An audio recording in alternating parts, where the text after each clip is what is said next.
Yo, and we are live. All right. Hopefully, you guys like the new intro. But this is Set with Set Media coming back with another one for you. And all right, guys, we got a great lineup for tonight because Trump grills the entire UN. Kimmel'S back, and we get more details on how this H-1B visa is about to be carried out. All right, guys, let's get right into it. And this should be a fun one. Let's not forget to double tap that screen and like the video. Thank you very much. Very much appreciated.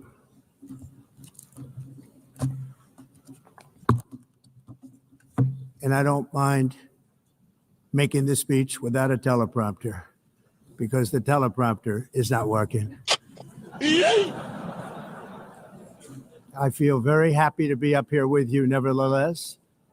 And that way you speak more from the heart. I can only say that whoever's operating this teleprompter is in big trouble.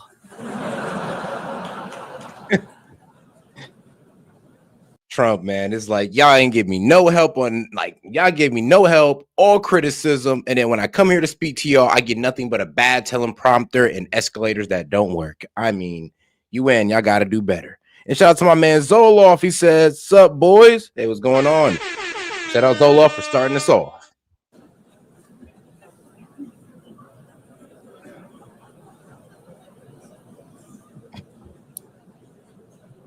Y'all laughing, but he's serious. Hello, Madam First Lady. Thank you very much for being here. Madam President, Mr. Secretary General, First Lady of the United States, distinguished delegates, ambassadors, and world leaders. 6 years have passed since I last stood in this grand hall and addressed a world that was prosperous and at peace in my first term. Since that day, the guns of war have shattered the peace I forged on two continents. An era of calm and stability gave way to one of the great crises of our time. And here in the United States, 4 years of weakness, lawlessness, and radicalism under the last administration delivered our nation into a repeated set of disasters. 1 year ago, our country was in deep trouble, but today, just 8 months into my administration, we are the hottest country anywhere in the world, and there is no other country even close. America is blessed with the strongest economy, the strongest borders, the strongest military, the strongest friendships, and the strongest spirit of any nation on the face of the earth. This is indeed the golden age of America. We are rapidly reversing the economic calamity we inherited from the previous administration, including ruinous. And shout out to Monty, said, "Did you know that?" I know, right? Everybody's going to start missing the old intro. I can already tell. Price increases and record-setting inflation. It'll grow on you. Inflation like we've never had before. Under my leadership, energy costs are down, gasoline prices are down, grocery prices are down, mortgage rates are down, and inflation has been defeated. The only thing that's up is the stock market, which just hit a record high. In fact, it hit a record high 48 times in the last short period of time. Growth is surging, manufacturing is booming. The stock market, as I said, is doing better than it's ever done. And all of you in this room benefit by that, almost everybody. And importantly, workers' wages are rising at the fastest pace in more than 60 years. And that's what it's all about, isn't it? In 4 years of President Biden, we had less than $1 trillion of new investment into the United States. In just 8 months since I took office, we have secured commitments and money already paid for $17 trillion. Think of it, 4 years, less than $1 trillion, 8 months, much more than $17 trillion is being invested in the United States. And it's now pouring. You know, as Trump flex his, I'm gonna be honest, his economic muscles about the investments in the United States, talking about up to $17 trillion. and a lot of commitments to buy American energy. So yeah, it's looking pretty good. And I'm talking about within the next 1 to 2 years, we're going to see all of this start popping off. So within his term.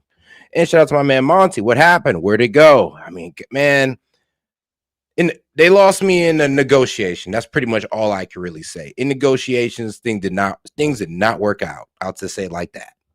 Bring him from all parts of the world. We've implemented the largest tax cuts in American history and the largest regulation cuts in American history, making this once and again the best country on earth to do business. And many of the people in this room are investing in America, and it's turned out to be an awfully good investment during this 8-month period. In my first term, I built the greatest economy in the history of the world. We had the best economy ever, history of the world. And I'm doing the same thing again, but this time it's actually much bigger and even better. The numbers far surpass my record-setting first term. On our southern border, we have successfully repelled a colossal invasion. And for the last 4 months, and that's 4 months in a row, the number of illegal aliens admitted and entering our country has been 0. Hard to believe, because if you look back just a year ago, it was millions and millions of people pouring in from all over the world, from prisons, from mental institutions, drug dealers. All over the world they came. They just poured into our country with the ridiculous open border policy of the Biden administration. Our message is very simple. If you come illegally into the United States, you're going to jail, or you're going back to where you came from, or perhaps even further than that. You know what that means? And it's actually funny because a lot of these countries in the United Nations have a terrible immigration problem. But I mean, that's kind of one of the things that's kind of one of the criticisms of the United Nations, that they kind of do support heavy immigration. I want to thank the country of El Salvador for the successful and professional job they've done in receiving and jailing so many criminals that entered our country. And it was under the previous administration that the number became record-setting, and they're all being taken out. We have no choice. And other countries have no choice, because other countries are in the exact same situation with immigration. It's destroying your country, and you have to do something about it. On the world stage, America is respected again like it has never been respected before. You think about 2 years ago, 3 years ago, 4 years ago, or 1 year ago, we were a laughingstock all over the world. At the NATO summit in June, virtually all NATO members formally committed to increase defense spending at my request from 2% to 5% of GDP, making our alliance far stronger and more powerful than it was ever before. In May, I traveled to the Middle East, which nobody thought he could do in NATO. I mean, everybody was doubting that Trump was going to be able to get any NATO countries to up their military spending. But not only did he do that, he made sure that they're going to buy from the USA. So buy USA weapons, which is a good thing. I mean, hey, it puts money in their pockets, and they, hold their obligation to start spending 5% of their GDP on military spending. To visit my friends and rebuild our partnerships in the Gulf and those valued relationships with Saudi Arabia, Qatar, and the UAE and other countries are now, I believe, closer than ever before. My administration has negotiated one historic trade deal after another, including with the United Kingdom, the European Union, Japan, South Korea, Vietnam, Indonesia, the Philippines, Malaysia, and many, many others. Likewise, in a period of just 7 months, I have ended 7 unendable wars. They said they were unendable. You're never going to get them solved. Some were going for 31 years, 2 of them, 31, think of it, 31 years. One was 36 years. One was 28 years. I ended 7 wars. And in all cases, they were raging with countless thousands of people being killed. This includes Cambodia and Thailand, Kosovo and Serbia, Yep. the Congo, and That the U.S. got no assistance on, so it was just pretty much Trump on his lonely trying to fix all these conflicts. And the U.S. just sat to the side, twiddling their fingers and having all the criticism in the world, but no solutions whatsoever. Kind of like a certain party that we know over here in America. But shout out to my man Monty. Says, I'll sponsor you every time you play the air horn. You got to say, brought to you by Monty. You know what? Shout out, man. Appreciate you, Monty. And brought to you by Monty. Rwanda, a vicious, violent war Message that was. brought to you by Monty. Pakistan and India, Israel and Iran, Egypt and Ethiopia, and Armenia and Azerbaijan. It included all of them. No president or prime minister, and for that matter, no other country has ever done anything close to that. And I did it in just 7 months. It's never happened before. There's never been anything like that. I'm very honored to have done it. It's too bad that I had to do these things instead of the United Nations doing them. And sadly, in all cases, the United Nations did not even try to help in any of them. I ended 7 wars, dealt with the leaders of each and every one of these countries, and never even received a phone call from the United Nations offering to help in finalizing the deal. All I got from the United Nations was an escalator that on the way up stopped right in the middle. If the First Lady wasn't in great shape, she would have fallen, but she's in great shape. We're both in good shape. We both. I mean, bad escalators, bad teleprompter. Next thing you know, we're about to start hearing this. Like, next thing you know, it's just about to be like that. And that's just the sound effect. But don't worry, though. It's about to come up in the UN. I'm just playing, by the way. But shout out to my man Vlastine. He says, chirp every 30 seconds. Not every 30 seconds. That's going to piss people off. And shout out to my man Monty. Says, sponsored payment. And shout out to the message by Monty. So, I got you, Monty. I got you. Appreciate the support, brother.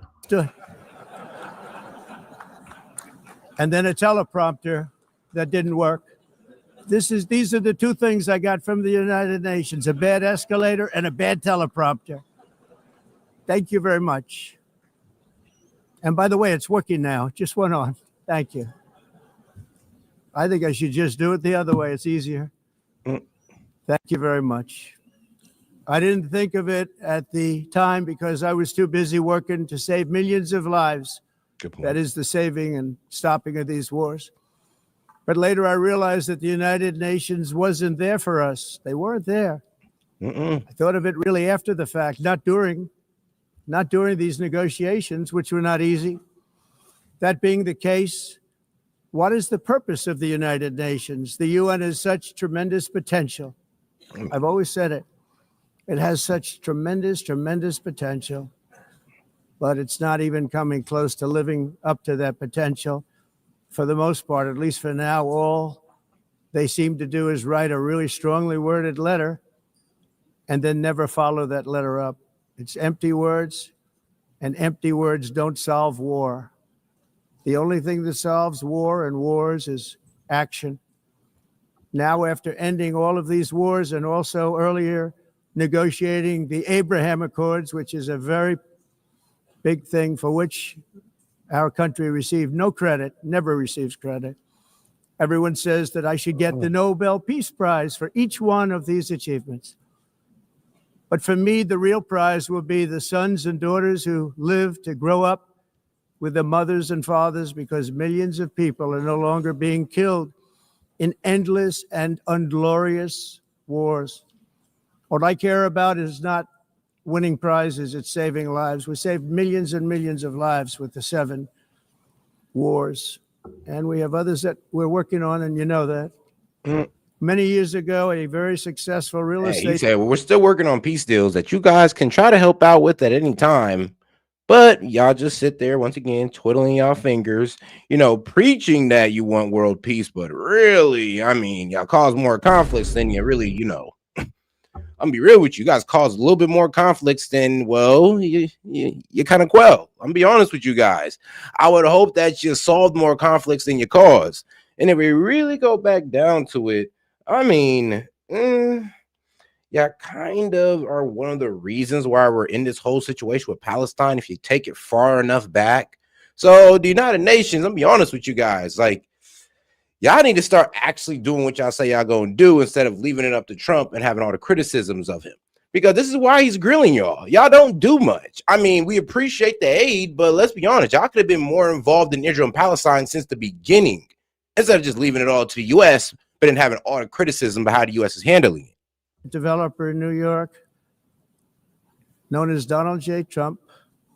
I bid on the renovation and rebuilding of this very United Nations complex. I remember it so well.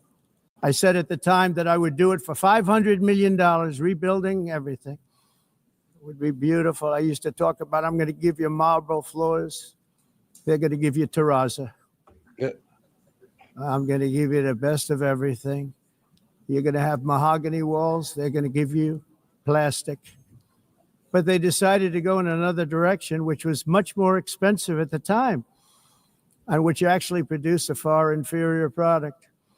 And I realized that they did not know what they were doing when it came to construction, and that their building concepts were so wrong, and the product that they were proposing to build was so bad and so costly. It was going to cost them a fortune. And I said, and wait till you see the overruns. Well, I turned out to be right. They had massive cost overruns and spent between $2 and $4 billion on the building, and did not even get the marble floors that I promised them. You walk on terrazzo. Do you notice that? As far as I'm concerned, frankly, looking at the building and getting stuck on the escalator, they still haven't finished the job. They still haven't finished. That was years ago. The project was so corrupt that Congress actually asked me to testify before them on the tremendous waste of money, because it turned out that they had no idea what it was, but they knew it was anywhere between $2 and $4 billion, as opposed to $500 million with a guarantee. But they had no idea, and I said it cost much more than $5 billion. Unfortunately, many things in the United Nations are happening just like that, but on an even much bigger scale, much, much bigger. Very sad to see whether the UN can Oh, and shout out last thing, he says Trump 2028, stop the 2030 own nothing agenda. Yes, please stop the World Economic Forum. manage to Shout out play a Vlad. productive role. I've come here today to offer the hand of American leadership and friendship to any nation in this assembly that is willing to join us in forging a safer, more prosperous world. And it's a world that we'll be much happier with. A dramatically better future is within our reach. But to get there, we must reject the failed approaches of the past and work together to confront some of the greatest threats in history.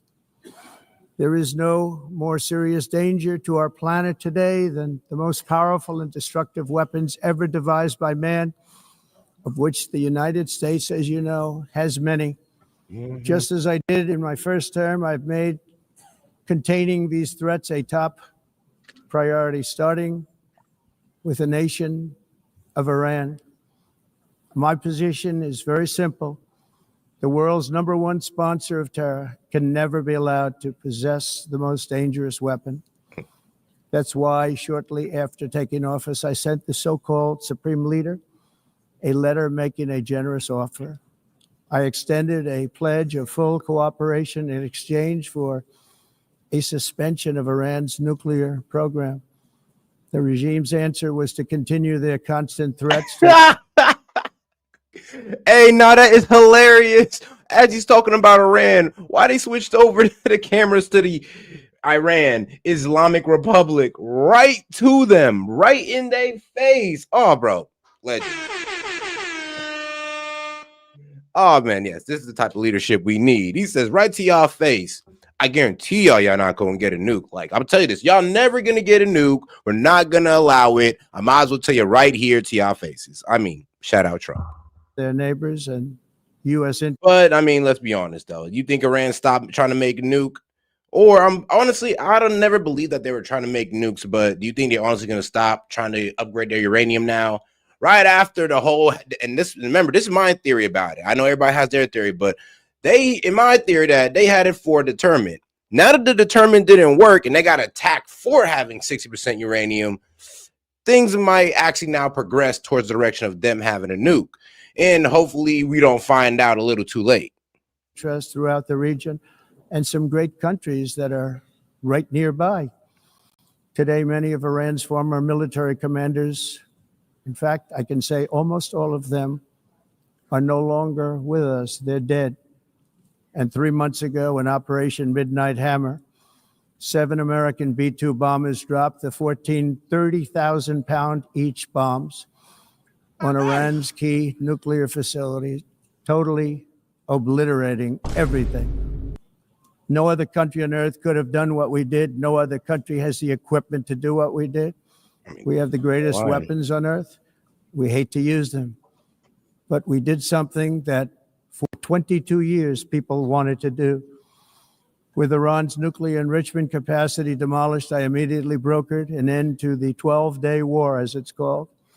I mean, yeah, you trust me. You scared the hell out of Iran. You dropped the bomb and they didn't hear it coming. I mean, that's probably the scariest thing you could do to somebody. So yeah, I'm pretty sure they capitulated quite quickly. And let's be honest, I mean, Iran never wanted beef with us. They never want beef with the U.S. They always kind of bend the knee every time we seem to get involved. I mean, that's kind of what they did with Israel. If we just left out of it, these guys would still be fighting till today. But because we got involved, Iran once again kind of just be like, okay, we're done. Just keep America out of our land. Between Israel and Iran. And shout out to my man Anonymous. He said, check out what I posted in Discord chat. Well, in the Discord general chat. I got you. Both sides agreeing to fight no longer. As everyone knows, I have also been deeply engaged in seeking a ceasefire in Gaza. Have to get that done. Have to get it done. Unfortunately, Hamas has repeatedly rejected reasonable offers to make peace. We can't forget October 7th, can we? Now, as if to encourage continued conflict, some of this body is seeking to unilaterally recognize a Palestinian state. The rewards would be too great for Hamas terrorists for their atrocities. This would be a reward for these horrible atrocities. Yeah, but what I've been hearing is that people are honestly feeling that Israel, due to the way they carried out this war, well, it kind of pushed everybody towards the Palestinians. I mean, think about it. We do got a lot of, well, honestly, what was it like? Was it Canada, France, UK, Australia that's recognizing Palestine as a state, and they're even willing to give these guys a little bit of, land in their own country. So yeah, due to the way Israel carried out this war, it made people more sympathetic towards the Palestinians. I mean, don't mean they're going to get Gaza back, obviously not. But I mean, it does mean that they'll have some place to be migrated to. And people already having their fears about that, of course, which of course your common Islamophobia. But hey, it is what it is. October 7th, even while they refuse to release the hostages or accept a ceasefire, instead of giving to Hamas and giving so much, because they've taken so much. They have taken so much. This could have been solved so long ago. But instead of giving in to Hamas's ransom demands, those who want peace should be united with one message: release the hostages now. Just release the hostages now. Thank you.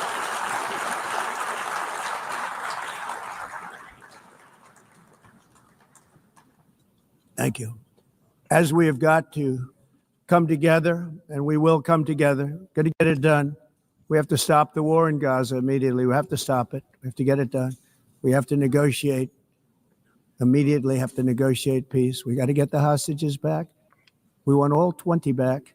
We don't want 2 and 4. As you know, I got, along with Steve Witkoff and others that helped us, Marco Rubio, we got most of them back. We were involved in all of them. But I always said the last 20 are going to be the hardest, and that's exactly what happened. We have to get them back now. We don't want to get back 2, and then another 2, and then 1, and then 3. Have this process. No, we want them all back, and we want the actually 38 dead bodies back too. Those parents came to me, and they want them back, and they want them back very quickly and very badly, as though they were alive. They want them. They want them every bit as much as if their son One daughter were alive. I've also been working. And shout out to Parabolic Curvature. Hey, my man finally joined the membership. Well, actually, I think you've been joining the membership. You're probably just updating it. But shout out my man Parabolic Curvature. Appreciate you for joining, man. And hey, guys, for $2 to $3 a month, you can help support the channel by joining the membership and then also getting in on the members only Discord. All right, guys, let's get right back to it. Relentlessly stopping the killing in Ukraine. I thought that would be, of the 7 wars that I stopped, I thought that would be the easiest because of my relationship with President Putin, which had always been a good one. I thought that was going to be the easiest one. But, you know, in war, you never know what's going to happen. There are always lots of surprises, both good and bad. Everyone thought Russia would win this war in 3 days, but it didn't work out that way. Nope. It was supposed to be just a quick little skirmish. And thanks to us, I mean, that's really what it was. Thanks to our military funding, yes, Russia, I mean, my bad, not Russia, but Ukraine was able to last out. They was able to hold out. And then, of course, due to Ukraine's, well, unethical military practices, like, you know, pulling citizens and young people and now old people off the street and onto the front line, you know, they were able to do something with that. And, of course, playing into certain white supremacy groups. But we won't talk about that right now. We'll get into that later. It's not making Russia look good. It's making them look bad. No matter what happens from here on out, this was something that should have taken a matter of days, certainly less than a week. And they've been fighting for 3.5 years and killing anywhere from 5,000 to 7,000 young soldiers, mostly soldiers, on both sides every single week. From 5,000 to 7,000 dead young people, and some in cities, much smaller numbers, where rockets are shot. And shout out to my man Parabolic Curvature. He says, have to keep access to the Discord between Maine and Monty, both blocking me. I've been having a lot of fun in there. Hey, I'm glad to hear it. Shout out. Don't worry, guys. I'm going to try to go ahead and play more. Well, honestly, more documentaries, more watch parties and all that. Just give me some suggestions and I'll go ahead and set them up for you guys in the Discord. Where drones are dropped. This war would never have started if I were president. This was a war that should have never happened. It shows you what leadership is, what bad leadership can do to a country. Look what happened to the United States. And look where we are right now in just a short period of time. The only question now is how many more lives will be needlessly lost on both sides. China and India are the primary funders of the ongoing war by continuing to purchase Russian oil. Yep. But inexcusably, even NATO countries have not cut off much Russian energy and Russian energy products. You would think they would, since they're the main ones, you know, crying about Russia. I mean, you would think all of Europe would stop buying from, or would low-key get mad about any of their oil coming from Russia if they're oh so serious about stopping this war. I mean, let's be honest. We already expect India and China to act in duplicitous ways. We already know how they are. It's like they'll play nice in your face, then they play dirty behind your back. So we know how they are, but Europe, we expected better out of y'all. I'm talking about y'all world leaders. I found out about 2 weeks ago, and I wasn't happy. Think of it. They're funding the war against themselves. Who the hell? Oh, and shout out to my man Vlastin. He says Canada invited and cheered for a Ukrainian Nazi. Yeah, a lot of people don't know about that. You know, how there are literally white supremacist groups, aka Nazis, out there fighting for Ukraine. But, you know, they don't want to tell you that part. Ever heard of that one? In the event that Russia is not ready to make a deal to end the war, then the United States is fully prepared to impose a very strong round of powerful tariffs, which would stop the bloodshed, I believe, very quickly. But for those tariffs to be effective, European nations, all of you are gathered here right now, would have to join us in adopting the exact same measures. I mean, you're much closer to the city. We have an ocean in between. You're right there. Yeah. And Europe has to step it up. They can't be doing what they're doing. Hey, nah, these guys are on their phones. It's low-key hilarious. It's like, man, we ain't worried about what you're talking about right now. We gonna win. I mean, Ukraine can't do anything. We're still progressing the line. We don't care that we're throwing away hundreds of thousands of soldiers. We don't give a damn. It's like, hey, hey, look, I'm gonna be honest with you. Russia, they kind of know they're gonna win this, and they have all the reserves in the world to kind of throw into the wood chipper. Ukraine, I mean, they're throwing in their soldiers into the wood chipper as well, but they don't got as much soldiers to burn through as well Russia, and that's why Ukraine is taking civilians like young men and old men onto the battlefield. It's getting that bad.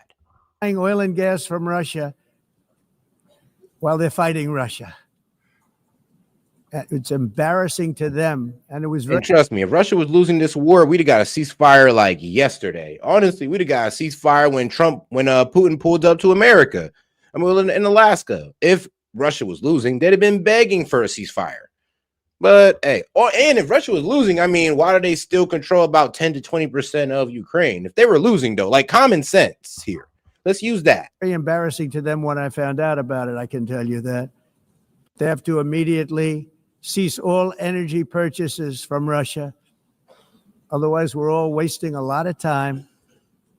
So I'm ready to discuss this. We're going to discuss it today with the European nations, all gathered here. I'm sure they're thrilled to hear me speak about it, but that's the way it is. I like to speak my mind and speak the truth. As we seek to reduce the threat of dangerous weapons today, I'm also calling on every nation to join us in ending the development of biological weapons once and for all. And biological is terrible, and nuclear is even beyond, and we include nuclear in that.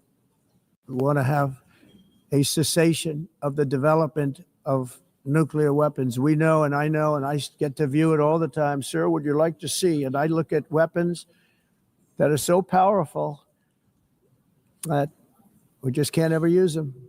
If we ever use them, the world literally might come to an end. There would be no United Nations to be talking about. There would be no nothing. Just a few years ago, reckless experiments overseas gave us a devastating global pandemic. Yet despite that worldwide catastrophe, many countries are continuing extremely risky research into bioweapons and man-made pathogens. This is unbelievably dangerous.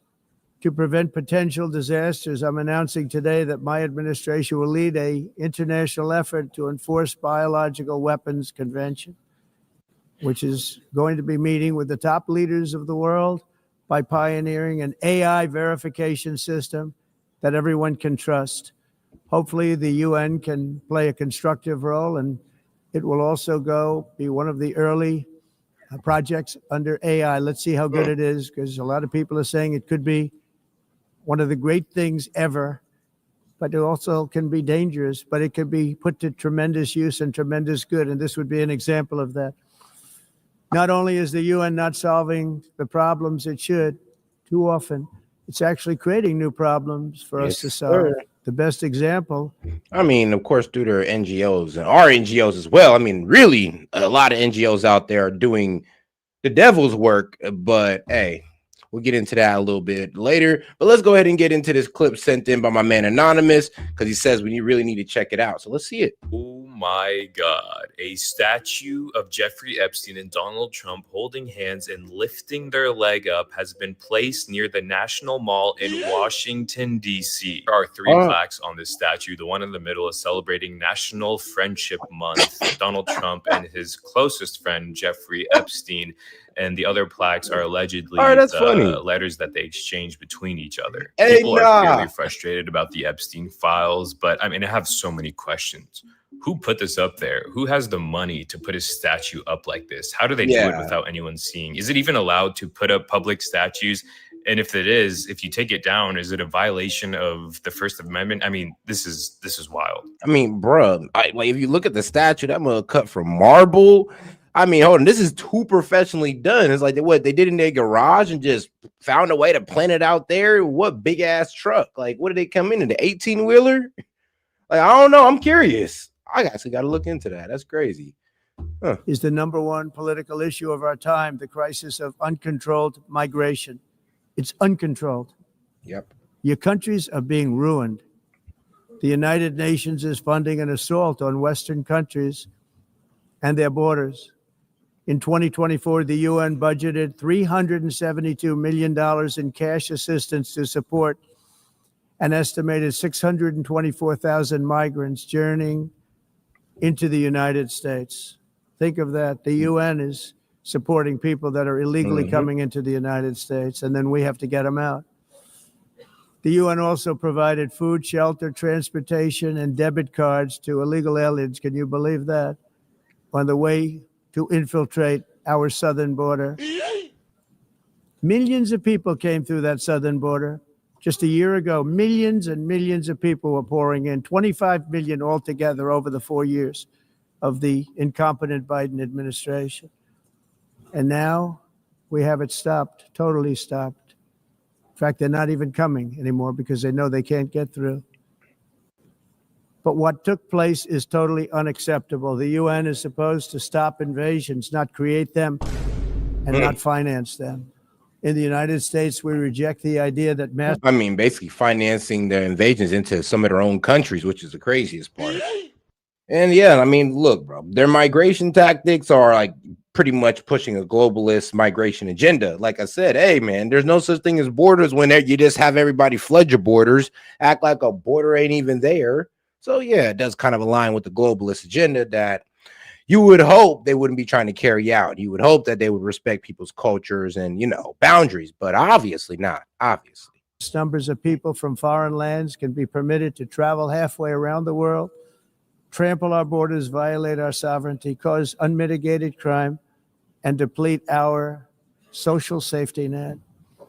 We have reasserted that America belongs to the American people, and I encourage all countries to take their own stand in defense of their citizens as well. You have to do that because I see it. And should I hell bad? He said probably someone accused of immigration fraud. Oh, hey. I'm not mentioning names. I see it, and I can call every single one of them out. You're destroying your countries. They're being destroyed. No, go ahead. Europe is in serious trouble. They've been invaded by a force of illegal aliens like nobody's ever seen before. Illegal aliens are pouring into Europe. Nobody's doing anything to change it, to get them out. It's not sustainable. And because they choose to be politically correct, they're doing just absolutely nothing about it. And I have to say, I look at London where you have a terrible mayor, terrible mayor. And it's been so changed. Now they want to go to Sharia law, but you're in a different country. You can't do that. Both the immigration and their suicidal energy ideas will be the death of Western Europe if something is not done immediately. This cannot be sustained. What makes the world so beautiful is that each country is unique. But to stay this way, every sovereign nation must have the right to control their own borders. You have the right to control your borders, as we do now, and to limit the sheer numbers of migrants entering their countries and paid for by the people of that nation that were there and that built that particular. And the worst part about it is paid for by, but paid for by the people, but unwanted by the people, like just how they were doing us in America. It's like we're paying for it, even though we don't want it. And for some reason, their needs are getting put above ours. And boy, even though we don't want that. And here's the problem. It's causing a whole lot of crime. But for some reason, our leaders are ignoring it. And some of them are downright even having arguments for it. Yes, I ain't gonna lie. It was pretty damn disheartening during the Biden administration when they were literally trying to hide this while, the country's eroding. And you know what? It's probably disheartening for a lot of these guys, a lot of these UN countries or citizens of these UN countries, seeing their country get flooded in by immigrants because world leaders just don't give a damn about their culture or border. Hey, man, if I was them, yep, you couldn't do that to me. I'm up out of there. Nation at the time. They put their blood, sweat, tears, money into that country. And shout out to my man Maine. The UN wants a one world domination. Yeah, that's true, but they got to figure out what type of army they're going to back that up with. And now, hopefully they don't just plan on just start the army of immigrants. They're just going to flood everybody with immigrants, and hopefully we all just turn into globalist civilizations. Is crazy. I mean, and the fact that they're going to do that through Muslims, I mean, this plan wasn't well thought out. They're being ruined. Proud nations must be allowed to protect their communities and prevent their societies from being overwhelmed by people they have never seen before, with different customs, religions, with different everything. Where migrants have violated laws, lodged false asylum claims, or claimed refugee status for illegitimate reasons, they should, in many cases, be immediately sent home. And while we will always have a big heart for places and people that are struggling and truly compassionate, answers will be given. We have to solve the problem, and we have to solve it in their countries, not create new problems in our countries. And we are very helpful to a lot of countries that are just not able to send their people anymore. They used to send them to us in caravans of 25, 30,000 people each. These massive caravans of people pouring into our country, totally unchecked and unvetted. But not anymore. According to the Council of Europe in 2024, almost 50% of inmates in German prisons were foreign nationals or migrants. In Austria, the number was 53% of the people in prisons were from places that weren't from where they are now. In Greece, the number was 54%. And in Switzerland, beautiful Switzerland, 72% of the people in prisons are from outside of Switzerland. When your prisons are filled with so-called asylum seekers who repaid kindness, and that's what they did. They repaid kindness with crime. It's time to end the failed experiment of open borders. You have to end it now. See, I can tell you, I'm really good at this stuff. Your countries are going. I mean, man, the main problem is they didn't vet these guys. Like, if you're wondering why in Switzerland their prisons are filled up with a whole bunch of immigrants, well, they didn't vet them. They just let them in on the sympathy points without really vetting them, what their background was, let them in. And then when they commit crime, they're sitting here surprised, shocked even. And, you know, we're kind of looking at them like, well, you stupid. Yeah, we're kind of looking at y'all like that. Like, what do you think was going to happen?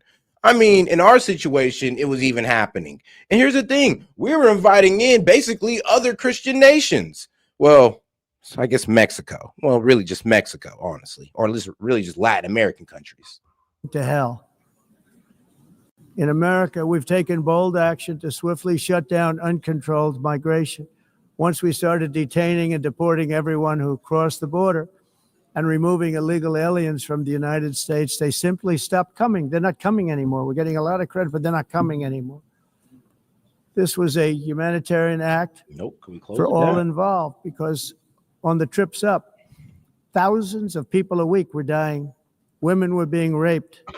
Nobody's ever seen anything like it. Raped, horribly beaten, raped. On the trip up, the journey up, it was a long walk. It was a long, arduous journey, indeed.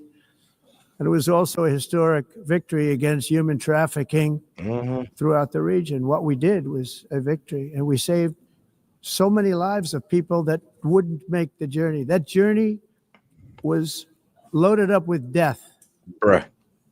Loaded up with death, hard times, and then, I mean, let's be real, the people who are taking you there might just hit you with the, hey, yo, if you ain't got enough money, we're about to leave you here, and we don't care if you're like a 10-year-old child. It is what it is. Or we'll just, you know, I mean, oh, if you're a woman, well, hey, man, me and my compadres are about to get parts, or else we're just about to leave you right here in the desert.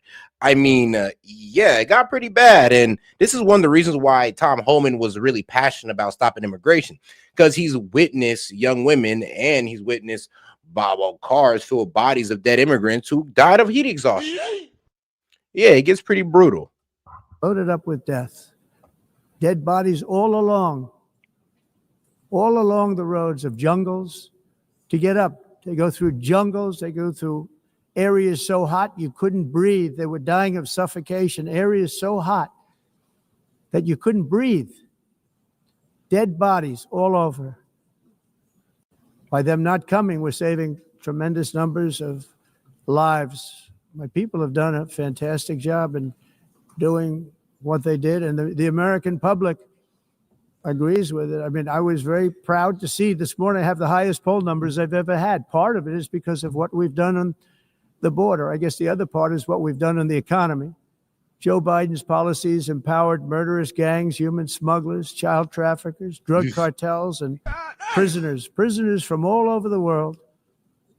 The previous administration also lost nearly 300,000 children. Think of that. They lost more than 300,000 children, little children, who were trafficked into the United States on the Biden watch, many of whom have been raped, exploited, and abused, and sold.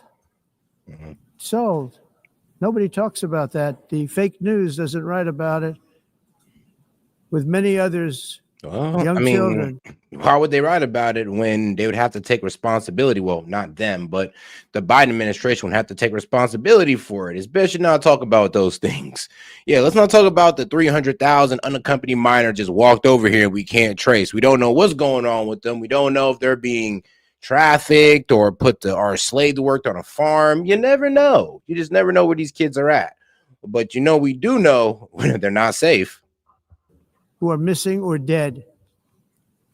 And we found a lot of these children and we're sending them back, and we've been sending them back to their parents. They said, nobody knows who they are. They said, where do you come from? And they'll give us a country and we'll find out and we'll figure it out and we'll bring them back to their homes. And the mother and father rush to the door and their tears in their eyes.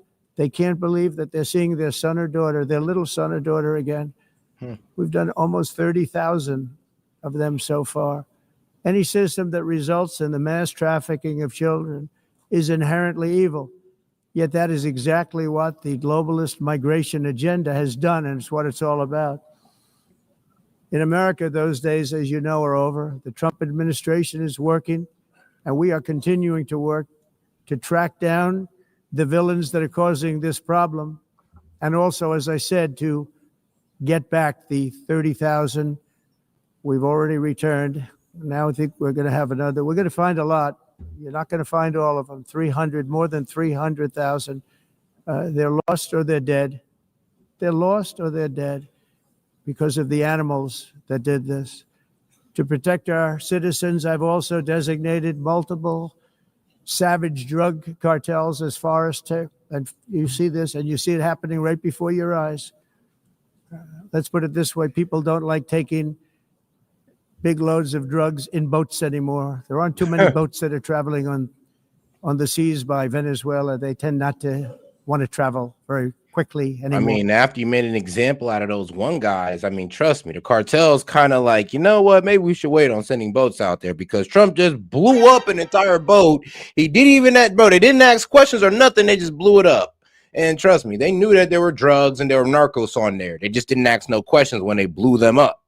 So hey, it is what it is. And trust me, I'm pretty sure the cartel's been put on notice. And we virtually stopped drugs coming into our country by sea. We call them the water drugs. They kill hundreds of thousands of people. I've also designated multiple savage drug cartels as far as foreign terrorist organizations, along with two bloodthirsty transnational gangs, probably the worst gangs anywhere in the world, MS-13 and Tren de Aragua. Tren de Aragua is from Venezuela, by the way. Such organizations torture, maim, mutilate, and murder with impunity. They're the enemies of all humanity. For this reason, we've recently begun using the supreme power of the United States military to destroy Venezuelan terrorists and trafficking networks led by Nicolas Maduro. To every terrorist thug smuggling poisonous drugs into the United States of America, please be warned that we will blow you out of existence. That's what we're doing. We have no choice. Well, you said it right to the Venezuelans' official faces. Like, look, man, if y'all want to keep on supporting these cartels, like, we'll blow y'all right out the water. You guys can go ahead and try to foot it on land. We'll meet you at the border. Trust me, if you don't think that they're trying to find a way to meet these guys on land as well, you're tripping because they already secured the waterway. So if you don't think that they're going to security on ground, then you're tripping. Let it happen. They're destroying. I believe we lost 300,000 people last year to drugs, 300,000. Fentanyl and other drugs. Each boat that we sink carries drugs that would kill more than 25,000 Americans. We will not let that happen. Energy is another area where the United States is now thriving like never before. We're getting rid of the falsely named renewables. By the way, they're a joke. They don't work. They're too expensive. They're not strong enough to fire up the plants that you need to make your country great. The wind doesn't blow. Those big windmills are so pathetic and so bad, so expensive. Now, my man Monty would disagree because I think he says that we just don't have the technology, or we don't put enough into the technology, and we're kind of just running off with the crude oil. And, you know, we're pretty much just sticking with what we know instead of experimenting with new things, which in my honest opinion, I mean, I would say this: one is going to make us money and one's just going to technologically advance us, but we got to spend more money to get there. One we can make money off, one we got to spend money on.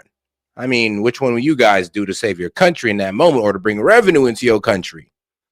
To operate, and they have to be rebuilt all the time, and they start to rust and rot.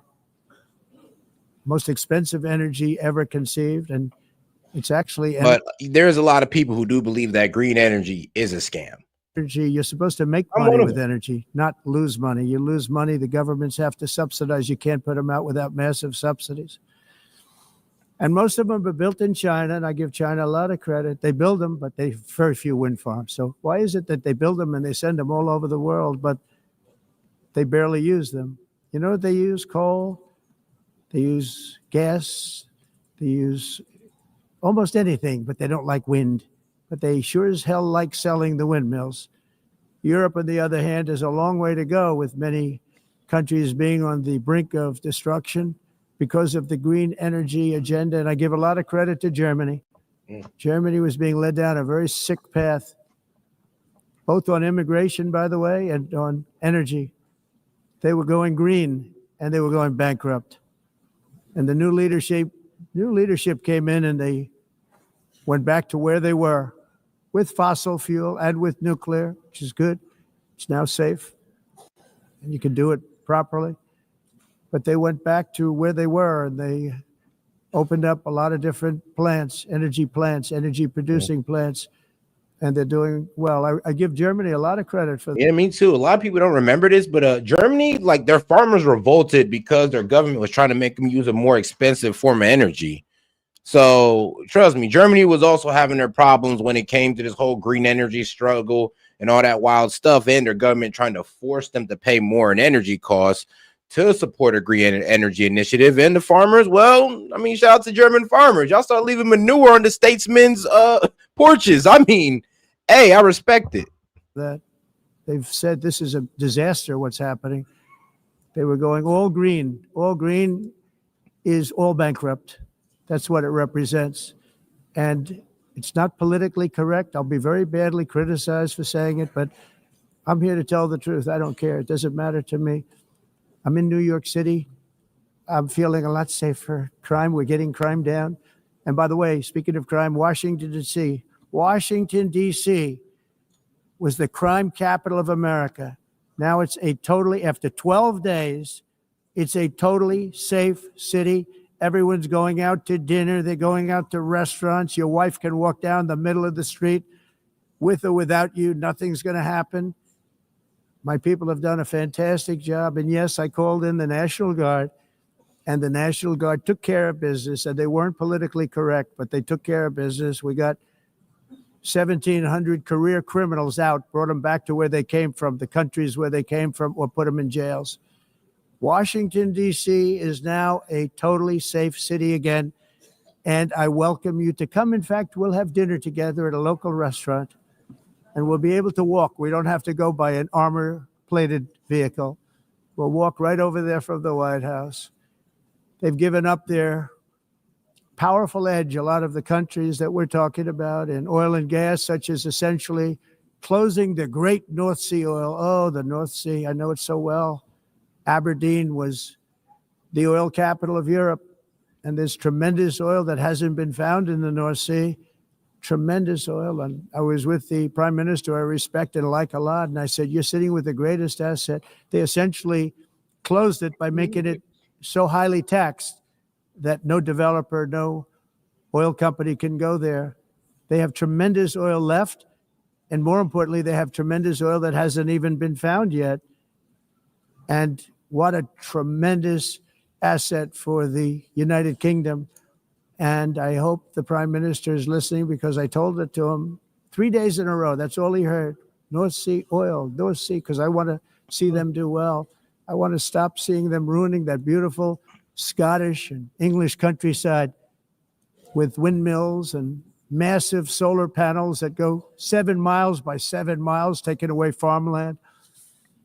But we're not letting this happen in America. In 1982, the executive director of the United Nations Environmental Program predicted that by the year 2000, climate change would cause a global catastrophe. He said that it will be irreversible, as any nuclear holocaust would be. This is what they said at the United Nations. Yeah. What happened? Here we are. Another UN official stated in 1989. I mean, the fear mongering of climate change and, oh, if we don't switch to green energy, we're all going to be underwater and all this wild stuff. It's like, it hasn't happened. It's been complete fear mongering. But I mean, at least they've been able to back up some of the energy producing, some of the new energy producing ways with science. And of course, solar panels and wind farms are all like new back then. All those are still being debated. But to be honest, the way they were selling it to us was a bit dishonest. That within a decade, entire nations could be wiped off the map by global warming. Not happening. It used to be global cooling. If you look back years ago in the 1920s and the 1930s, they said, global cooling will kill the world. We have to do something. Then they said global warming will kill the world. But then it started getting cooler. So now they could just call it climate change, because that way they can't miss. It's climate change. Because if it goes higher or lower, whatever the hell happens, there's climate change. It's the greatest con job ever perpetrated on the world, in my opinion. Climate change, no matter what happens, you're involved in that. No more global warming, no more global cooling. All of these predictions made by the United Nations and many others, often for bad reasons, were wrong. Yep. They were made by stupid people that have cost their countries fortunes and given those same countries no chance for success. If you don't get away from this green scam, your country is going to fail. And I'm really good at predicting things, They actually said during the campaign, they had a hat, the best-selling hat. Trump was right about everything. And I don't say that in a braggadocious way, but it's true. I've been right about everything. And I'm telling you that if you don't get away from the green energy scam, your country is going to fail. Green energy mafia. If you don't stop people that you've never seen before, that you have nothing in common with, your country is going to fail. I'm the president of the United States, but I worry about Europe. I love Europe. I love the people of Europe. And I hate to see it being devastated by energy and immigration. This double-tailed monster destroys everything in its wake, and they cannot let that happen any longer. You're doing it because you want to be nice. You want to be politically correct, and you're destroying your heritage. They must take control strongly and immediately of the unmitigated immigration disaster and the fake energy catastrophe before it's too late. The carbon. I would say it like this. I mean, which countries are making more money? The ones that produce oil or the one that's producing this green energy? I mean, look at Russia. I mean, shoot, look at this. Look at the Middle Eastern countries. I mean, man, they got them. I mean, mega wealth. They're basically trillionaires off oil. So which one's more profitable? I mean, which countries are richer? The ones who are practicing green energy or the ones that's sticking with the oil? I mean, come on now. And I know y'all are trying to go from an environmentally safe perspective here, and I get it. But when it comes to the prosperity of your country, I mean, which one's better for you? And I'm not giving you the answer here. I would just like you guys to answer that for yourself, depending on where you are. Because like I said, it's watch worldwide. So there's people from all over in here. I mean, one guy said they're from Germany. Footprint is a hoax made up by people with evil intentions, and they're heading down a path of total destruction. The carbon footprint was a big, big thing a few years ago. I remember hearing about the carbon footprint, and then President Obama would get into Air Force One, a massive Boeing 747, and not a new one, an old one with old engines that spew everything into the atmosphere. He'd talk about the carbon footprint. We must do so. Then he'd get in and he'd fly from Washington to Hawaii to play a round of golf. And then he'd get back onto that big, beautiful plane and he'd fly back and he'd talk about, again, global warming and the carbon footprint. It's a con job. At extreme cost and expense, Europe reduced its own carbon footprint by 37%. Think of that. Congratulations, Europe. Great job. You cost yourself a lot of jobs, a lot of factories closed, but you reduced the carbon footprint by 37%. However, for all of that sacrifice and much more, it's been totally wiped out and then some by a global increase of 54%. Much of it coming from China and other countries that are thriving around China, which now produces more CO2 than all the other developed nations in the world. So all of these countries are working so hard on the carbon footprint, which is nonsense, by the way. It's nonsense. You know, it's interesting. In the United States, we have still radicalized environmentalists, and they want the factories to stop. Everything should stop. No more cows. We don't want cows anymore. I guess they want to kill all the cows. They want to do things that are just unbelievable, and you have it too. But, you know, we have a border, strong, and we have a shape. Wait, what? And that shape doesn't just go straight up. That shape is amorphous when it comes to the atmosphere. And if we had the most clean air, and I think we do. Okay, now I see what Trump is talking about with this whole green energy BS. So let's see here. So shout out Germany. It says households pay the EEG surcharge on each kilowatt to fund renewable energy. Renewable energy is funded off the backs of the people in Germany, like Denmark, United Kingdom, Spain. It's like, bro, it's not really helping y'all. It's being funded by y'all. We have That's very tough. clean air. We have the cleanest air we've had in I mean, so while the Saudis are out there making money off oil, you guys are out here funding green energy and losing money. Oh, that's tough. many, many years.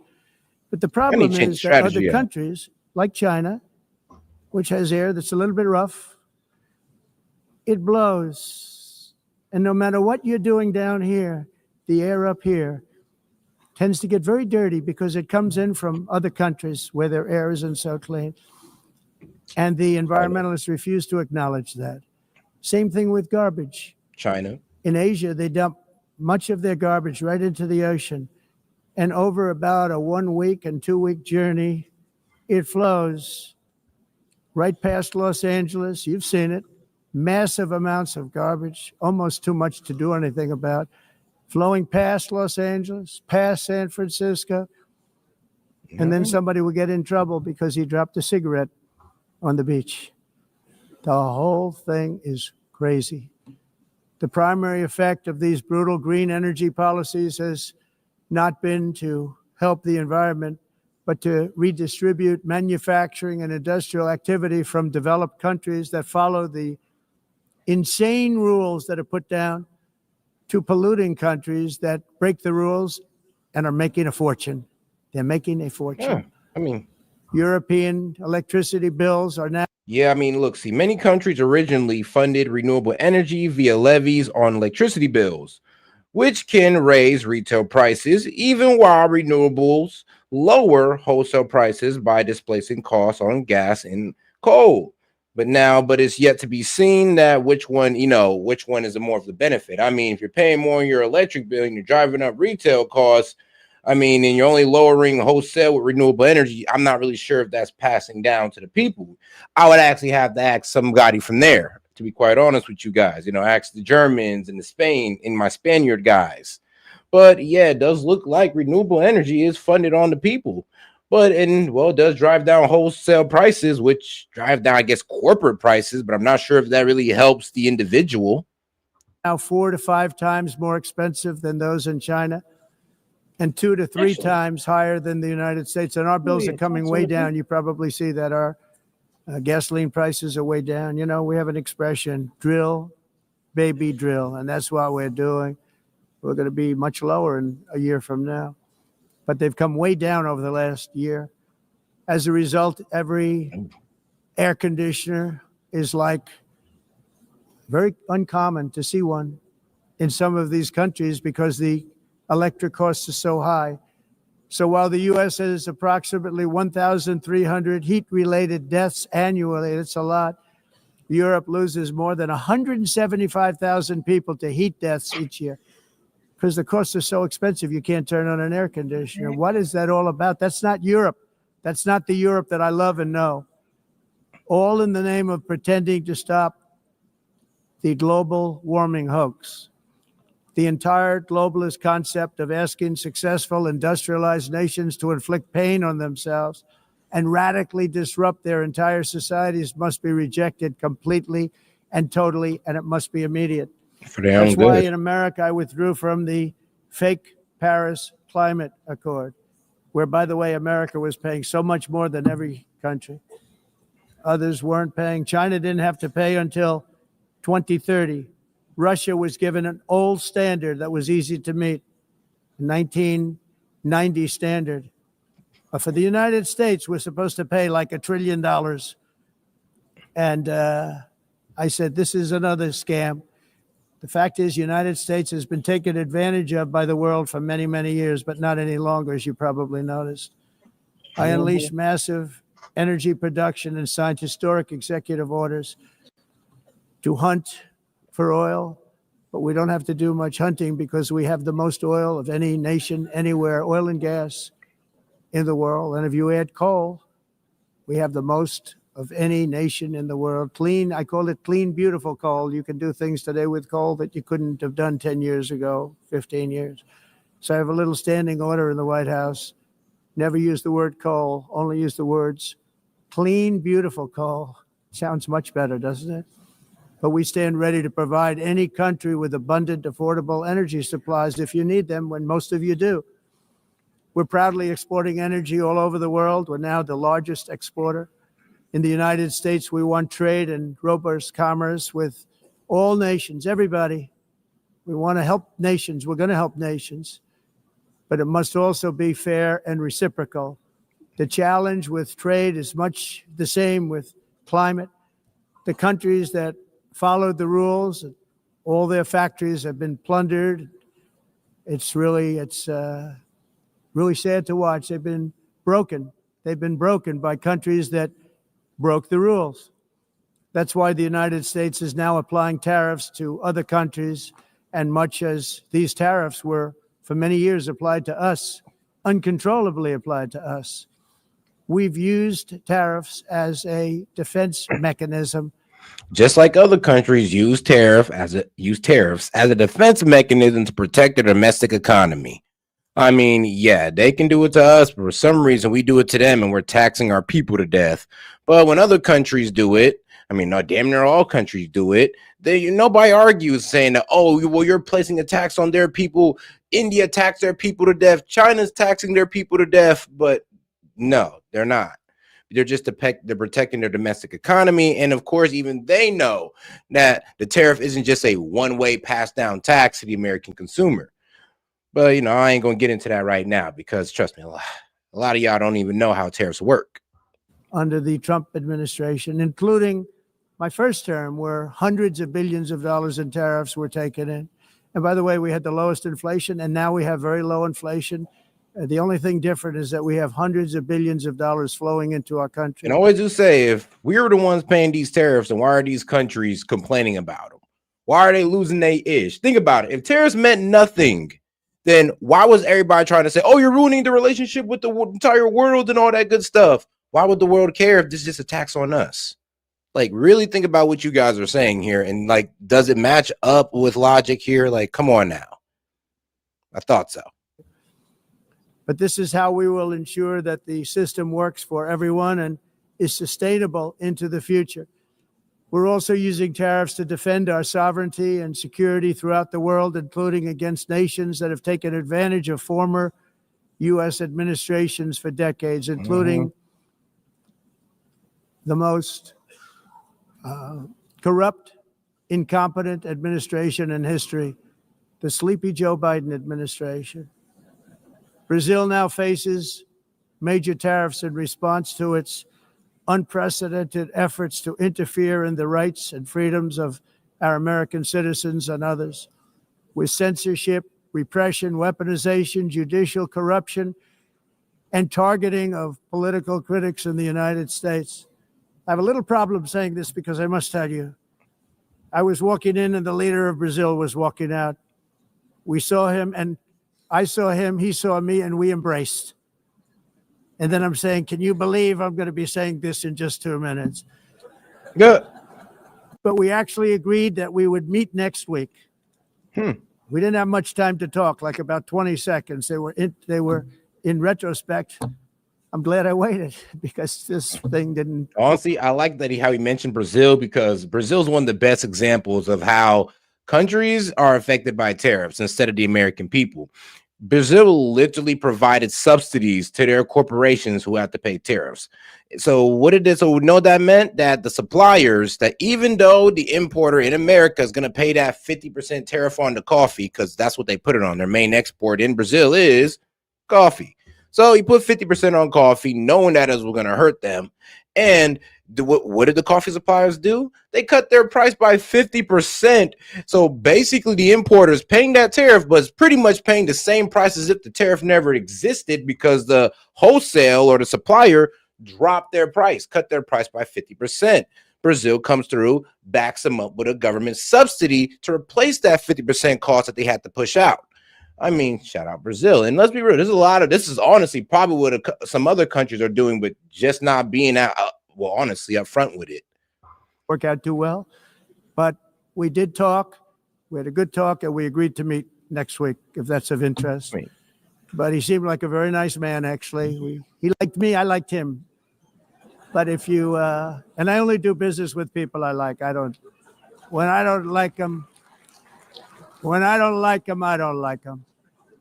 But we had, at least for about 39 seconds, we had excellent chemistry. It's a good sign. But also in the past, Brazil, can you believe this, unfairly tariffed our nation. But now, because of our tariffs, we are hitting them back, and we're hitting them back very hard. As president, I will always defend our national sovereignty and the rights of. Like I said, the coffee business is one of Brazil's biggest industries. So the fact that he put 50% on their coffee, as if we can't go somewhere else, and let's be honest, Brazil got some high quality stuff over there. So they are the best of the best. But let's be honest, though, let's not get it twisted. We can go somewhere else and get coffee, and that could completely devastate their economy. So this is one of the reasons why that, instead of these suppliers trying to, help, honestly, push the cost on to importers, they was like, you know what, we'll take the brunt of the cost. Our government's going to help us because we need the business of the USA. We need you guys. And a lot of countries aren't going to tell y'all that their corporations mainly profit off the US. You can actually look this up. Look up your favorite corporation, and they probably mainly profit in the US. That's why these tariffs were being played off by world leaders, but taken seriously by industry leaders. And shout out to my man Hellbat. He said, fascist red hats versus the commie terrorists. Who wins? I'm weak. Of American Red citizens. hats. So I'm very sorry to say this, that Brazil is doing poorly and will continue to do poorly. They can only do well when they're working with us. Without us, they will fail, just as others have failed. It's true. Next year, the United States will celebrate the 250th anniversary of our glorious independence, a testament to enduring power and American freedom and spirit. We will also be proudly hosting the 2026 FIFA World Cup, and shortly thereafter, the 2028 Olympics, which is going to be very exciting. I hope you all come. I hope that countless people from all over the globe will take part of these will be great celebrations of. And those of y'all who think that, other countries, like I said, you guys really don't know how we work out here in the world. Y'all living in a fantasy world where if you think that Brazil can sell to another country and replace the money that they were making from the US, you're tripping. Like I said, we're the biggest consumer market in the world. We're the richest country in the world. We have the most disposable income with the richest citizens in the world. So, yeah, a lot of these corporations that operate in countries around the world need us. If they're cut off from us, they go under. They can't even depend on their own citizens to buy their products. I mean, look at China. They can't even depend on their own citizens to buy their products. They need to push their products onto us. Liberty and human achievement, and that together we all can rejoice in the miracles of history that began in July 4th, 1776, when we founded the light to all nations. And it's something really that an amazing thing came out of that date. It's called the United States of America. In honor of this momentous anniversary, I hope that all countries who find inspiration in our example will join us in renewing our commitment, values, and those values really that we hold so dear. Together, let us defend free speech and free expression. Let us protect religious liberty, including for the most persecuted religion on the planet today. It's called Christianity. And let us safeguard our sovereignty and cherish qualities that have made each of our nations so special, incredible, and extraordinary. In closing, I just want to repeat that immigration and the high cost of so-called green renewable energy is destroying a large part of the free world and a large part of our planet. Countries that cherish freedom are fading fast because of their policies on these two subjects. You need strong borders and traditional energy sources if you are going to be great again. Whether you have come from north or south, east or west, near or far, every leader in this beautiful hall today represents a rich culture, a noble history, and a proud heritage that makes each nation majestic and unique, unlike anything else in human history or any other place on the face of the earth. From London to Lima, from Rome to Athens, from Paris to Seoul, from Cairo to Tokyo and Amsterdam to right here in New York City, we stand on the shoulders of the leaders and legends, generals and giants, heroes and titans who won and built our beloved nations, all of our nations, with their own courage, strength, spirit, and skill. Our ancestors climbed mountains, conquered oceans, crossed deserts, and trekked over wide open plains. They charged into thunderous battles, plunged into grave dangers, and they were soldiers and farmers and workers and warriors and explorers and patriots. They built towns into cities, tribes into kingdoms, ideas into industries, and small islands into mighty empires. You're a part of all of that. They were champions for their people who never gave up and who never, ever gave in. Their values defined our national identities. Their visions forged our magnificent destiny. Everybody in this room is a part of it in your own way. Each of us inherits the deeds and the myths, the triumphs, the legacies of our own heroes and founders who so bravely showed us the way. Our ancestors gave everything for homelands that they defended with pride, with sweat, with blood, with life, and with death. Now the righteous task of protecting the nations that they built belongs to each and every one of us. So together, let us uphold our sacred duty to our people and to our citizens. Let us protect their borders, ensure their safety, preserve their cultures, treasure, and traditions, and fight for their precious dreams and their cherished freedoms. And in friendship and really a beautiful vision, let us all work together to build a bright, beautiful planet, a planet that we all share, a planet of peace and a world that is richer, better, and more beautiful than ever before. That can happen. It will happen. It will happen, and I hope it can happen and start right now, right at this moment. We'll turn it around. We're going to make our countries better, safer, more beautiful. We're going to take care of our people. Thank you very much. It's been an honor. God bless the nations of the world. Thank you very much. Bye. And all right, guys, I do just want to warn y'all, please do not try to spam the same question thinking that I'm going to answer it if you put it in all caps. I'm only going to low-key put you in timeout. If you can't afford to super chat it in, well, just be salty at yourself for not being able to afford a $2 to $5 super chat and get over it. Or ask somebody in the chat. Like, I don't know why y'all trying to get my attention. Y'all know the rules. But all right, guys, let's go ahead and get right into it. You ain't even a member either. I mean, trust me, you got to understand. I only read longtime supporters, members, and super chatters. There you go. Let's go. We've had an interesting day, I think a very productive day. And we're now we're going to start a meeting with the president, who we all know very well, and he's a brave man, and he's putting up one hell of a fight. And we'll see how that all turns out. But we're going to have a meeting, and we have about 30 meetings scheduled today. We have a lot of meetings scheduled today, going pretty late into the night. But this is an important one, and we have great respect for the fight that Ukraine is putting up. It's pretty amazing, actually. So, Mr. President, please. Thank you so much, Mr. President. I mean, trust me, war is going to give respect for how long Ukraine has lasted during this war, but we all know that they're not going to win the war. First of all, thank you for this meeting. Thank you for your personal efforts to stop this war just now, Mr. President. And I'm happy to say that just now our first ladies of Ukraine, first ladies of the United States, Yes. just now we'll have a meeting about Ukrainian children. Thank you for Melania's personal involvement to this topic. And this is very important. I will brief Mr. President and his team what's going on the battlefield. We have good news. Of course, we want to stop the war with your help, first of all. And it's good that our soldiers occupied 360 kilometers this month. And of course, we will speak about how to finish the war and about security guarantees. A lot of what to discuss. Thank you. Would you like? I mean, it's kind of crazy. Like, here's a problem. This is how you know Ukraine's not winning. They're still talking or begging for security guarantees. I mean, usually when you're winning a war, you're pretty confident in securing your own country, especially if you're winning the war. You're not depending on other countries to give you security guarantees. And then other countries don't got to sit there and ask Putin to, hey, yo, can we give Ukraine security guarantees? Is that possible, Putin? Like, that's literally what they asked them, right? Say how you are doing on the battlefield? Yeah.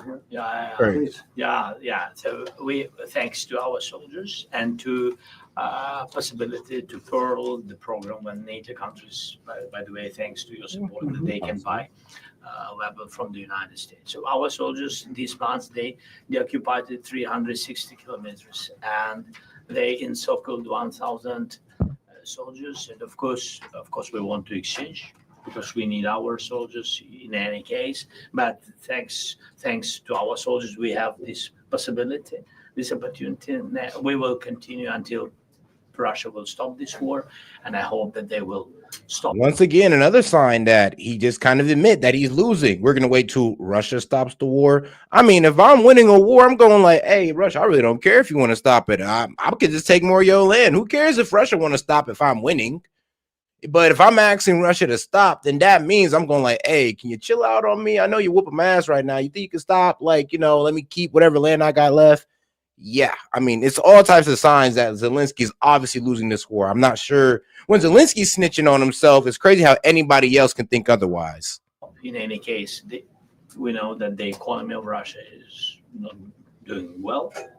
With this, during this war, we need more pressure and more sanctions. And I hope with United States, first of all, and Europe, but we support, Mr. President, your idea, and I want to discuss it, how to stop some countries from Europe, how to stop them possibility to buy Russian oil and gas. Yes, I had conversation, by the way, with President of Slovakia, Prime Minister of Slovakia. We had good conversation. I think that. Okay, I'm sorry. I know you're being serious, Sid, but shout out Sid. He says politics becoming reality TV is the best thing for streamers. You're somewhat right. Also, Ukraine won't win the war, according to Trump's truth post. They are winning and will regain everything they've lost. I mean, oh shit. Oh, bro, I wish that was true. I really do. Like, I promise you, this is not promoting Russia. This is just me being honest with you guys. I wish that was the case. But trust me, if that's true, then I'll sit here and say that even Trump's delusional about it then. If that's true, I will stand on what I'm saying. And even Trump's being delusional if that's true, which I honestly don't believe. But hey, they need some alternative ways, and they will support this idea. I'm not sure that Hungarians are ready, but everything is in the future. Thank you very much. Thank you. Any questions? Mr. President, do you think that NATO countries should? I mean, we're 2 years into this war and they ain't take back a goddamn thing. You're talking about, oh, well, there's gonna be a. I'm sorry, hold on. Sorry, I can't even make the joke without laughing. No, I'm just gonna keep it going. Shoot down Russian Sorry. aircraft if they enter their airspace? Yes, I do. Mr. President, any update on your talks with President Putin, and do you still trust him? I'll let you know in about a month from now. Okay. President Mr. Trump, your President, are message you to willing the to provide Ukraine with the security guarantee? Sure, Sid. When was it posted? Was it posted today, yesterday, 3 months ago, last year, 2 years ago? Like, let me know. The same way as European allies? Well, that's later down the road. We'll be talking about that. Hopefully, we'll be in a position to talk about that a little bit later on. It's a little bit too early to answer Why that do you question. think Mr. Putin is Yeah, not go going ahead, to meet please. with both of you? President Trump, your message to President Orban, who's refusing to stop buying Russian oil. Well, he's a friend of mine. I have not spoken to him, but I have a feeling if I did, he might stop. And I think I'll be doing that. What progress do you think has been made on ending Russia's war against Ukraine since the last time you saw President Zelensky? Well, the biggest progress is that the Russian economy is terrible right now. It's, as you know, it's crashing. And that, frankly, Ukraine is doing a very good job of stopping this very large army. It's pretty amazing. You know, this is a war that should have ended in 3 days, 4 days. People said it was going to be very quick, and you got to hand it to the Ukrainian soldiers and everybody involved. It's still going on, and that's not a good thing for Russia. This was supposed to be quick. What? And so, you know, Russia doesn't look very distinguished, having taken 3.5 years now, right? It's about 3.5 years of very hard fighting. And it looks like it's not going to end for a long time. Mr. President, have you been briefed on the latest alleged drone incursion into Denmark? What do you think of that? And Where are they? Denmark? Copenhagen. Denmark is saying that there were some drones at the airport, possibly Russian sabotage. What's your response to that? Will the U.S. have? In my honesty, it does. I ain't gonna lie.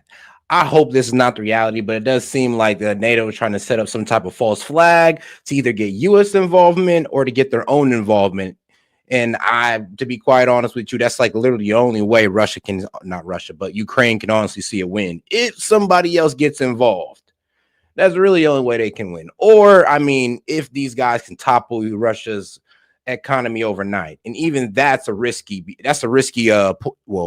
play. Why? Because you don't know what they're going to do with their backs against the wall. Let's remember they got nukes. And, you know, even though my man Sid want to sit here and say, oh, well, their nukes don't work. I mean, you want to fuck around and find out? Well, I have no response until I find out exactly what happened. I know about it, but they don't know what happened. But we're going to find out very soon. Sir. Would you back up NATO allies? You said that. But I'm not finding it. I'm be quite honest with you. Like the last thing he posted, like that's current, is him pretty much complaining that Jimmy Kimmel's back on. Other than that, I'm not finding where this man said that Ukraine is going to win the war. They're going to regain land, you know, pretty much feeding us a fantasy story about, you know, what Ukraine's doing. That's why I said I doubted it, because I'm be honest with you. If you can find it, please let me know. Send it into the Discord. I'll be happy to look into it. But I will still sit there and say, if Trump said that, then he's also being delusional about it. Thought that they should shoot down the Russian aircraft. Would you back them up? Would the United States help them out in some way? Depends on the circumstance, but, you know, we're very strong toward NATO. NATO stepped up. You know, when they went from 2% to 5%, that was great unity. Trillions of dollars is being pumped in, and they're paying us for the weapons that we send. But that was a big day that nobody thought a thing like that could happen. You had countries that weren't paying 2%, and now they're all paying 5%. That's a lot of money. It's a lot of weapons they're buying, and they're buying them from us.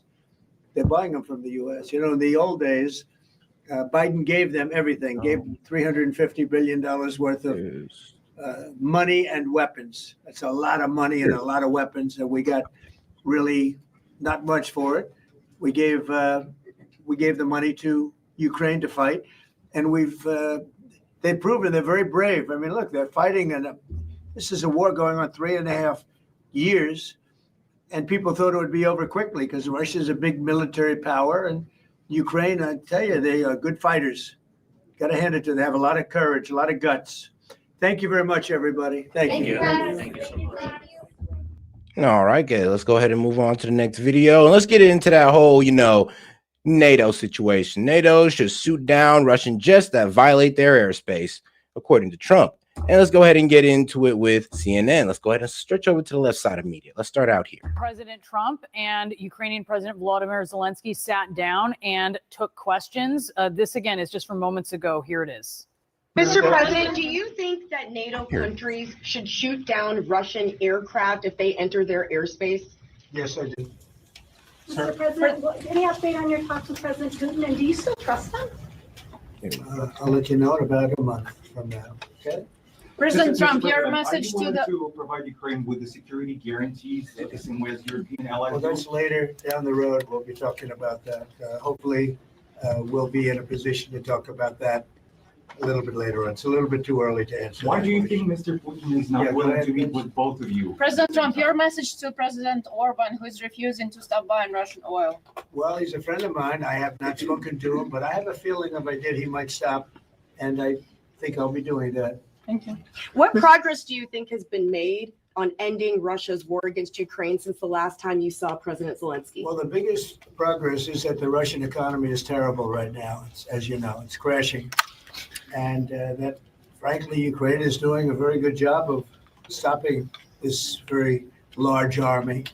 It's pretty amazing. This is a war that should have ended in 3 days, 4 days. People said it was going to be very quick, and you got to hand it to the Ukrainian soldiers, everybody involved. It's still going on, and that's not a good thing for Russia. This was supposed to be quick, and so Russia doesn't look very distinguished, having taken 3.5 years now, right? So about 3.5 years of very hard fighting. And it looks like it's... Yeah, I know. With our help and support. It's not like Ukraine just fought off Russia for 3 years by themselves on the back of what they got already. Like, if they didn't have our support, it probably would have been like over in about a week. Sadly, I'm like, that's just the reality of it. Not going to end for a long time. Mr. President, But I do see here, it does look like, what was it, USA Today article. Shout out to my man Zoloff, who was able to find me it, but not Sid for some reason. And it wasn't on True Social, but USA Today. So shout out.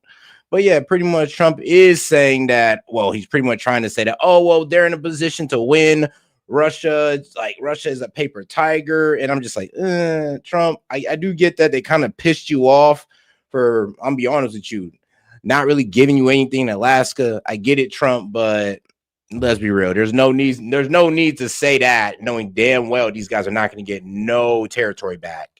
And I keep saying to everybody, now stand on this position that there is no amount of weapons we can give them or money we can give them that's going to help them win this war. We literally have to give these guys soldiers and put boots on the ground to help them win. If there's none of that, they lose. And due to this whole messing with Denmark, Poland airspace, like I said, it does seem like there's a false flag to try to get that done. President, have you been briefed on the I mean, what, you didn't expect me to disagree with the president? Like, what you thought? It was an echo chamber or something? latest alleged drone incursion into Denmark? What do you think of that? And Where are they? into Denmark, Copenhagen. Denmark is saying that there were some drones that shut down airport, possibly Russian sabotage. What's your response to that? Will the U.S. have a material Well, I response have to that? no response until I find out exactly what happened. I know about it, but they don't know what happened. But we're going to find out very soon. Sir. Would you back up NATO allies? You said that you thought that they should shoot down the Russian aircraft. Would you back them up? Would the United States help them out in some way? Depends on the circumstance, but we're very strong toward NATO. NATO's stepped. Oh, and Sid check general Discord also. Don't worry, I already looked into it. And he says, also, the U.S. is in NATO. I never said they wasn't. Never said they wasn't, Sid. up, when they went from 2%. Just because I talk to them, just because I talk about them separately from NATO, doesn't mean that they're not in NATO, my friend. To 5%. That was great unity. Trillions of dollars Doesn't mean that I said that. and they're paying us for the weapons that we send. But that was a big day. That nobody thought a thing like that could happen. You had countries that weren't paying 2%, and now they're all paying 5%. That's a lot of money. It's a lot of weapons they're buying, and they're buying them from us. They're buying them from the U.S. In the old days, Biden gave them everything, gave them $350 billion worth of money and weapons. That's a lot of money and a lot of weapons, and we got really not much for it. We gave the money to Ukraine to fight, and they've proven they're very brave. I mean, look, they're fighting, and this is a war going on 3.5 years, and people thought it would be over quickly because Russia's a big military power, and Ukraine, I tell you, they are good fighters. Got to hand it to them. They have a lot of courage, a lot of guts. Thank you very much, everybody. Thank you. Yeah. Thank you. All right, some really interesting news there. President Trump was asked if he thinks that NATO countries should shoot down Russian jets if they're in NATO airspace. Quote, "Yes, I do," he said. All the more newsworthy because this morning, Secretary of State Marco Rubio indicated the United States would not shoot down Russian jets that enter NATO airspace, but said the alliance would continue to intercept them. Yeah, because that would damn near bring, well, us and I'm real with you, bring us and NATO into the war. And the problem is, like, well, we're in NATO, but to be quite honest, at that point, I would kind of want Trump to separate from NATO. I mean, look, if NATO wants to get into it with Russia, let them do that. We're staying out of it. We're good. We don't need to do all that. Read the article I sent you. Let's see here. He said, read the article I sent you, said I didn't back up my claim, straight up falsehood. But you didn't.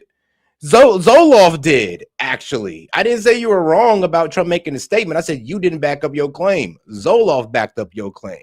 Actually, I mean, shout out to the dog Zoloff. He's right here in the Discord. Zoloff. But you made the claim.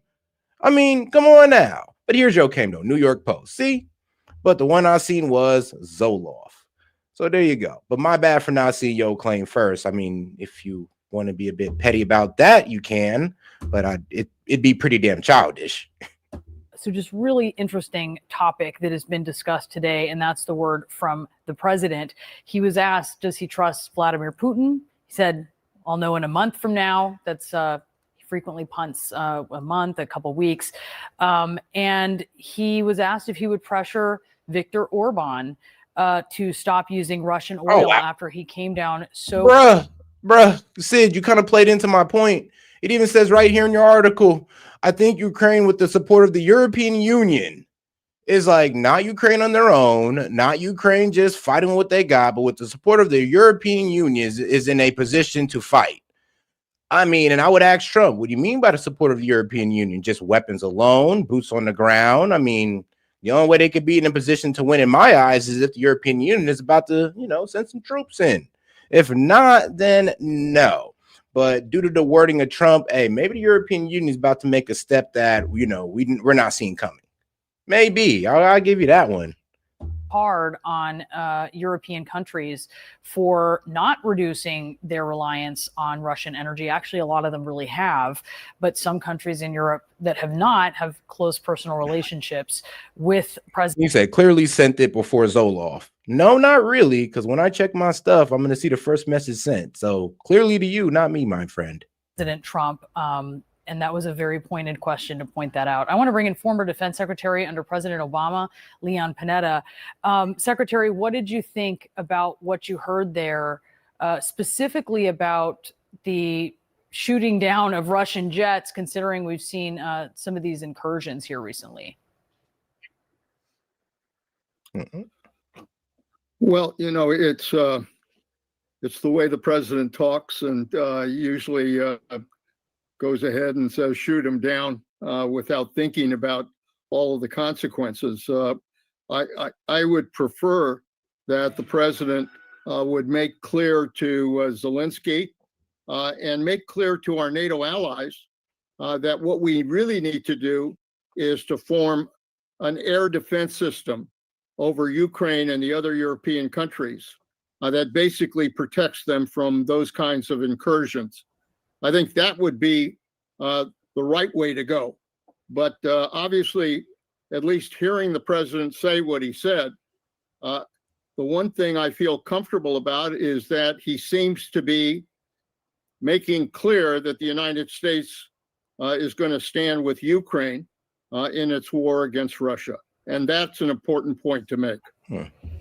When he was talking about, has he seen progress? To be honest, I can see this because, like, from the New York Times article that Sid sent me, it does say that, with European support, with the European Union support, they could win. So pretty much Trump is saying, yo, Europe, I mean, y'all the main ones complaining about this. Y'all saying that if they take Ukraine, you guys are next. So y'all should go ahead and get involved. And with y'all help, they could possibly win. They could fight and win back all Ukraine back.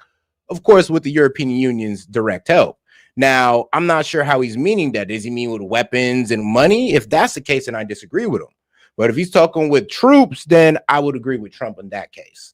Even though I would disagree about promoting them to send troops. But if they do send it, it would definitely help. They could definitely see a win that way. On ending the war. He's pointing to the Russian economy. What did you think about that?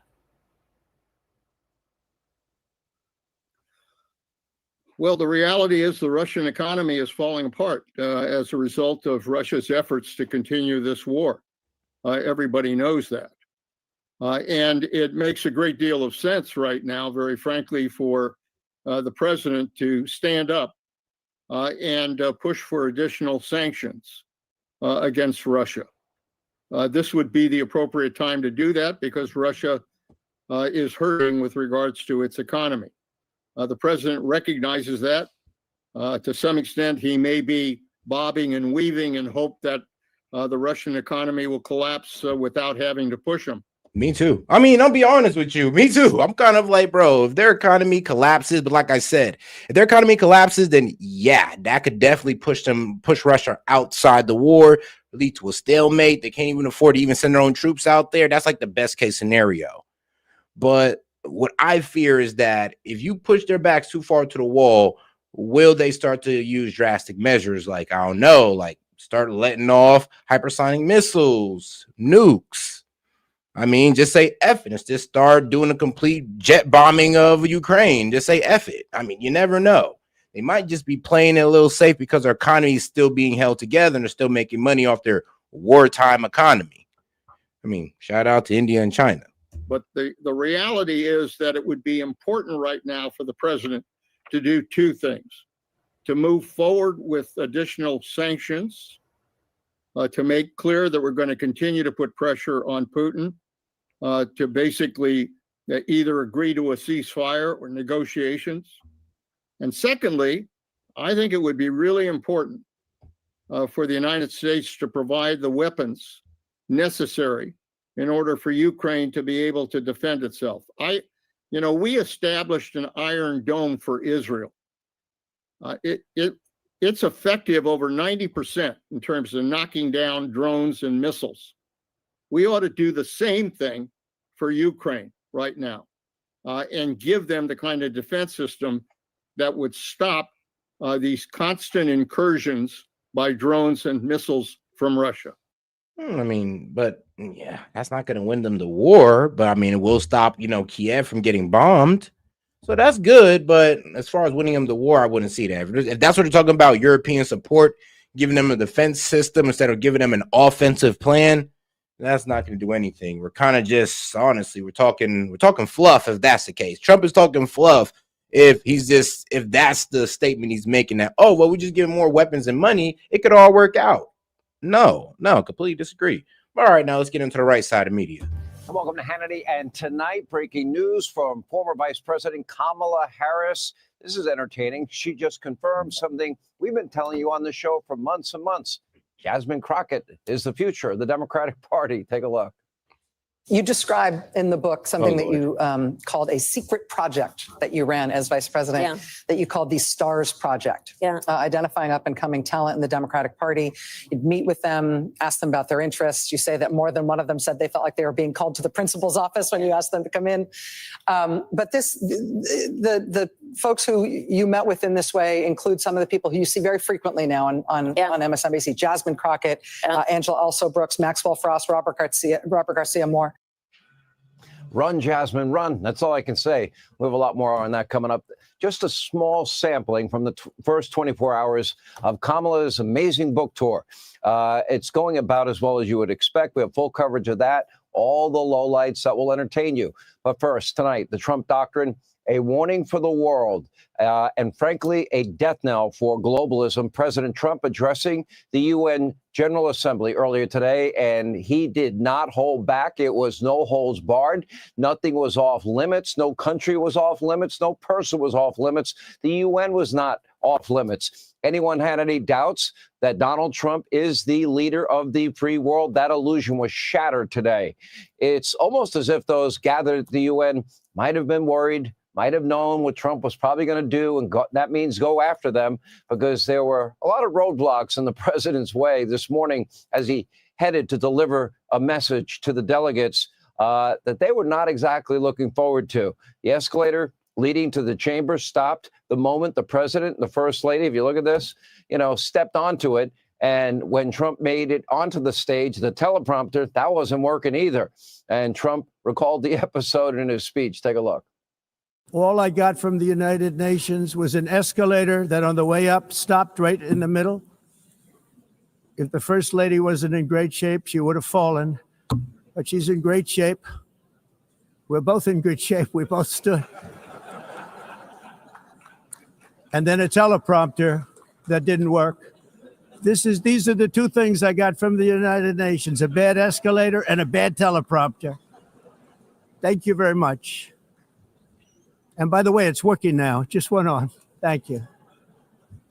I think I should just do it the other way. It's easier. The UN with a history of globalism, virulent anti-Semitism, anti-Americanism, and now a broken teleprompter and escalator.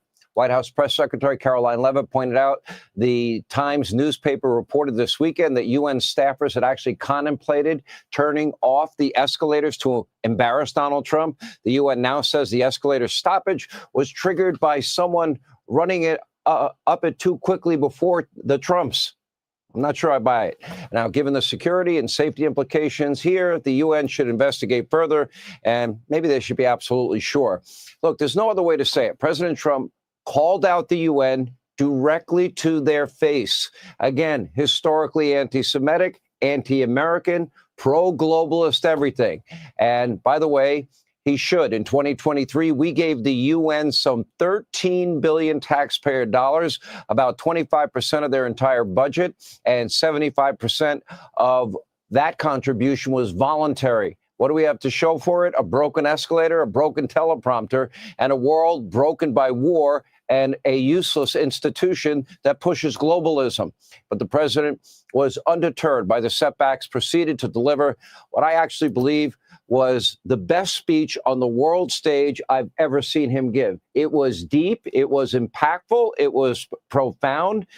He spared no one from his truth-telling, friend or foe alike. He challenged every single globalist institution, starting with the UN itself for their failures and outdated way of thinking. He laid out a new vision for the world. President Trump uniquely understands that the power, the might, and the purpose of this country, the United States of America, must be used as a force for good. And that's exactly what he is doing.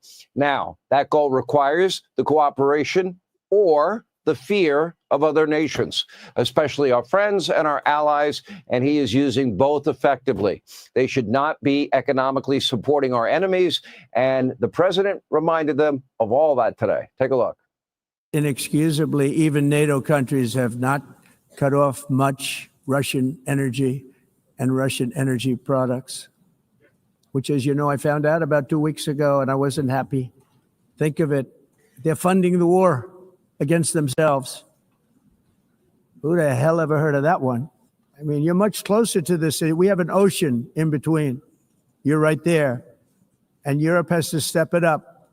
They can't be doing what they're doing. They're buying oil and gas from Russia while they're fighting Russia. It's embarrassing to them. And it was very embarrassing to them when I found out about it, I can tell you that. How stupid. You know, Western Europe funding Putin's war machine. Now, the president did not leave Europe alone after that. He had a very dire warning for our allies in the Western world. The end is near for your societies if you don't change course and change course fast. Take a look at his admonition. Europe, on the other hand, has a long way to go, with many countries being on the brink of destruction because of the green energy agenda. I'm telling you that if you don't get away from the green energy scam, your country is going to fail. Not only is the UN not solving the problems it should, too often, it's actually creating new problems for us to solve. The best example is the. And what we learned earlier in the stream is that some of these countries are actually subsidizing green energy, well, through being taxed or through having added on tax on their electric bill, instead of actually making money off green energy. So like I said, you got the Saudi guys out there making money off oil, and then you got the European guys out here, well, getting taxed for their green energy. Number one political issue of our. I mean, somebody in Germany said it's free. I'm like, shit, it better be. It's on the back of y'all taxpayers. It better be. Time, the crisis of uncontrolled migration. It's uncontrolled. Your countries are being ruined. The United Nations is funding an assault on Western countries and their borders. Couldn't be more correct. And later in the day, President Trump even got the opportunity to face the French president, Emmanuel Macron, directly with his displeasure over France recognizing a Palestinian state. Watch this encounter. Well, I think it honors Hamas, and you can't do that because of October 7th. You just can't do that. But we want our hostages back, and we don't want them back in, ones and twos and take the next 2 years to do it. But the president did not only call out our friends, he had plenty to say about our adversaries as well. Early in his address, he reminded the world about how he handled the long-running threat of Iran's pursuit of nuclear weapons. Peace first, always. But if negotiations falter, a time does come to use the unrivaled strength of the United States military. Take a look. The world's number one sponsor of terror can never be allowed to possess the most dangerous weapon. That's why shortly after taking office, I sent the so-called Supreme Leader a letter making a generous offer. I extended a pledge of full cooperation in exchange for a suspension of Iran's nuclear program. The regime's answer was to continue their constant threats to their neighbors and U.S. interests throughout the region. Today, many of Iran's former military commanders, in fact, I can say almost all of them, are no longer. I'm gonna be honest with you. Like, in all honesty, I believe the only country that was really worried about Iran getting a nuke is Israel and the United States. I mean, everybody else is pretty much trying to say they have a right to it, or they're not really a threat to anybody over here in the Middle East, when really they are a threat to Israel and America. Those are really like the only two countries that was really pressed about Iran having a nuclear weapon. With us, they're dead. And 3 months ago, in Operation Midnight Hammer, 7 American B-2 bombers dropped the 30,000-pound each bombs on Iran's key nuclear facilities, totally obliterating everything. Also, the president reminding the entire world of the 7 conflicts that he helped to end around the world, even ones that he had, that they'd gone on for 30 plus years, on for decades. Take a look at what he said. In a period of just 7 months, I have ended 7 unendable wars. They said they were unendable. You're never going to get them solved. In all cases, they were raging with countless thousands of people being killed. This includes Cambodia and Thailand, Kosovo and Serbia, the Congo and Rwanda, a vicious, violent war that was, Pakistan and India, Israel and Iran, Egypt and Ethiopia, and Armenia and Azerbaijan. It included all of them. No president or prime minister, and for that matter, no other country has ever done anything close to that. It's too bad that I had to do these things instead of the United Nations doing them. And sadly, in all cases, the United Nations did not even try to help in any of them. No, they didn't. They're pretty useless. Now, after patiently offering Russia and Putin an off-ramp to war and to death, President Trump is now giving Russia the Iranian treatment. Now, here's what he said today after the speech about repeated Russian incursions on NATO airspace. Listen to this. Do you you think that NATO countries should shoot down Russian aircraft if they enter their airspace? Yes, I do. And in a Truth Social post this afternoon, President Trump encouraging Ukraine and Europe to take the fight to Russia and announced that the U.S. will continue selling arms to NATO, which NATO can then give to Ukraine. He called Russia a paper tiger that should have won this war in 3 weeks. The world is now on notice. President Trump is a crusader for peace, but he will not hesitate to use the awesome might of this country for a force for good. And by the way, after they push him to the limit, he's trying hard for peace.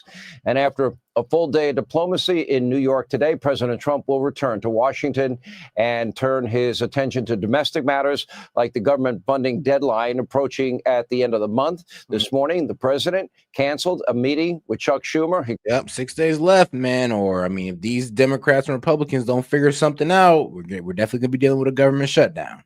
Hakeem Jeffries telling them that he will not be held hostage by their insane demands, which include things like over $1 trillion in new spending. Which is wild because it's absolutely ridiculous. It's like they're pretty much trying to get some of the cuts reversed in his big, beautiful bill. They're like, oh, well, yeah, that $930 billion in over the next 10 years in cuts to Medicaid. Yeah, we want you to go ahead and cancel that and add $1 trillion to it. I'm like, whoa. You're not asking back for the 930. You're asking back for not just 930, but 60 billion more. Yeah, y'all tripping. It's like y'all don't get the initiative of cutting spending, huh? For healthcare for illegals, taxpayer-funded gender swap surgeries for minors, open borders, men and women's sports. All the Democrats have to do is vote to pass a clean funding extension. Right now, they are the ones moving our government towards a shutdown, which is odd because, well, of course, the Dems will say that it's us because we're not willing to, well, I guess capitulate to their demands, or I guess come to some type of, what would be the word? Middle ground. Yeah, come to some type of middle ground with these guys. All right, well, we're not going to give you $1 billion, but I mean, maybe we can give you $200 billion more funding in Medicaid, and hopefully y'all be okay with that. Because, I mean, come on now. We cut it for a reason. We're not just about to give half of it back or think about it, give more to it. Like, there's a reason why it was cut. In the past, they have been quite outspoken about how bad shutdowns are for America. In case you've forgotten, here's a reminder. It is not normal to shut down the government when we don't get what we want. If the government shuts down, it will be average Americans who suffer most. A government shutdown means seniors who rely on Social Security could be thrown into chaos. Families will be hurt. I mean, yeah, but if it's about going against Trump, y'all forget about all that. I mean, you will literally let the American people suffer if it means to spite Trump. And then you'll sit there in the American people's face and say, well, at least we're getting in the way of Trump, right? Okay, guys. I mean, if that's what y'all want to do, I mean, this is why y'all will low-key lose the midterms. Like, this is why I have no faith in the Democratic Party of winning the midterms, because y'all look what y'all doing now. And then y'all have no party, like there's no unison in the party. Farmers will be hurt. It's the service members who will work without a paycheck. It's the firefighters who will be furloughed. This shutdown, you know who's going to feel the pain? You know who it hurts? You. Everyday people and the most vulnerable. Seniors, veterans, working families, hungry kids, y'all. Democrats are signaling they're ready for a fight. This time, Schumer tells the Associated Press, quote, things have changed. It is not normal to shut down the government when we don't get what we want. Sounds like what's about to happen. Like it or not. You just love the Washington swamp. Surprise, Democrats playing politics again. President Trump presented a bold new vision for America in the world today at the UN. They want no part of it. They would rather just wallow in their own hatred. Shocker. Hey, Sean Hannity here. I know, right? It's like, is this anti-Trump to the end, I guess, even if you don't have no better policies. But all right, guys, let's get into these H-1B visas. Or is he? Big Tech. Trump is taking a sledgehammer to the H-1B visa. Or is he? Big Tech is worried. MAGA is furious. And everyone else is just plain confused. But there's one important detail that everyone is missing. Welcome to Oh, and shout out Parabolic Curvature. He says, I linked the actual post in news and Discord. Appreciate that. And he said, clearly said it before Zoloff. Clearly sent it before Zoloff. Dog, did I hear it? Bro, did you not hear me? Did you not hear me, Sid? I said I seen it. I seen Zoloff's first, even though you sent yours first. I'm not saying that you did it. Like, don't be so defensive, my friend. And actually listen to what I'm telling you. Like, you always think I'm trying to go against you for some reason. Like, it ain't even like that, brother. It ain't even like that. America Uncovered. I'm Chris Chappell. Before we get started, did you know YouTube is actually hiding episodes from you? It's thanks to a little feature called restricted mode. Check it out. Here's our channel unrestricted, and here it is on restricted. To be honest, if you're on this channel, you're most likely in unrestricted mode, so don't worry about that. Trust me, if you're here, you're most likely on unrestricted mode, because I don't have a lot of, I guess, safe episodes. I had to check that out for myself. I was like, damn, okay. Without telling them. It's tough. Anyways, it looks like H-1Bs are back on the menu, boys.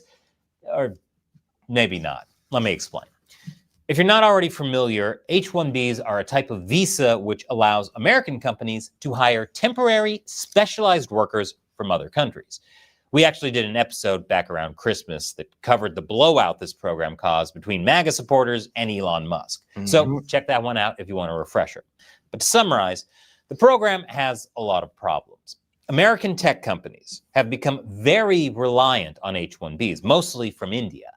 And rather than attracting extremely talented individuals, it's seen as a very exploitative system that abuses foreign workers, floods the market, and keeps wages down for everyday Americans. Yeah, and like, let's be real, it was only supposed to be used for those high up positions. Like I said, for specialists. Like, you need a specialist to come over here and train. Okay, cool. But you using it for entry level and mid-level positions, that's not what it was supposed to be for. And they're only doing it to save money. However, those issues were shelved in favor of, well, everything else that's been going on for the last 9 months. Good point. I'm just so tired, man. And now H-1B visas are back in the news with Trump's latest executive order. And the hype around this thing was huge. Secretary of Commerce Lutnick told the press that companies would have to pay $100,000 a year for every H-1B holder they employ. And he was very insistent. Well, they're $100,000 per year. They have to pay the government $100,000 and $100,000 a year. Renewals, first times, the company needs to decide, is the person valuable enough to have $100,000 a year payment to the government? It's annual. I mean, that's a huge amount of money. A $100,000 annual fee on new applications and those seeking renewal would basically kill the program overnight. So it's no surprise that the news caused immediate panic for both big tech and Indian workers, fearing that they were about to be locked out of the country. But Trump news is kind of like the weather. If you don't like it, just wait a few minutes. Press Secretary Caroline Leavitt offered some reassurances. She said the $100,000 is a one-time fee that only applies to new applicants, not people who are already on the visa or that are seeking renewal. She also said that current visa holders can come and go as they please and won't be charged to re-enter the country. So visa holders let out a small sigh of relief. Okay. The online right, they were not happy. Posts began flying around about how it was all a bait and switch, another Trump betrayal, and that he folded to Elon's tech bros. Like, let's be real, though. It does kind of look like a bit of a capitulation because the $100K a year was absolutely perfect. Like, even I was like, nah, y'all should have just kept with that. Like, if Lutnick put that down, y'all should have let my man run with that. But as Caroline Leavitt stated, yeah, it's supposed to be like a one-time fee. So it still hits him, but it doesn't hit him as hard as it would have if it was a yearly thing. To the India lobby, we're talking about the $100K payment. And to the Jews, man, is there anything they won't catch the blame for? The Jews deleted my save file. The Jews emptied my ice tray without refilling it. The Jews made me forget I had a package of ground beef in my trunk, and now the AC smells like the handicap stall at the Port Authority. It's all so tiresome. Now, before you put on your Fell For It Again award, let's actually look at the executive order and see what kind of effect we'll have. Caroline Levitt was correct. The $100,000 is a one-time fee for new H-1B petitions. It does not apply to any previously issued visas or any petitions submitted before September 21st. Because that'd be absolutely ridiculous. I mean, we'd pretty like if it was, I mean, they would literally have to backtrack. They would have to backtrack people and be like, well, you got to pay over $100K in H-1 visa fees for these guys that been here before this, you know, proclamation or executive order. So yeah, it would make sense that this would start well on September 21st instead of trying to backdate it. Thank God. I would even feel bad for the tech companies if they were trying to backdate it. I was like, damn, that's gonna hit them. Does not apply to visa renewals, and it does not prevent any visa holder from traveling in or out of the country. Okay, so the fee is just for new applications going forward. Got it. But there's an important aspect a lot of people aren't considering. Actually, it's twofold. First, H-1B visas don't last forever. Unless your employer sponsors you for a green card, you marry an American citizen or something like that, it expires after 3 to 6 years with an extension. Smart. Those visa holders who didn't have to pay the fee will eventually age out. That just leaves all the new applicants who will need to pay the fee. And that $100,000 is And you know, the most disrespectful take I've heard is that, this is all the talent and all that good stuff. No, we got pretty talented individuals as well. We got STEM students and trust me, we got pretty damn smart ones, STEM students and graduates. We have enough STEM students and graduates to take up all the jobs here. So it kind of kills the whole, we need these guys. We don't have enough. No, we do.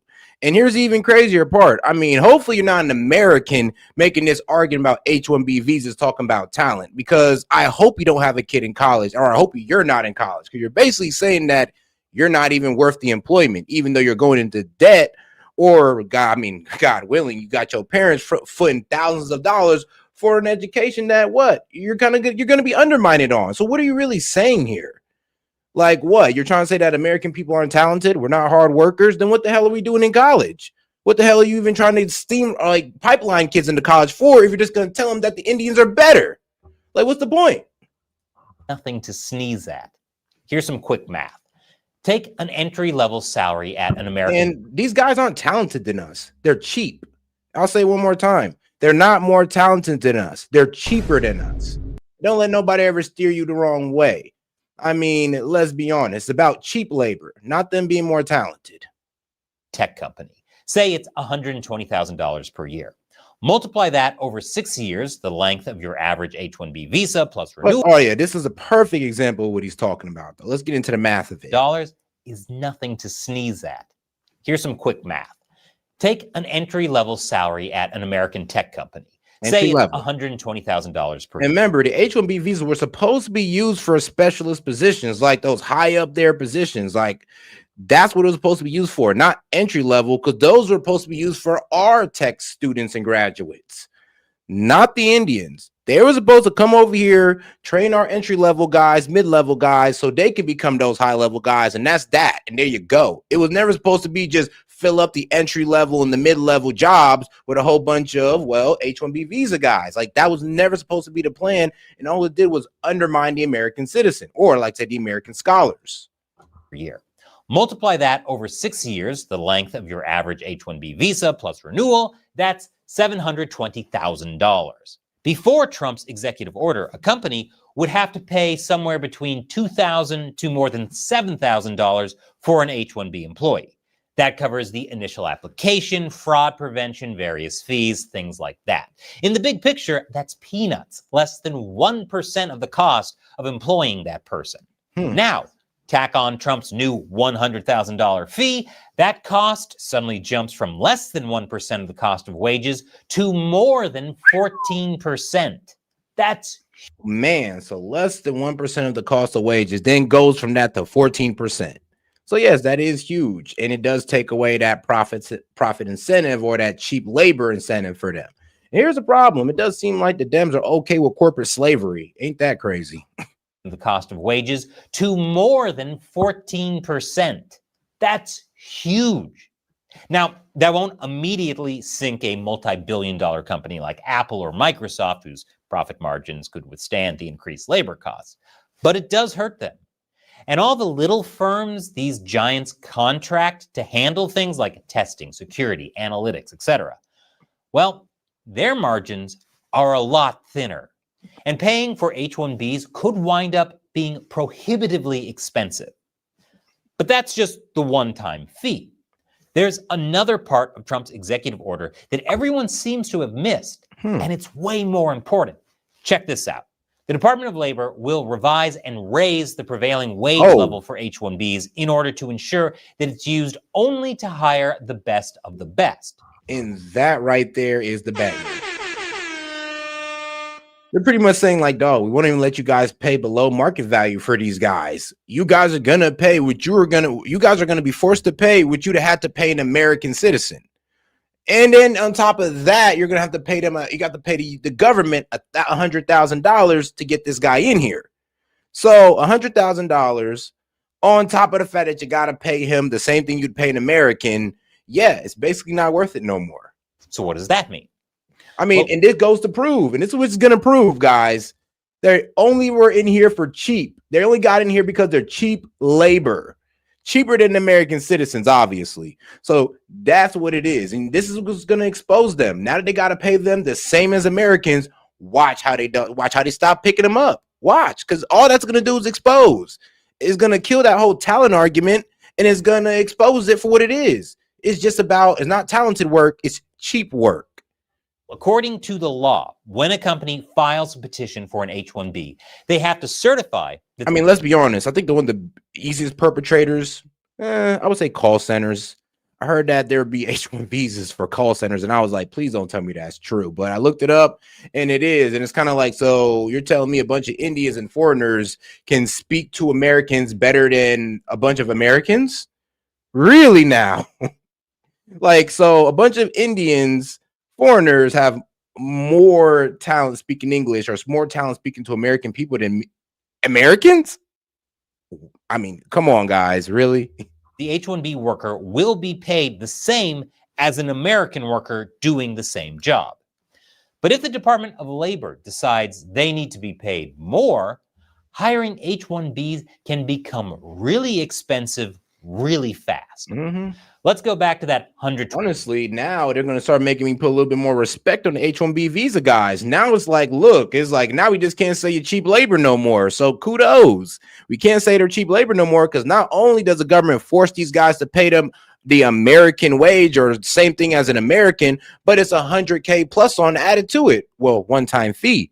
So yeah, now if an H-1B visa guy's in here, we're not just going to say, oh, you're just here for cheap labor and to undermine the American citizen. You're here because you're obviously one of the best people for the job. So it really kind of takes away that criticism. $20,000 a year. Them should honestly be for this instead of trying to say, oh, we're trying to take talent away. Obviously, we're not trying to take talent away. We're trying to stop these corporations from undermining the American people with cheap labor. But like I said, I mean, y'all all for corporate slavery, apparently. Job. That's about what you'd expect as a base salary for an entry-level software developer living in an expensive area. We'll just ignore stock options and bonuses and whatnot for the example. If the Department of Labor decides on a moderate increase, say around 25%, that brings the annual salary to $150,000. A stronger lift, like 40%, brings it to $168,000. And if they wanted to really go crazy, they could up it to 60% or $192,000. Throw the new $100,000 fee on top of all this, and we're talking over $1 million over 6 years for an entry-level job. This changes the whole ballgame. It demolishes H-1B visas as a pipeline for cheap labor. Instead, it becomes a program only for the absolute highest skilled, highest paid, cream of the crop for the nation's biggest companies, which is, believe it or not, the program's intended purpose. Now, like I said, this isn't going to immediately end the program, but what it will do is slowly bleed the program out, leaving just the world-class experts. No more cheap, exploited labor driving down everyone's wages. Some in Trump's base may think this will take too long, but you have to understand Trump's position.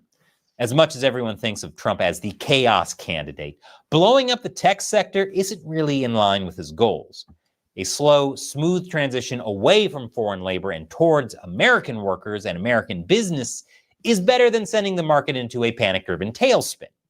Think of it like this. The president is the captain of a ship. The seas are dangerous, full of debris left over from decades of bipartisan mismanagement. The captain has to carefully navigate these waters, avoiding obstacles and keeping the ship from flipping over if he takes too sharp of a turn. What he's not going to do is ram the boat into the nearest iceberg just to own the libs. That's my read on it anyway. But what do you think? Does this executive order go too far, or does it not go far enough? Leave your comments below. Honestly, at the first, I thought it didn't go far enough, but as soon as it says as soon as it says that you got to pay them the same as you pay an American citizen, I was like, okay, yeah, they're doing it good enough. I mean, honestly, it'd be icing on the cake to make that $100K, that one-time $100K a yearly thing. Yeah, that one-time $100,000 payment. If they was to make that yearly, it'd have been perfect. But it's good. I'm okay with it.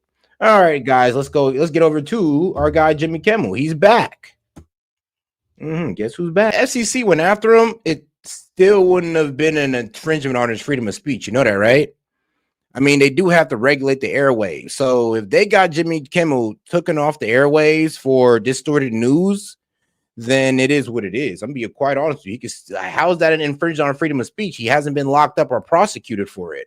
And the last time I checked, I mean, is freedom of speech means freedom of being prosecuted for what you say, not freedom of consequence. He can be fired just like you can be fired if you write something crazy on social media or if you say something crazy on social media. Like, there you go. And if the SEC was to go after him, I mean, honestly, it'd have been a weak case of news distortion because he has plausible deniability. Now, ABC reacted because they're already working with two strikes. I mean, unfair coverage during the election, and of course, the grape streamer saying that Trump was liable for grape, which was wrong. So already, I mean, let's be real. When they said FCC chair said we can do this the easy way or the hard way, to be honest, they could have kept Kimmel on, and there'd have really been nothing done by the FCC chair at all. So I'm not sure where you guys are trying to get this whole government like getting involved with free speech from, but no, because if that was the truth, well, Kimmel would be in jail, period, point blank. And yeah, that's not what happened. The government didn't say that. That's where Ted Cruz got the story wrong. And somebody should let Ted Cruz know that. You know, the government didn't say that, bro. The FCC said it. St. Clair Media Group said it. Next Star Media Group said it. So we're talking to the guys who signed this nigga. Who signed this guy's check and who allows him to be on public airways. This had nothing to do with the FCC or Trump. That's the whole misconception everybody have about this. And just because the FCC chair says something, like I said, if this was a violation of freedom of speech, even if the FCC went against him, that wouldn't have been a violation of freedom of speech. That's just them holding up regulation. A violation of freedom of speech would have been his ass in jail. And y'all know that. So why are y'all lying? That will end up bad for conservatives. I don't think I've ever said this before, but Ted Cruz is right. He's absolutely right. This affects all of us, including him. I mean, think about it. If Ted Cruz can't speak freely, then he can't cast spells on the Smurfs. Even though... And shout out to Parabolic Curvature. He said, MAGA is trying everything. He said, MAGA is trying everything in their power to paint him as anything other than one of them. This doesn't imply that he was right-winged, just that MAGA immediately blamed the left. Bro, hold on now. Did you not just hear what you said, dog? MAGA is trying everything in their power to paint him as anything other than one of them. What is MAGA, bro? MAGA is basically right-wing, so we all know that, right? This doesn't imply that he was right-wing, just that MAGA immediately blamed left without details. Actually, we did blame them with plenty of details. Bro, he said, hey, fascists, on the bullet, catch. Bro, he has a transgender girlfriend. He was in certain Reddit groups, bro, his own, not Reddit groups, sorry, but in Discord groups that was leftist. His own friends and neighbors and schoolmates were saying that he was left on a lot of things. We weren't going off with no details, my friend. You guys were the ones going off with no details, not you, Parabolic, but this guy right here. He did say that MAGA is trying to frame them as somebody on the left when they know it's one of them. What does that say? He's saying that, oh, this guy's actually MAGA. He's saying that to the crowd, which is not true, which is news distortion. What don't y'all get? And that's the breaks the FCC guidelines. It's news distortion because he's going out there on public airways saying that the killer of Charlie Kirk must have been MAGA, but MAGA trying to put him off on the left. Keyword. They know what? That he's MAGA. That was the lie. He went out there and told a lie, even if he did it unknowingly. You know what? I'm not even gonna say a lie. He went out there and spreaded misinformation because he didn't know the facts. Period, point blank. I'm just gonna go ahead and give him that way out. I'm not gonna say he went out there, looked at the information, and still just said that. I'm not gonna say that. I'm gonna go here and say that he didn't have all the right information. He was filled with TDS, and he made that statement. I don't agree was with a lie. many of those people on most subjects. Some of the things they say even make me want to throw up. It takes courage for them to speak out against this. And shout out BF. Look up jawboning definition, little bro. I mean, all right. I mean, I'm not sure who you're calling little bro, little guy, but yeah, okay. Administration, and they did, and they deserve credit for it. And thanks. And all right, he's like, don't front Parabolic. He's armed queers SLC. All right. What's so funny about people like this try to sound smart, but they're still wrong. Like, bro, an attempt to persuade or pressure by the force of one's position of authority. By who? Like, who pressured him? Because was it the government? No. Who pressured him off? Actually, nobody pressured Kimmel off. Actually, they asked Kimmel to come back because, like I said, you guys don't know the full story. They asked Kimmel to come back and apologize. That's not pressuring him off. They said, bro, you can come back, apologize for being wrong, and state and make some apologies. And there you go. I mean, it's all good. We'll let you back on. We'll go ahead with the regular schedule. Kimmel said, no, I'm not doing that. If anything, I'm going to double down. And they said, well, if you're about to do that, then we're going to suspend you. That's it. So how's that violating his freedom of speech? I mean, if you don't listen to your boss, usually there's repercussions. It's like, bro, what are you guys, spoiled children? It's like, what? So it's okay for your pundits or your comedian to say anything they want, no matter how erroneous it is, and they just stay on the airways, even though they have a FCC license they got to maintain? That's what I'm saying. You guys don't know the details. I mean, you don't know about the ABC affiliates and their community guidelines and standards, and you don't know about FCC guidelines on which is which ones he broke, which is distorted news. And even Parabolic trying to defend it, which is, to be honest, Parabolic, I don't even know how you can defend it because he did say the shooter was MAGA. That's distorted news. But yeah, pretty much that's it. And this is what's the problem with Kimmel, because now he's just gonna be like, well, almost every late night talk show host got fired because of freedom of speech. The Trump administration doesn't like him. No, you guys have bad ratings, and everybody got tired of the same TDS jokes that y'all had.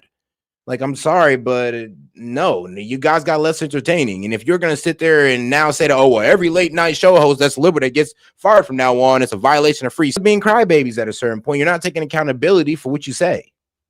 Worse, the affiliates who run our show in the cities that you live in to take my show off the air. That's not legal. That's not American. It is. That is un-American. No, it is legal. If your ABC affiliates take you off for distorted news, if your ABC affiliates say you're suspended for not apologizing, you wanted to double down, then that's not against the law. Like I said, bro, consequences? Are you serious? I'm sorry, but yeah. Freedom of speech doesn't mean that you're free. You have freedom of consequences. Sorry.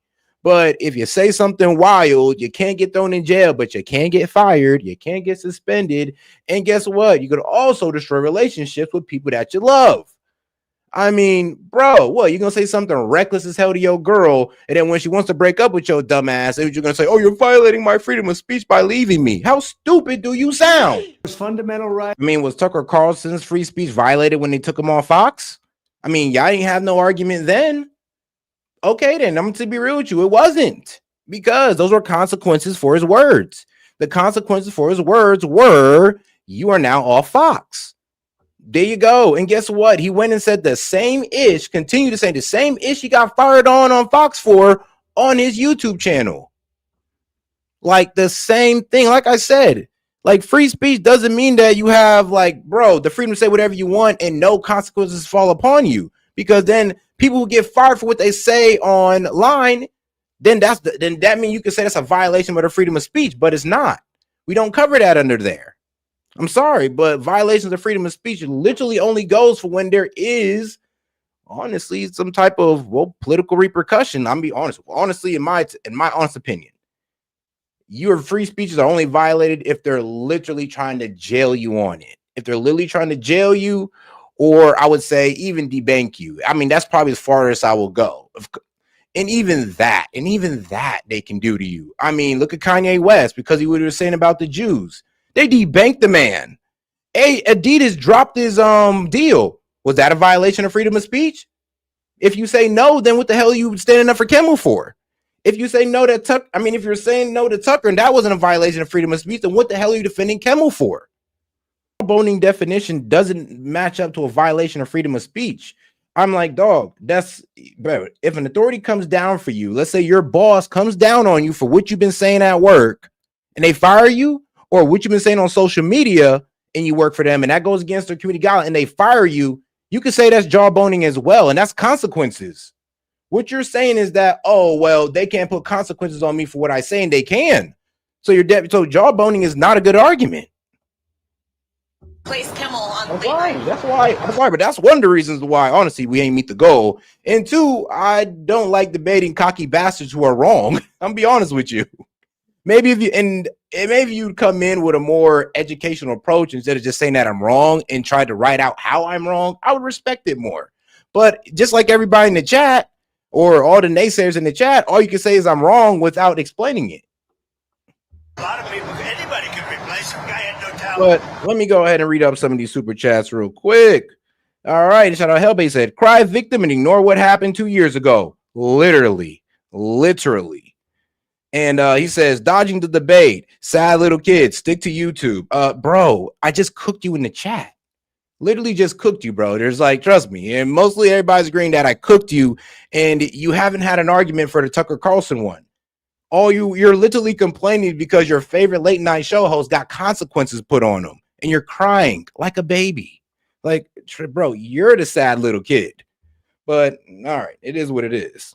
Hey, can you pull up what Anna Gomez wrote about this? Does it matter? Please explain it to me. Because like I said, you have not been able to tackle my argument of what happened to Tucker, what happened to Kanye. You guys are pretty much saying that there should be no consequences for whatever you say. And that's just not what freedom of speech is. I'm sorry, but you can get consequences. And if you guys saying that every time somebody like says something, there's a consequence that comes with it outside of going to jail, it's a violation of freedom of speech. And I'm gonna be honest with you, there's been a violations of freedom of speech going on all through the Biden administration, and y'all said nothing about it. So do you want to sit there and agree that Tucker shouldn't have been taken off, Kanye West shouldn't have been taken off or dropped or none of that or debanked? Like, do you guys want to sit there and hold that stand for that too? If not, then shut up. There's really no debate here because you guys are inconsistent in your argument. And shout out to my man Parabolic. She is the FCC commissioner and she explained it well. Commissioner? Oh, no, never mind. But shout out to my man Sexy Seahawk 69 said Trump voter here. If the demonic FCC, the effing censorship cunt committee, hilarious, did this un-American censorship this un-American censorship constitutionally violates to one of us, you'd be livid. Honest, bro. I did not just make that statement. Let's be real. It's not in the Constitution. I'll be honest. When they fired Tucker Carlson for what he said, and it was what it was. It didn't. He got the consequence of being fired for what he said. It is what it is. But you know what he did? He went straight to YouTube and he went to Rumble and other platforms and took over there. Like, and let's be real. I mean, wasn't he also got in trouble for what happened in Fox News? Wasn't he one of the reasons that they lost money? It is what it is. It's the consequences of his actions that he had to get held accountable for. That Fox held him accountable for and fired him. That wasn't a violation of freedom of speech, so neither is it with Kimmel. And here's the problem: is that did happen to one of us. And what did I say? I said nothing. I was like, you know what? Fox has the right to choose whatever they want to do. If they want to keep him on, is what it is. If they don't like what he's saying, they have the right to fire him. Just like all employers do. So you guys are pretty much saying that what your employee doesn't have the right to fire you over what you say on your line or, you know, what you say online or over the airways. Yes, they do actually. Honestly, it's kind of written in the contract that you sign with them. Like if you ain't never read it before, you ever been to orientation, they tell you, yes, we can look up on your social media and fire you for whatever you say. So watch what you say.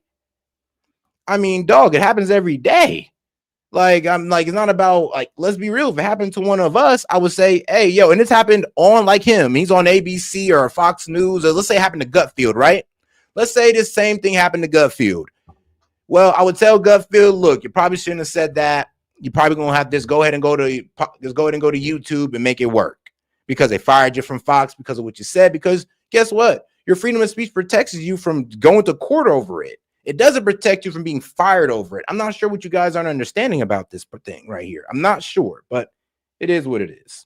I've been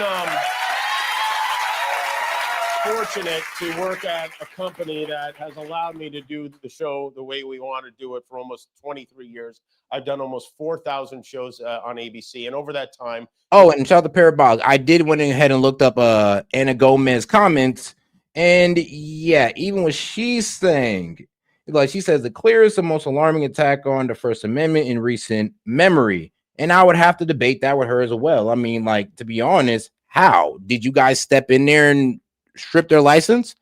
No. Did you guys put up a case against ABC? No. So you guys can bring up the FCC all you want. They're not the ones who took Kimmel off. Like, that's the problem. And if you want to say that, oh, well, they kind of forced it on them, and no, because you need to go ahead and read their guidelines and all that good stuff. Go ahead and read which Next Star guidelines. Go ahead and read St. Clair Media Group's guidelines. They're the ones who made this position. Actually, St. Clair Media Group, I think they were the ones that wanted him to also donate money to Turning Point USA and issue an apology. So if we got because remember, this is not FCC making the demands. This is ABC's affiliates. I mean, if we're talking about if he's getting punished by the government, then wouldn't it be FCC making the demands? Wouldn't it be Trump? Wouldn't it be some courts? No. Yes.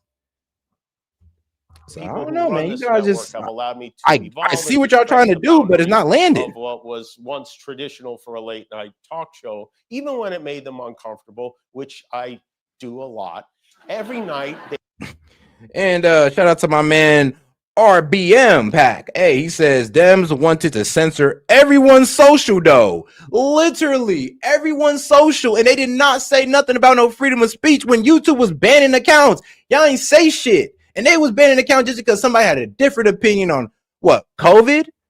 Or what? A different way of handling COVID? And they was taking people down for that. Y'all stood with that, remember? Because of what? It went against what the Biden administration was trying to push. And you guys went against it. My bad. You guys actually sat down and went with it. So when it was violating free speech back then, in y'all opinion, y'all didn't say shit. What's up with that? Oh, because there's no consistency in y'all argument. And really, the only consistency here is the fact that they got punished for what they said by their employer, not the government. Even when it comes down to Biden, when I was sitting there getting strikes on YouTube for medical misinformation, even those with the CDC, the government stated, even though basically the CDC was pretty much forcing this on me, it was on YouTube's community guidelines. So the CDC didn't hit me with misinformation. YouTube did. So if I got taken off the airways by YouTube, that'd have been a punishment for what I was saying by YouTube, not the CDC, not the government. The YouTube is just following, or they run their guidelines on what the CDC says. Just like the ABC affiliates run their guidelines on what the FCC guidelines are. Do you understand now? Do you? All right, now let's get back. He can't take a joke. I mean, then what does that go to say about what you guys were doing? And it wasn't even about him taking a joke, bro. It was about news distortion. See, this is also a lie. It wasn't about him making a joke about how Trump was grieving Kirk's death. It was about him falsely claiming that the shooter was MAGA. That's what I'm saying. He's not even taking accountability for what he said. He's actually trying to misdirect why he was taken off. He was able to squeeze Colbert out of CBS. Saying, oh yeah, shout out parabolic curvature. Honestly, this is actually this is a decent argument, I will admit. St. Clair is also in the middle of a merge and doesn't want the FCC smoke. Oh no, and no, they don't want the FTC smoke. They're thinking that if they appeal to the FCC, that they won't have to deal with the Federal Trade Commission, who would be the ones to try to stop that merge. But yeah, when when Brendan Carr said if they don't, Anna Gomez knew that was wrong. Well, actually, let's be real. If they don't, then that would be news distortion. I mean, to be quite honest with you, Brendan Carr was right. Like, yo, if you don't hold this man accountable for news distortion, which violates the CDC guidelines, which they can pull their license for, he was in every right to say that. Like, I get you guys are trying to link this into the government, but let's remember, though, I mean, a lot of these guys build their terms of services, just like I prove with YouTube, off of government agencies. Like, it is what it is. Then he turned his sights on me, and now he's openly rooting for NBC to fire Jimmy Fallon and Seth Meyers and the Hunt. Well, shout out to you guys, man. I'm gonna go ahead and open up the call-in line because we definitely did cross that $100. So shout out to you guys.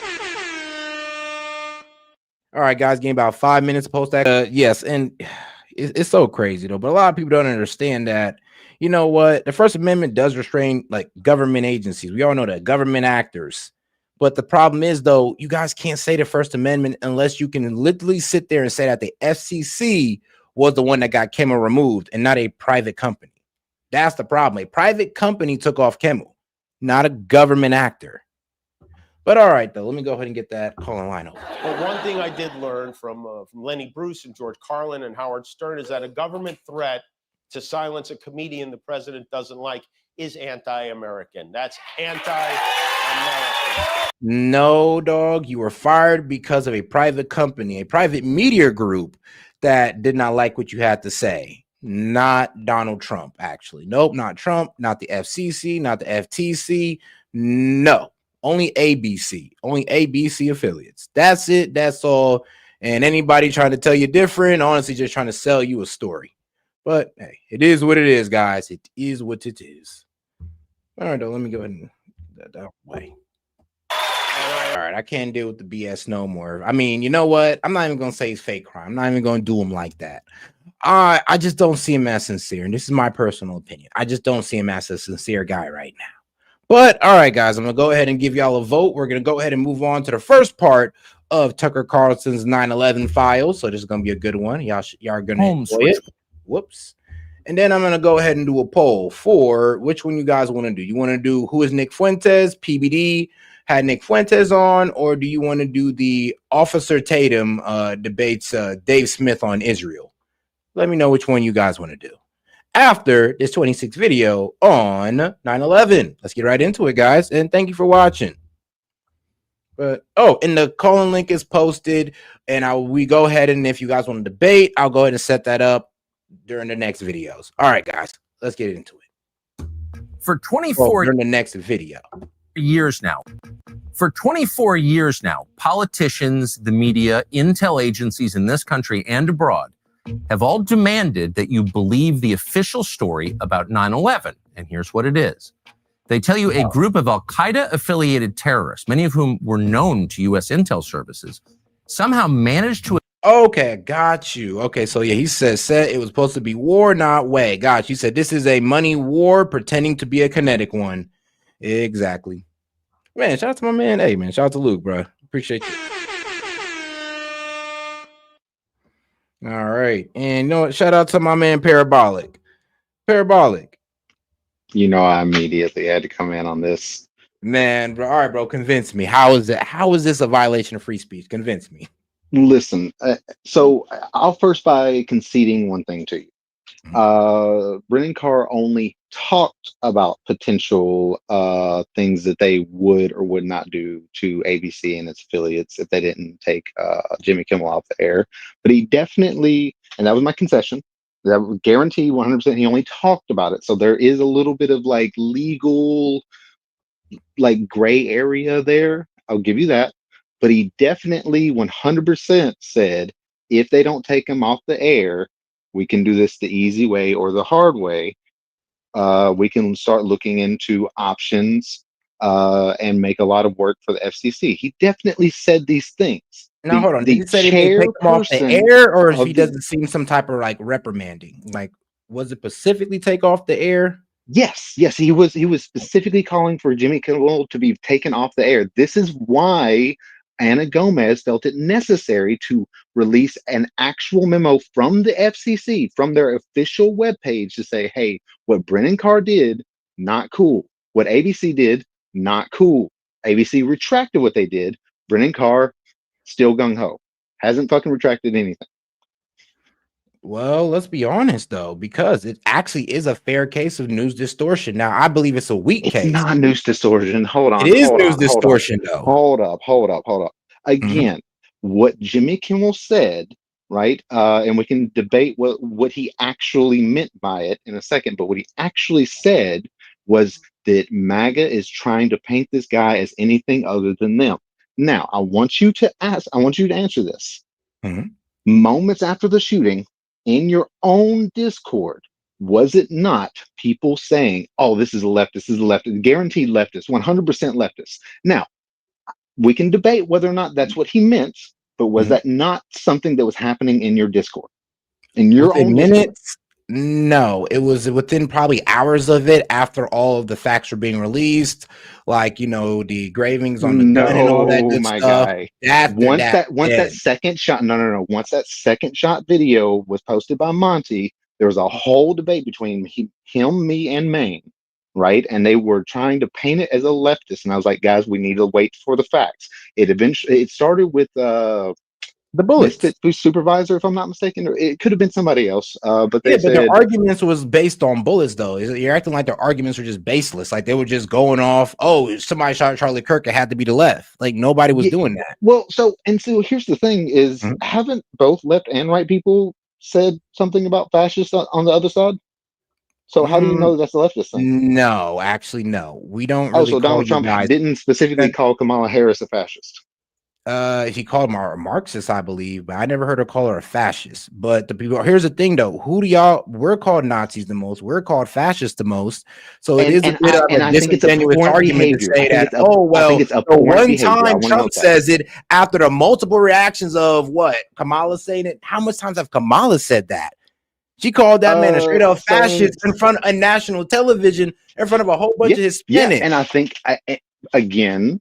So remember, I didn't vote for her or Donald, right? In 2024, did not vote for either one of them. Didn't think either one of them were good candidates, right? So I'm not here to defend Kamala for you. Sorry, that's not me, right? But the point I'm trying to make is that Brennan Carr definitely has power as the FCC chair. His words have power as the FCC chair. Him saying, hey, we're going to look into maybe making things a little bit difficult for ABC and its affiliates, especially when Sinclair is in the middle of a merger. Yeah, they are running scared in their boots, and they're going to pull Jimmy off in a second. And the only thing that can stop them, just let me finish this right quick, is the consumers with their wallets. And that worked, and Jimmy's now back on the air.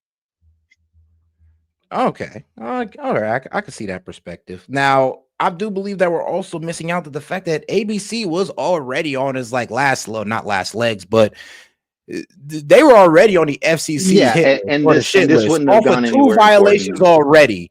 With Kimmel, if there was, it would have been like their third one with Kimmel. And the FCC, but that one wouldn't have gone through no matter what. So don't you think that maybe it was a little? Honestly, maybe Carr had enough of it, because let's be real. ABC has gotten away with a lot of FCC violations. You have to abide by the government's rules, and the government cannot interfere in a television. But the government didn't interfere. He is a government agent, regardless. So you're telling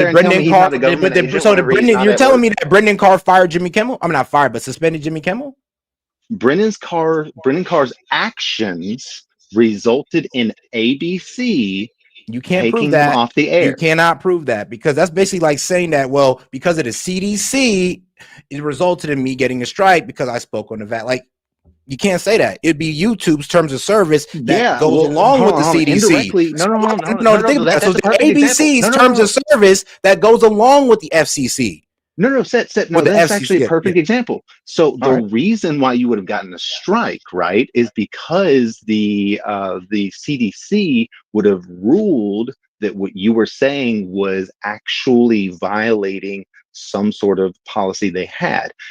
Jimmy Kimmel didn't violate a policy He by did. saying what News he distortion. said. It wasn't distortion. It was. So yes, I understand that what you think he said was, oh, this guy's definitely MAGA. I mean, just look at him. But that's not what he said. What he said was MAGA is making sure that no one thinks he's MAGA. And that's what was happening. He said true. that. Come on now. You know what he said. Come on, Parabolic. The guy literally said go pull up he's the clip trying and to, just, like, MAGA just trying to listen pass to him it. off when they know he's one of theirs. That's one of the reasons why. That He is did not news say distortion. no, Seth. He said they are trying to make sure no one thinks he's one of theirs. That's what he said. He didn't say, oh, that's one of theirs. He never said that. That's the distortion. Bro, like, come on, Parabolic. I'm gonna be honest with you. That is wild that you're even saying that. That's not news distortion. It's wild that you're trying to mix up his words. He literally tried to frame this man as MAGA. Go. We're on the YouTube. Go pull it up again. Which one of us is right? What, that he sat there and okay, so you're literally telling me that he did not sit there and try to say that the shooter was MAGA. Is that what you're trying to say? He did not say that. I mean, okay. What he said was MAGA is making sure no one thinks it is MAGA, which is true. And I didn't say he was MAGA. Bro, I never thought that he was MAGA. But what I'm saying is that every single MAGA person in your freaking Discord, and just your Discord, and I'm just noting your Discord alone, was like left. And we didn't know at the time. There was reports that he may have been a groper. I mean, obviously that's, or a groiper or whatever. Obviously that's incorrect at this point. But saying guaranteed before we know is the wrong thing, right? And what Jimmy Kimmel did was say, hey, they're saying this guaranteed without knowing the facts. Bro, he literally said that MAGA is trying to push this guy's off as if the killer is not one of them. One of theirs. Exactly. That's pretty much assuming. He's pretty much saying that the killer is MAGA. No. Go. Can you pull up the clip, please? All right, man. I'll go ahead. I'll see if I could get a quick pull up of the clip. Let's see here. Kirk monologue. Let me see if I can go ahead and I believe almost the exact wording is MAGA is trying to make sure to paint this as if he is not one of theirs or whatever it is. But in any case, guaranteed he was not saying, oh, this is one of yours. That's not what he said. That's never what he said. Come on, that's exactly what he said, bro. That's exactly not what he said, man. He literally said it's one of ours. I'm waiting to pull up the clip because I guarantee you what you can infer what you thought off of it, and I will give you that all day, every day, because how he said it, definitely a bad way to have put it. They had all few hours to put it together. They could have put it in a better wording. I'll give you that all day, every day. But what he said was not that this dude was MAGA. That's not what he said. But here's the thing, dog. I mean, I see you like you wanted to bring up the Discord, but the Discord wasn't going off of baseless claims when they said the left. This guy came out here on broadcast, on the airways, and said that, and that would be distortion of news. But you're here trying to say that he didn't say that? Okay, great. Perfect. All right, come on. From Houston and Las Vegas, the Texans play Tampa Bay tonight. Make sure I can find the comment. 6 a.m. Our president, who is staunchly pro-concussion, he loves his CTEs. Weighed in on the game. All right, whoops, that is not the right one. Said it was, but whoops. All right, I'm gonna try to find the video here. If somebody can link me the video real quick, because let's see, Kirk's monologue. Let's see if I can find it. Yeah, right now his on-air appearance is kind of overshadowing everything. And so this is Here it basically my is. point. Found it. It is his point, and before we get into it, and we'll see if I'm right, was more about MAGA's use and talking about who this guy was, rather All right, than hold on, actually Parabolic. talking about who that was. Here we go. Let's see We had it. some new lows over the weekend with the MAGA gang desperately trying to characterize this kid who murdered Charlie Kirk as anything other than one of them, and doing everything they can to score political points from. Here's everything you need to know about the Okay, so what did he say? that got Jimmy Kimmel. One of them, and doing everything they can to score politicize this kid who murdered Charlie Kirk as anything other than one of them. Anything other than one of them. He's trying to politicize They this are guy, trying to Charlie Kirk, as anything characterize- other than Parabolic. Pause, bro. Come on now. Bro, let's just. We had some new lows over the weekend with the MAGA gang desperately trying to characterize this kid who murdered Charlie Kirk as The anything MAGA other than gang one of them. As desperately trying anything to other than one of characterize. them. It was about the MAGA. Parabolic. You got to let me talk because you're interrupting every time I prove you wrong, apparently. Go ahead. Now, look, he said that the MAGA gang is trying to make this anybody but one of them. Please don't, please, bro, don't insult my intelligence by saying Which he's at not the time insinuating could have that. been true. Am I right or am I wrong? Like, bro, yes or no? Did he not say that? He pretty much insinuated that it was MAGA. Off No, that no, no, alone, so- I'm not so sure how you can get anything insinuation. else from that. Insinuation is what you're getting, right? But what he actually said is different. You are taking something that he did not say from the conversation. What, bro? You're go on, Parabolic. You're not I'm making just sense taking at what this he point. said as literal. The MAGA gang is trying to characterize the MAGA gang, being the subject of the sentence, is trying to characterize the verb, this kid is not one of theirs. It is about the MAGA gang, not about the kid in that sentence. Bro, wait, Parabolic. They said they're trying to pass the shooter of Charlie Kirk as anything other than MAGA. Yes, pretty much which is insinuating true. They still are. And you know what? They are probably right at this point. But guess what? They were doing it literally minutes after I saw that. That means nothing. I mean, you were pretty shooting. much wrong about Kimmel insinuating it. And here's the thing, and you were saying in seconds, and that's wrong. They were doing it within hours, and they were going off of what the news were providing, and they were going off of the pictures and all. Now, here's the thing: was it right for them to just jump the gun like that and not wait for the facts? Of course, I'm not going to sit here and defend that.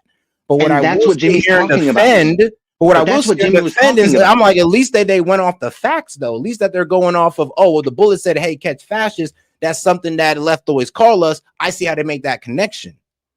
Yeah, What but Donald Trump connection did he has make called that? Like, someone a there was fascist no as well. connection he gave us to where he said, well, this is how I know the shooter is most definitely MAGA, and MAGA just trying to push him off. And He gave us nothing. Gropers use fascism as well, and they're far right. So, like, what do you even mean?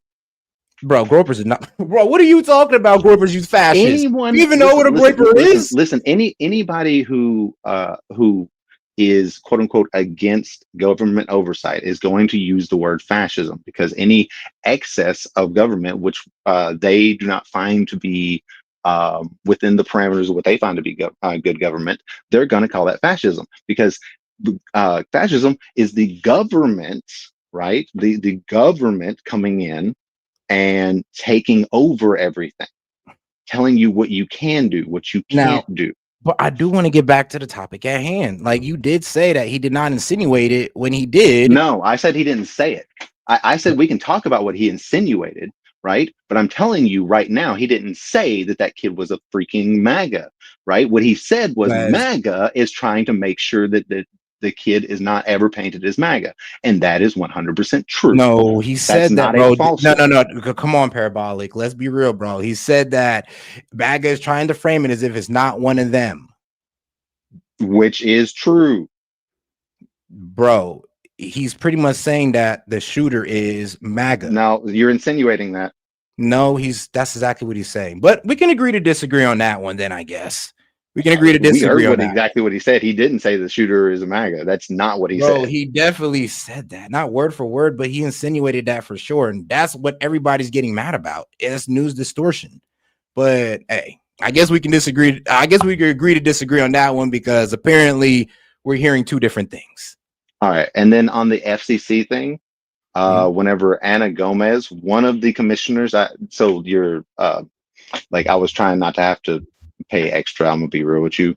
A FCC commissioner, Anna Gomez. She's one of the FCC commissioners. So you're gonna say that the FCC is wrong about what the FCC is doing.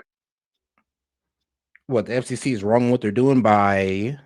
Anna Gomez, one of the commissioners, said that what the chair was doing was wrong. Now, she also admitted what ABC was doing is wrong. I think what the ABC was doing is wrong. I'm not going to say what they did was a good thing.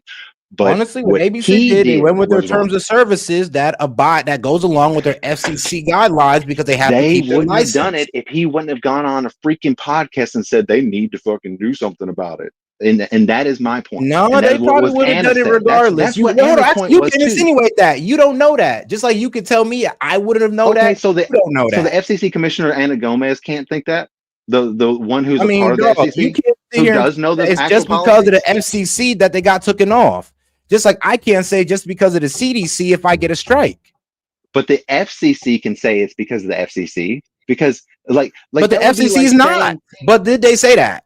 No. Yes, Anna Gomez literally said that. She did not say that. The FCC did not pull licenses. Carr did was abhorrent. Bro, what you're pretty much saying, or maybe look, what you pretty much just said was that, oh well, the FCC is the one that's handing down the punishment, and they didn't. No, ABC did. That I said ABC handed out the punishment for fear of the FCC because of what Brennan Carr said. That is my point. That has been my point this whole time. What Brennan Carr says has power. Therefore, what he did was leverage his power to get something happening in the ABC without there being an actual cause. That is the First Amendment issue at hand here. That is what Anna Gomez said in her letter. Yeah, but here's the problem with Anna Gomez. Anna Gomez missed out the part of that it restrains government actors like the FCC, right? That's the First Amendment. But not in private letter, companies. So here's the thing. If the FCC was to put in a case against ABC and then they fired Kimmel after, I'd be able to hear your point.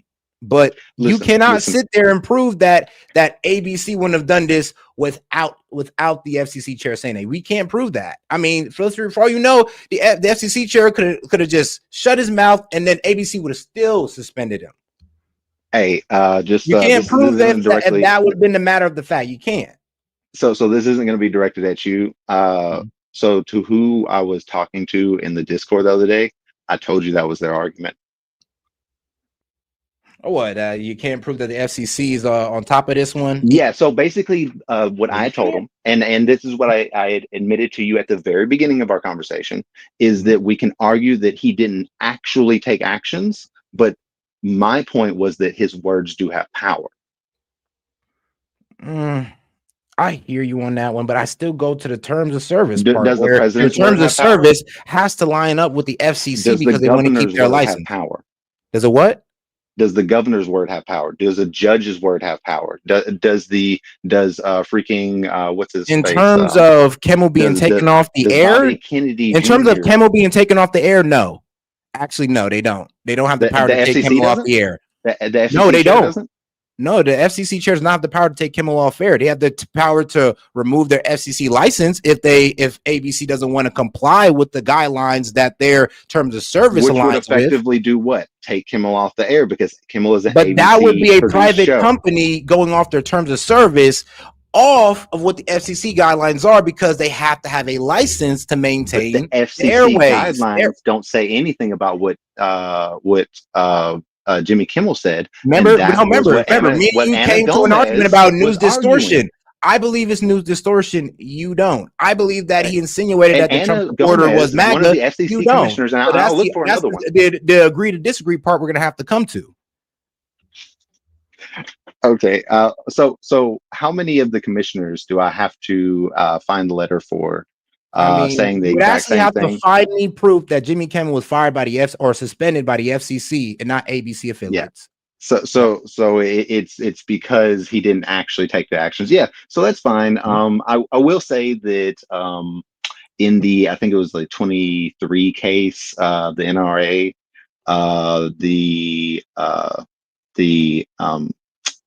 believe is the ATF head at the time, was like basically they had found that they were coercing people to keep from posting NRA stuff. And she actually launched an investigation. Now, I will say that that's why I was trying to give you the comments there. I was like, listen, I get it. It was just his words, right? And I get that he didn't do actions. But my argument all day will be his words have power, and that was the tipping point. Even if ABC was maybe thinking about taking Kimmel off the air, but what his words said actually was the tipping point that got him off the air. And based off the timing of events, I think that we can conclude that. All right. Well, I'm gonna go ahead and let you have the closing statement on that one, man. I do appreciate you for coming up. As always, I'm gonna actually go back into chat because I just wanted to talk about that one thing. All right, man. No, hey, man, I appreciate you for having the conversation with me. I really do, man. So shout out my man. Yeah, I mean, we may not agree, but I appreciate the conversations as well. Hey, appreciate you. All right, guys, let's get right back to us. Go ahead and get into the Tucker Carlson's 9/11 documentary. Shout out my man Parabolic Curvature for the engaging conversation. You know what? I do agree with some of the things on there, but I still hold my position. I'm sure Parabolic holds his position as well. We're very stubborn in our views. For 24 years now, politicians, the media, intel agencies in this country and abroad have all demanded that you believe the official story about 9/11. And here's what it is. They tell you a group of al-Qaeda affiliated terrorists, many of whom were known to U.S. intel services, somehow managed to evade capture for years as they planned the most significant and elaborate terror attack in human history. Oh, dang. Oh, man. You're right. You're right. I did forget that argument as well, Hellbat. I forgot that there was even like people. Yes, actually, the ABC affiliates took Kimmel down because people, sponsors, and watchers was also complaining about what Jimmy Kimmel said. So we can also take the FCC out of it, and we can pretty much say that the ABC affiliates were going off of the viewers and sponsors. So I'll give you, hey, I forgot that one. You're right, Hellbat. Something you both are overlooking is the sponsor factor, because there are some reports saying sponsor pressure due to public backlash. And that is true, because I heard that as well. Also, heard viewers who are also calling in to these ABC affiliates going like, what is this you're letting on the air? So we can damn near leave the FCC out of it. And like I said, we can't prove that it's because the FCC that he got fired, but I'm pretty sure if I look a little bit more deeply, we could prove that it was viewers and sponsors. But what we know for sure is that ABC was the one who threw down the suspension hammer. We're told that despite repeated encounters with the FBI, the CIA, local law enforcement, airport security, foreign intel organizations, the right information somehow never made it to the right people. The government failed because it just didn't have the intelligence it needed. That's the story. That story is a lie. Nearly 25 years later, the families of 3,000 civilians are still mourning the murder of their loved ones. Anyone who doubts the official narrative is cast as a kook, a criminal, a fringe conspiracy theorist, and punished. They've been blacklisted and censored and banned. Even as the leaders who failed to protect our country on 9/11 use these attacks as a pretense to expand their own powers and permanently transform the United States. None of this is speculation. All of it is true. Over the course of this series, you will hear accounts from people who lived it. CIA officers and analysts who were there, FBI agents from the bin Laden unit, family members of the victims. None of these people are kooks. All of them have firsthand information. What they'll tell you is that what you have been told about September 11th is not true. Why are we doing this?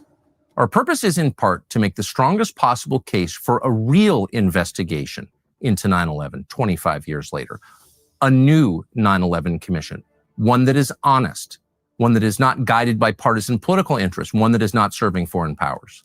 To do this investigation, we spent many months looking into what actually happened and speaking to people who saw it. We poured over thousands of pages of documents, mostly primary sources, but also contemporaneous news reports and declassified government documents. Over the course of this investigation, we made numerous findings that shocked us, not least of which the apparent role that former CIA Director John Brennan played in helping bring the 9/11 hijackers to the United States, and the remarkable lengths the CIA went to protect the 9/11 hijackers from the FBI and from domestic law enforcement. Telling the full story requires starting before the attacks, going back to something called Alec Station, that was the CIA's bin Laden unit in 1999. My name is Mark Rossini. I'm a former FBI agent. So from January 1999 to May of 2003, I was the FBI New York Joint Terrorism Task Force representative to Alec Station at CIA headquarters. Before 9/11, there were no sources in Al-Qaeda. None. There was a group of Pashtun caretakers, okay? They called them the Trod Pints. Trod Pints were these Pashtun people that were bin Laden's T-boys and T-gals, right? And they were the great source of the Pakistani intel service that was feeding information from the Trod Pints to the ISI to the CIA about what was going on in Al-Qaeda. They had all the electronic communication satellite shit in the world, imagery. I remember looking at images of bin Laden, in his courtyard and all that. Fine. But what's in his head? What's he saying? What's he doing? These people are 10,000 miles away. They don't give a shit about American law. They don't care about going to jail. They want to die. How are you going to get a source inside there? Before September 11th, U.S. intel services got most of their intelligence on bin Laden from what was called the Hada Home switchboard in Sana'a, Yemen. That was a communications hub that bin Laden and his associates used to communicate with each other. They were, at the time, living in Yemen. The FBI gained access to this after the 1998 embassy bombings in East Africa. How did we officially get the Hada Home in Sana'a, Yemen on the books, on the radar, if you will? Okay. Nairobi, 1998, August 7th. John Antisef, Special Agent John Antisef, greatest FBI agent ever in the FBI, even better than me. John flies over to Nairobi. And one of the survivors, one of the perpetrators who chickened out and ran and lived, Dawood Rashid al-Awali, Saudi, he gets captured by the Kenyan police. John flies over from New York, and already there have been 2 FBI agents interviewing Dawood. They were getting someplace, but they really weren't getting that far, right? John walks in. And first thing he does, says, "You need some water? You want a drink? Did you eat today? Did you pray? Are you okay?" "Yeah, I'm fine. I'm fine. He said, just relax. Just let's have a chat." He didn't beat him with a phone book. He didn't fucking waterboard him. He didn't pull his fingernails out. He wasn't Mr. Tough Guy, like all these fucking assholes like Dick Cheney want to believe, right? All pieces of shit. He talked to him like a human being. "Take me through the day. Talk to me." "Well, I went to the hotel and I got my stuff ready." "And? Did you call anybody?" Yeah, I called this number." And he wrote it down. And he gave John the number of the Hada Home in Sana'a, Yemen, which was the Al-Qaeda switchboard that we in the FBI had no fucking clue existed up until that point. Really? CIA and NSA did, because remember, they had been listening to the Nairobi cell and their activity since 1996. We in the FBI didn't know about that number. The Hada Home wasn't just a communications hub for Al-Qaeda. It was the physical home of the father-in-law of Khalid al-Midhar, one of the future 9/11 hijackers. At the end of 1999, listening to that phone is when the CIA learns, and the NSA learns, that Khalid al-Midhar is going to be traveling from there to Dubai, and then from Dubai onward to Kuala Lumpur, Malaysia, to meet the summit. The summit was a meeting of an operational cadre of Al-Qaeda-affiliated terrorists from around the world. He was scheduled to travel. Damn it.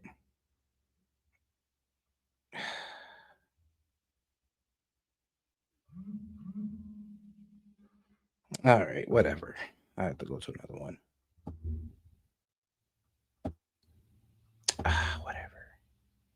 Whatever.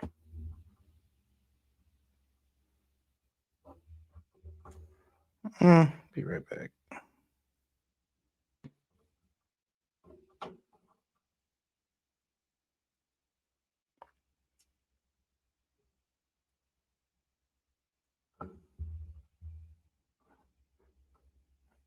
Of course, Tucker Carlson would have that shit copyrighted. Whatever. Everyone's interrupted. Oh well. Easy.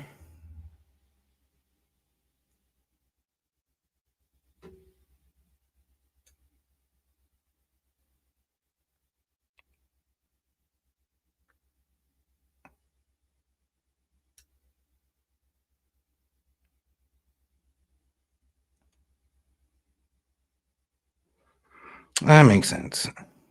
That makes sense. That makes so much sense. It's crazy.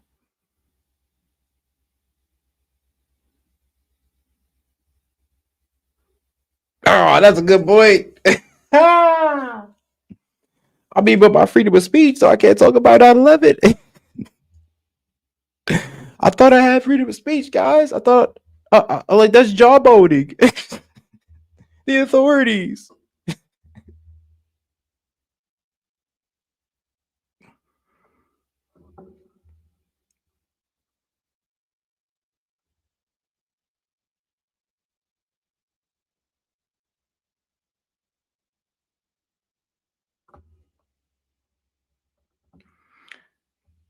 Alrighty. Let's get right back to it. Let me see here. All right, we're back. We're back, guys. Yeah, apparently Tucker Carlson's interview is being has copyright protection on it right now for some reason. It is quite strange. But I mean, hey, now somebody had a good point. I mean, hey guys, what happened to my freedom of speech, right? What happened to jawboning? The authorities came down on me because of what? A consequence of what I was showing or saying. I mean, what happened to that jawboning argument? So should I file a case against YouTube? Like, let me know, guys. Like, boy, I swear. That's why I said that whole jawboning argument was ridiculous, because I'm just like, bro, you're basically saying that your boss can't fire you for saying stuff. It's like hilarious. But all right, guys, let's go ahead and move into the Nick Fuentes versus PBD interview, since you know what? That was the one up next. You know what? Y'all voted for it. I got you. Your opinion of me. I'm Middle Eastern, married to a white girl. Or do you think it's better off for America to minimize more of me coming to America? America's no longer America. Jawbone. I said authority. I told you that already. And that's why I said your argument was stupid for the First Amendment. Because the First Amendment says that government actors can infringe your freedom of speech, not private companies. That's why I said your jawbone argument was dumb. And it still is. Mass migration is changing what America is. And I want to conserve what America historically has always been. Well, that's a little bit, we're back. That's a little bit harsh. Well, I'm not in favor of interracial marriages. That's against my values. I want to have a white wife. I want to have white kids. That's important to me. That's kind of racist. I agree. Okay. But let's remember the context. How bad is the video? Is it appropriate You to can just pull show? it up, yeah. Rob, can you pull it up? I'm actually curious on how bad the video is. It's a funny search query. I'm not sorry, because this is a political attack. This is how political control is maintained. So when you go a week ago and you're like, you don't need to do it, dropping the N-word. How is your approach going to change moving forward? I don't think there's much that needs to change. I've seen the tweets, I've seen the videos. I don't platform trolls. But how are you processing this? I'm going to tell you the truth. I thought there were things about the memorial that were distasteful. I did not like him when he was alive. I'll be honest with you. Yeah, listen, you going to the dark side of where you're going right now. Is that kind of where you're going or not at all? I didn't even want to do the show at that time. I was looking for an off-ramp. At that point, they were trying to knock me out. It made me want to stay in the game. I got it. Okay. Worst. So the obvious question is, why would you put Nick Fuentes on your podcast? Why would you do that? My lawyers, don't do it. You know what's a great thing? I don't have sponsorship to lose. I don't have to worry about an investor saying they're not in. No. And me, for my entire career, I'll talk to anybody. And the reason why I wanted to speak to him is because this interview happened the day after me leaving Charlie Kirk's memorial, which was the most magical revival I've been in my entire life. Charlie was 31. He's in his mid to late 20s. And I feel what we need today more than anything else is to continue talking to each other. And if we don't learn about each other, what are we going to do?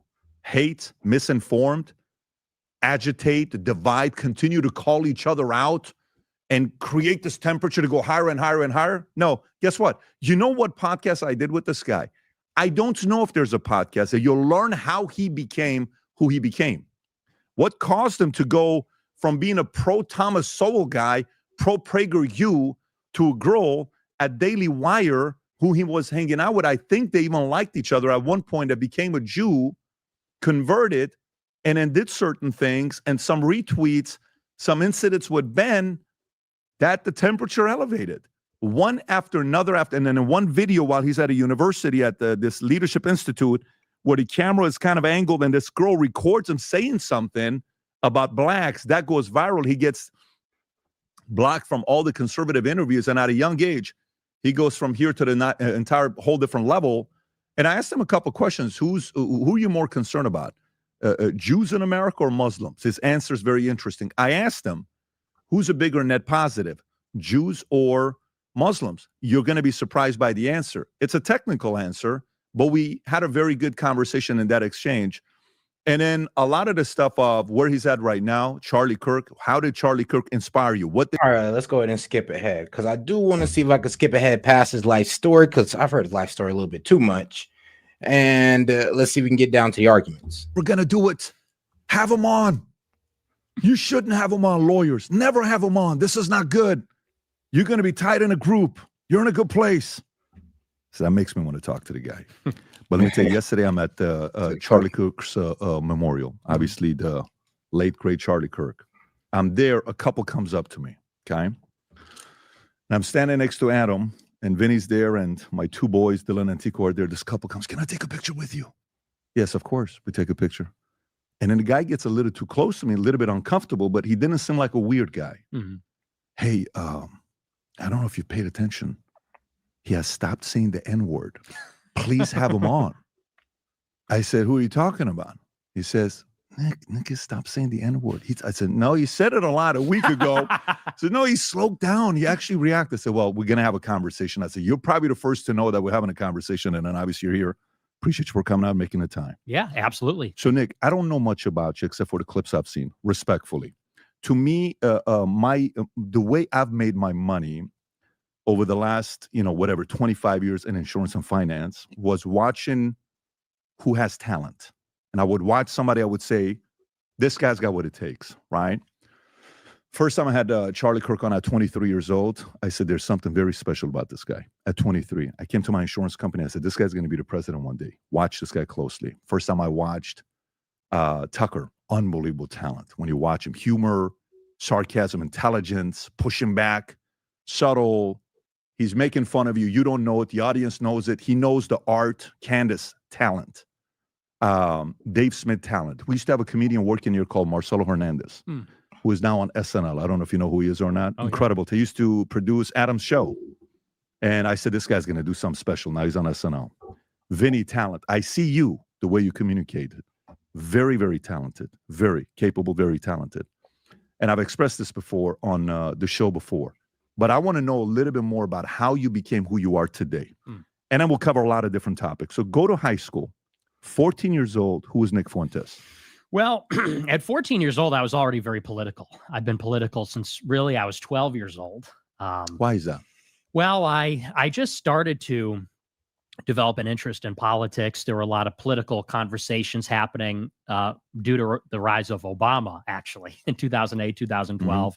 And I wanted to know basically everything about it. When you turn around that age, you start to ask questions about the world and how we all got here and, about things that happened before. And so the first thing I ever watched actually was Thomas Sowell on Uncommon Knowledge with, I think, Peter Robinson. Yeah, they're both excellent from the Hoover Institute. And that was actually the first. Sorry, BF, I got to kick you out. Don't lie, bro. I never did say I was going to debate you. I literally sat there and said I'm not going to debate you because you're coming off like a condescending asshole. Like, literally said that, and you're going to sit there in the chat and lie? It didn't say that I was being dishonest? Projection much? thing I ever watched. And I just devoured it. I devoured everything. At 12. Yeah, 12, 13, 14. Who introduced you to Thomas Sowell? I just Googled it. A buddy of mine in school now you was lost your telling me chat about privileges. private sector. I said, what is the private sector? What is the economy? And so I just Googled it on YouTube, and that was the first thing that came up. And I watched the whole thing, and it was just, I was enamored by it. And I told my mom, I said, I want Free to Choose by Milton Friedman. That was the first political book I ever read. And one day I came home from school, and it was there on my bed, and I read it. First book is Free to Choose. Yes. Capitalism, free market capitalism. And he was it's really him and Thomas Sowell. I think he came before Thomas did, right? He did, yes. Right. Yeah, well, he was from the Chicago school.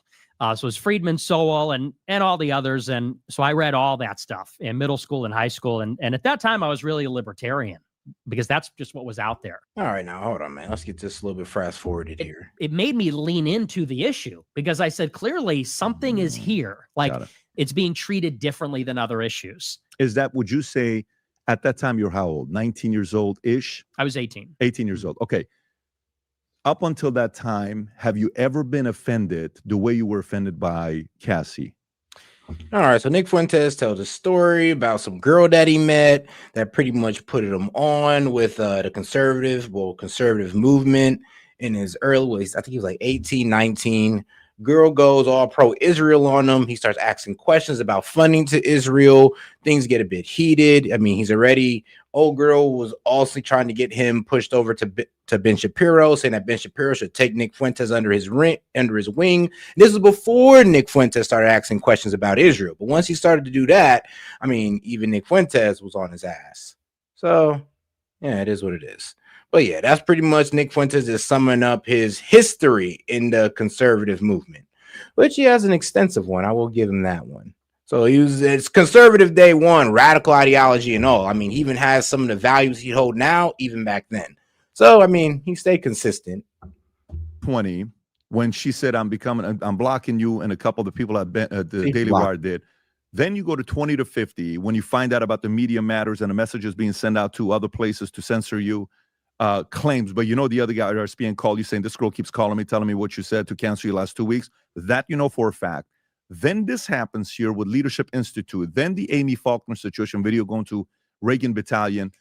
Where do you go from here? If it goes 10 to 20, 20 to 50, where are you going? What happened? 50 to 80. Okay, so now it's like this is when you're born. Mm-hmm. And how old are you at this time? Just about to turn 19. So you're still 18, and this is what's happening to you. Got it. So what do you do next? So I have to defend myself. This video is going viral, and Ben Shapiro retweeted it, by the way. Ben Shapiro quote tweeted that Reagan Battalion video. 100%? Are you positive? 100%. He said, and what did he say? This is very concerning. Is that the video, Rob? Yes, sir. Can I see it, please? Her in your daily existence by Jews. I told you yes, absolutely. You laugh at it like. How so? Can you? Would you say that me having sex with my dog is the same thing as me having sex with a black man? No. But they would both be degenerate. Oh. Her. Oof. I mean, bro, when you pretty much compare having sex with a dog and a black guy as both degenerate, well, that's that's hella racist. There's a hella racist. Little bit, that's a little bit harsh. Well, could be seen as harsh, could be seen as disrespectful. If I was an African American, I would be very annoyed, upset, frustrated, angry with you, and somebody could say that is racist. And the average person, and I'm just talking to you, I'm trying to be really hearing you out. I don't have any gotcha stuff for you here. It's gonna be a very easy interview as we're going through. That's kind of racist. I agree. Okay. But let's remember the context. First of all, you saw that. That's a 3-second clip. Mm-hmm. 3-second clip, and you can't even see 80% of the screen. For sure. Because it's being hidden. I mean, honest with you, Nick, I don't need to see 80% of the stream. I mean, the screen. I just need to hear 100% of what you said. You and I both know. The way that we talk on a show like this is very, it's like anything. You got to know your audience. Now, that's a 3 a.m. conversation with 18-year-olds. I think that we're all talking about we're all political people. By the way, I'm gonna be honest with you. I think Nick is kind of losing the authentic nature of that. It's like, bro, people actually like to know how you sound off camera. Is like if people honestly hear me and how I sound off camera, and they know that, oh well, he sounds exact the same. They feel more related to me. They're like, okay, well, you're the same off camera than you are on camera. That's pretty cool. But when you're over here playing in our face, like, oh well, I'm on this conservative movement and I'm want everybody in here. But then, you know, when somebody catches you off camera, you're talking about, if you're a white girl, you're a degenerate for sleeping with a dog and a black man, or it's the same type of degeneracy as you sleeping with a dog or a black man. I mean, I'm sorry, but it's the same type of degeneracy of you sleeping with a dog if you sleep with a black man. That's wild to say. And if you was to say that on public airways or on your podcast, it'd have been a bit more respectable. But the fact somebody had to catch you off camera saying that, yeah, dog. I mean, that kind of matters. Like, let's be quite honest. I'm also with you there, okay? Because I'm not one that condones that behavior. I've told my kids, I swear to God, if I ever had a conversation with my boys last week, I said, if I ever hear you use the N-word, I swear to God, you're not gonna like what I do to you. Okay? They were going to school. My kids were going to school, one of the best schools in Florida that has the highest S.E.T. scores and the highest focus on math. The owner of that school's son says the N-word, who's a white guy, says the N-word. The father who owns the school, the board decides to kick his own son out of his school. Very weird situation that happened. So we're having this kind of a conversation. And one of my kids just went to Yale for 3 weeks for some summer camp that somebody else was holding in Yale. But he goes and comes back slightly different. Language, you're kind of hearing what's going on, right? And I'm 46. I can't judge you because during my time, Instagram didn't exist, Snapchat didn't exist, YouTube didn't exist, phone cameras didn't exist. And let me tell you, there's a lot of stuff we did at nightclubs and Army and videos were on the way we speak at 2 o'clock in the morning. Maybe not at this level. I've never said anything like this, but I understand that it's riskier. So at a young age, you have to be aware you're a very smart guy. You have to be aware that kind of stuff gets caught. It's going to make it to public. So one, the responsibility is on you. But and here's the thing. I mean, I even made a pledge to myself. It's like, dog, whatever I'm willing to say off camera, I'll be willing to say on camera. So that way, nobody can ever catch me on an off camera moment. It's like, hey, yo, he said that on his show hella times. You catching him off camera don't really mean stuff. And that's honestly, I think a lot of people should keep that consistency. Is, hey, man, if you ain't gonna say it off camera, don't say it on camera. In my personal opinion, that's just me. But two, you have a higher risk you're going through because you're part of the social media family, not social media family, social media generation that we didn't go through at 46. Well, and I learned that lesson the hard way, but what is the lesson? The lesson is that this sort of thing, this is how political control is maintained, which is to say that we have a culture where you don't even have to do anything wrong. If you say anything wrong ever in public, in private, even if it's not inherently wrong, if it sounds wrong, someone might be secretly recording and use it to make you look bad and then destroy your career or your reputation. And this is enforced selectively. Like, let's keep in mind, take Shapiro, for example. And this is something I pointed out when this happened. When Shapiro was 18 or 19 years old, he wrote an article on Town Hall which said that population transfer is not a dirty word. In other words, meaning we need to take all of the Palestinians and kick them out of Israel. He's advocating for ethnic cleansing on his Town Hall blog. Now, you could say whatever you want about that. Transfer? Yeah, transfer is not a dirty word. Does that mean ethnic cleansing? That's what the article defends, yes. Can you pull it up? I'm curious because I want to be fair. So is he saying moving them from there to a different place? Yes. Like you can go to, all right, so raise your hand, Ben Shapiro, August 2003, which is 22 years ago. Raise your hand if you have shocked that breakdown of so-called Middle East roadmap. If you're raising your hand, give yourself a nice hard slap across the chops. Maybe that will make you wake up from your reverie of self-education. The roadmap was doomed from the start. The Arab Rob, I can't see it. Enmity of Jews and the state Israel no peace. All right, so the roadmap was doomed from the start. The Arab enmity for Jews and the state of Israel allows for no peace process, obviously. The time for half measures has passed. Bulldozing houses of homicidal bombers is useless. Instituting ongoing curfews in Arab populated cities is useless. Roadblocks, touch fences, midnight negotiations, and ceasefires are useless. Some have rightly suggested that Israel be allowed to decapitate the terrorist leadership of the Palestinian Authority. Oh, wow. So you can complain about the Palestinian Authority and then cut their leadership off, but you're okay with Hamas. Well, Bibi did support him. All right, but this too is only a half measure. Wow. Okay. The ideology of the Palestinian population is indistinguishable from that of the terrorist leadership. So, I mean, back in the day, it was the Palestinian Authority, and now it's Hamas. And I mean, it's always been the framing of Palestinians as this, well, group of terrorist people. That's why they're kind of saying it's okay to have collective punishment against them, which I highly disagree with, because I honestly don't believe that all Palestinians carry that terrorist rhetoric. Like, to be honest with you. Time for half measured has passed. Bulldozing house of homicide bombers is useless. Instituting ongoing curfews, uses roadblocks, touch fences, many negotiations. Some have rightly suggested that Israel be allowed to decapitate the terrorist leadership of. Some have rightly suggested that Israel be allowed to decapitate the terrorist leadership of Palestinian Authority. Okay, so rightly meaning they're in the right to suggest that. Remember, the Palestinian Authority wasn't the ones that started this whole war with Hamas. Not war with Hamas, but war with Israel, or the war that we're seeing today. It was Hamas. So let's be real. These guys wasn't even cool with the Palestinian Authority. Honestly, I believe that anybody who was in power at that time was going to get framed for October 7th. It doesn't matter if it was Hamas or the Palestinian Authority. It doesn't matter. It was gonna pop off regardless.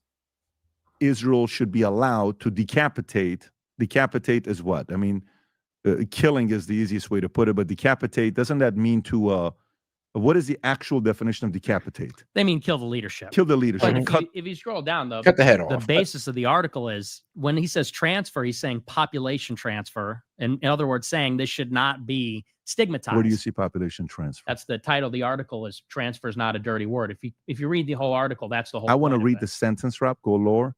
Half measure global.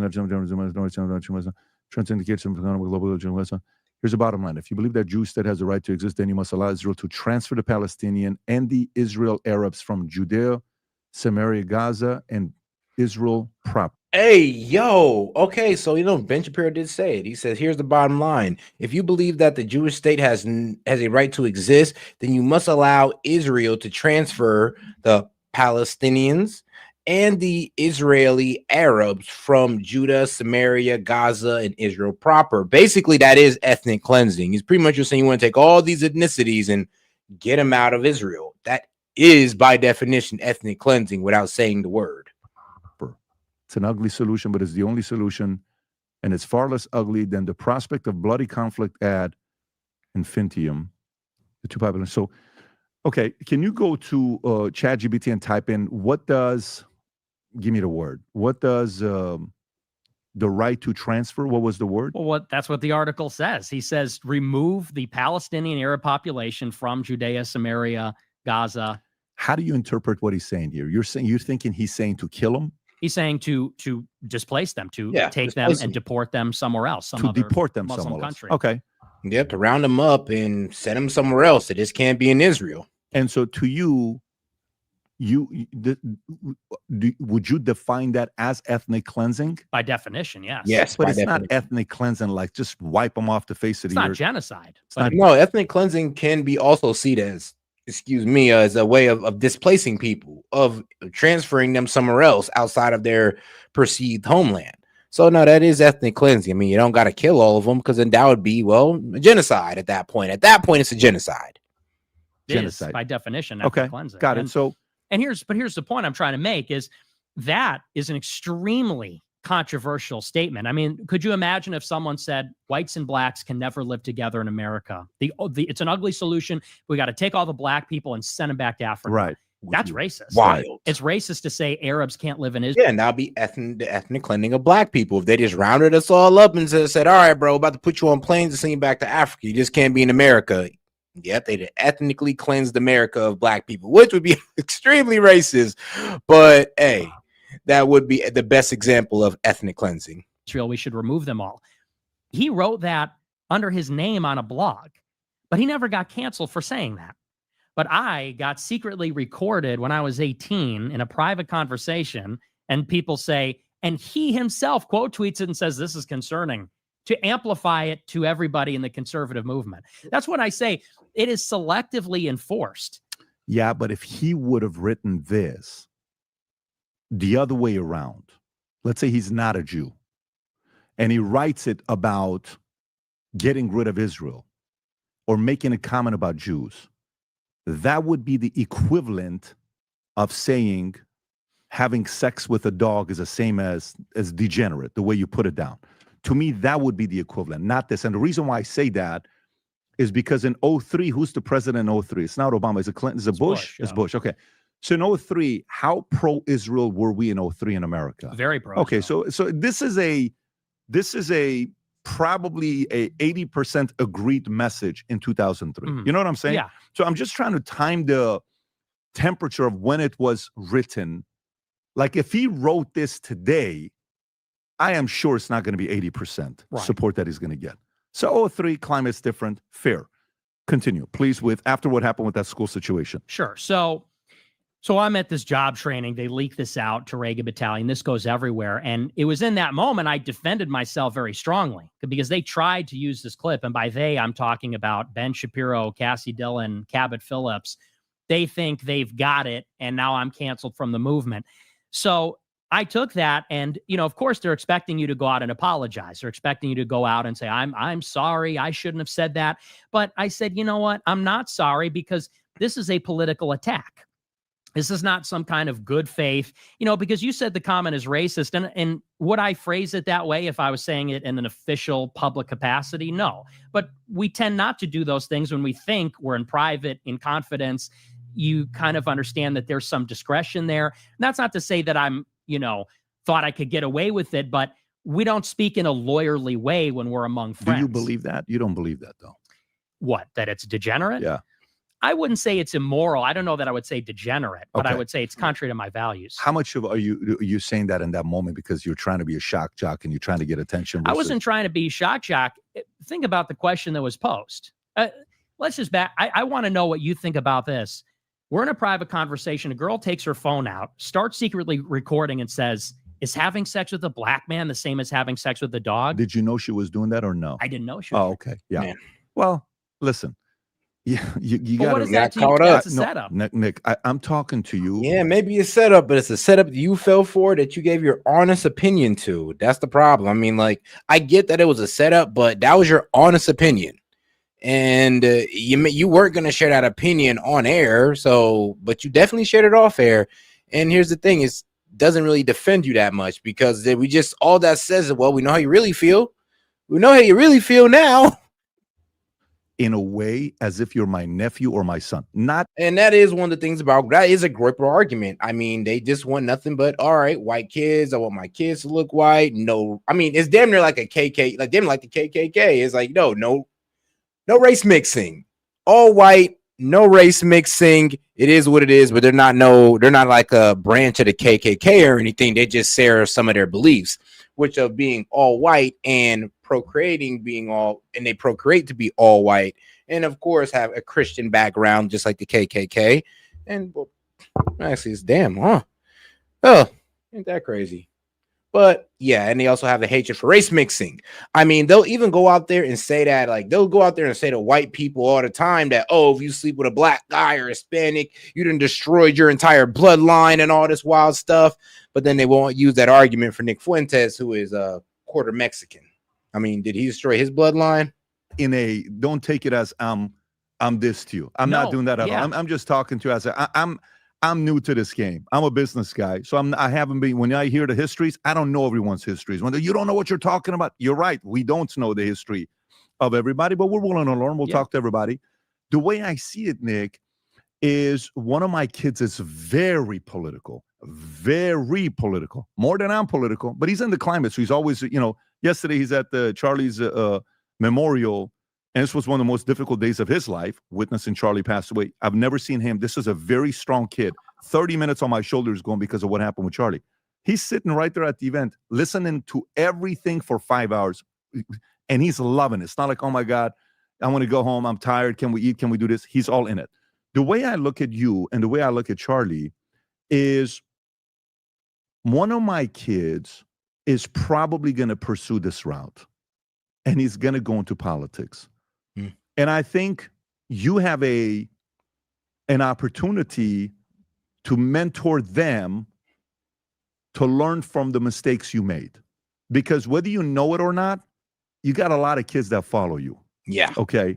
More than they follow me. There's more 13-year-olds following you than they're following me. This is not sarcasm. It's not a shot. I'm just the truth, right? Just like you were. And if I was talking to Nick Fuentes, I would say, you got to take that into consideration that a lot of people aren't mature enough to handle your ideas.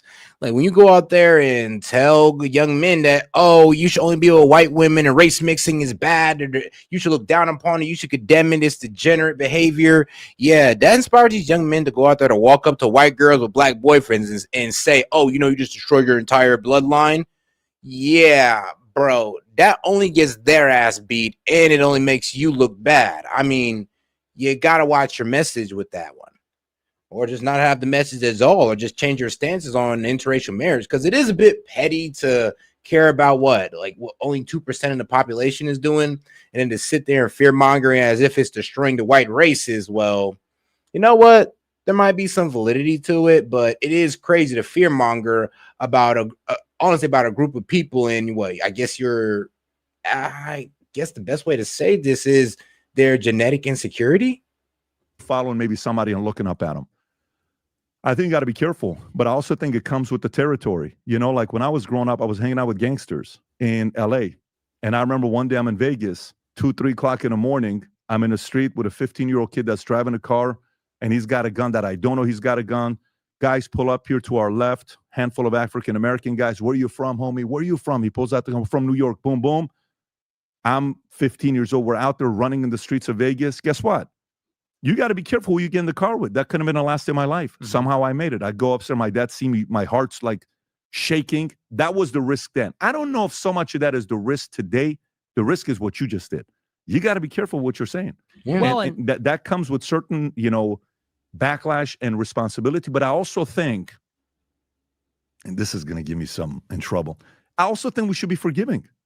I also think we should be forgiven for Ben writing that as well as you saying it. I also think it needs to be like, listen, yeah, I mean, maybe he said this. I don't know his upbringing. I'm trying to find that mom, dad. I've seen some stuff with mom and what some of the stuff she said, and maybe it's the influence from grandma. It's not. It's Mark Levin. It's not like you had a racist person. I don't see that. But we also have to be a little bit forgiving, because if we don't and we stoke it more, you're going to get worse and worse and worse, right? The next person is going to want to get even more and more radical. Let's go past this one. If you don't mind. I just want to say one thing, please, if I can, because I hear you and I agree with you. And I try to tell my followers now, I shake my head when my followers are trying to be edgy or edgelording, trolling, whatever. I totally agree. And I try to be a better role model now. And in politics, you do got to be. Yeah, but the problem, Nick, is that they troll with your arguments, with your talking points. That's the problem. They take your talking points and they troll with them, and that just makes you look terrible, because your talking points, here's the thing. I'm going to go ahead and I'm going to say that you're not moving with duplicity. I'm going to say that you may not be trying to be racist with your talking points, but they sure are. For what you say, because you're right, and everybody's always watching. The only reason I say that is to kind of paint a picture from my entire 18th year on Earth. I'm an 18-year-old college freshman. It's not like I was out here being problematic, being hateful, being a monster. It's that a decision was made that I had the wrong views. And because I had the wrong views, there was a basically ceaseless political attack, which is, I make a tweet about the double standard on Israel, and Shapiro's amplifying that. I have a show and someone's calling my boss saying, get this guy fired. Maybe they're collaborating with the left to get me fired. Up to and including strangers that I don't even really know are secretly recording me, setting me up The point is, they made a decision. This guy's got to go. And they said, we're going to use in a careless remark to take the guy out. So, people see, here's a guy that said a bad thing. I don't support that. And I'm not saying you do. I'm just explaining that's the side that a lot of people don't see. They see the bad remark. They don't see the calculation. And that's why I'm having these questions with you. And by the way, I wish this podcast existed, because I don't know if there's one where someone's asking you for people to know, how did you become the way you became? Exactly. That's why I wanted to take this approach with you. But let me go here and hold you accountable a little bit. And again, feel free to push back. I'm comfortable with I mean, PBD doing better in interviewing him than Candace did. Candace kind of got stuck on the whole interracial marriage thing, and it made sense because he pretty much did just kind of, I'm be real with you, just pretty much, I would say, disrespected her entire relationship because he's in an interracial marriage. She has kids, and Nick Fuentes just sat there in front of her pretty much saying, well, you destroyed your husband's bloodline because now his kids don't look nothing like him. They're no longer white, and being white's the best thing on God's green earth, and wah, wah, wah, as Nick Fuentes would say, paraphrasing, by the way. with it. You're 27. You're no longer 18. True. So when you go a week ago and you're like, you don't need to do it. Here's why you don't need to do it. Dropping the N word. Some of the words that you drop. I don't mind the F word, shit and all this stuff. I drop it all the time. I try not to drop it on camera, but I'm also not sitting here telling you I walk on water. And I say all the words, and I listen to hardcore hip hop. I listened to a lot of hardcore hip hop growing up. That was my taste of music. I don't know if it was yours. It was for me. For a person who knows how to communicate as well as you do, when you use those words, you get an average person to question your intelligence. And you don't need to do that. You're above that. You're so talented. Why go there? Now, if you tell me, Pat, I'm just doing it because I don't want anybody like you to tell me that I can shut my, because I've gone through them. Fair, fine. You want to do that. I would just say, I want to show you something. Rob, can you pull up you ever read the book Power versus Force? No. Okay. So this book, Power versus Force, I read it like 23 years ago. I was 23 old when I read it. Yeah, it had a very, very big impact on my life. The guy breaks it down on what types of leaders eventually get to a certain level of consciousness that they gain power naturally and they truly become a positive force to the world. Like, I believe Charlie's a positive force to the world. To me, I had, believe it or not, Charlie at #1 spot. He's my #1 draft pick. If I'm building a super team, he's my #1 guy. No one was above Charlie. And there's a lot of guys, okay? No one. I respect all of them. I think they're very capable. But I thought Charlie was unique because of one specific reason. In this thing, he explains where if you look at all the way to, you see the third row where it says level. Mm-hmm. So go all the way down to the level. You see where it says shame. Mm-hmm. So shame, like I have relatives who are driven by shame. They're so tough to be around. They're living a tough life. That's not you. Guilt. I can't believe what I did 10 years ago. And they keep reliving this guilt. It's not you. Apathy. It's not you. Grief. That's not you. Fear. I don't think that's you. Desire. I don't know if that's you. Anger, pride. Maybe I was probably a fear, desire, women, and I was the one that wasn't as disciplined as you. I was very undisciplined when it came down to women. I just couldn't stop it. That was my vice. It wasn't video games, it wasn't porn, it wasn't gambling, it was women. So then you go to anger, pride, right? Pride. Screw you, okay, no problem. Then comes courage. That's the first level of consciousness where you're entering. I think you have it. You have the courage to share there's a lot of risk in sharing your opinion. But then you go to neutrality, and then you have, which is, let me hear both sides out, and let me see what's going on. Then you're willing to speak to everybody. I actually think you're willing to speak to anybody. I wouldn't say you're not willing to speak to anybody. And then you got acceptance, that we're different. And then you got reason, and then you got love. I actually believe Charlie was at reason and love. And I don't think anybody else in the movement is at reason and love. I don't think anybody else. This is my opinion, what I process this. When I watched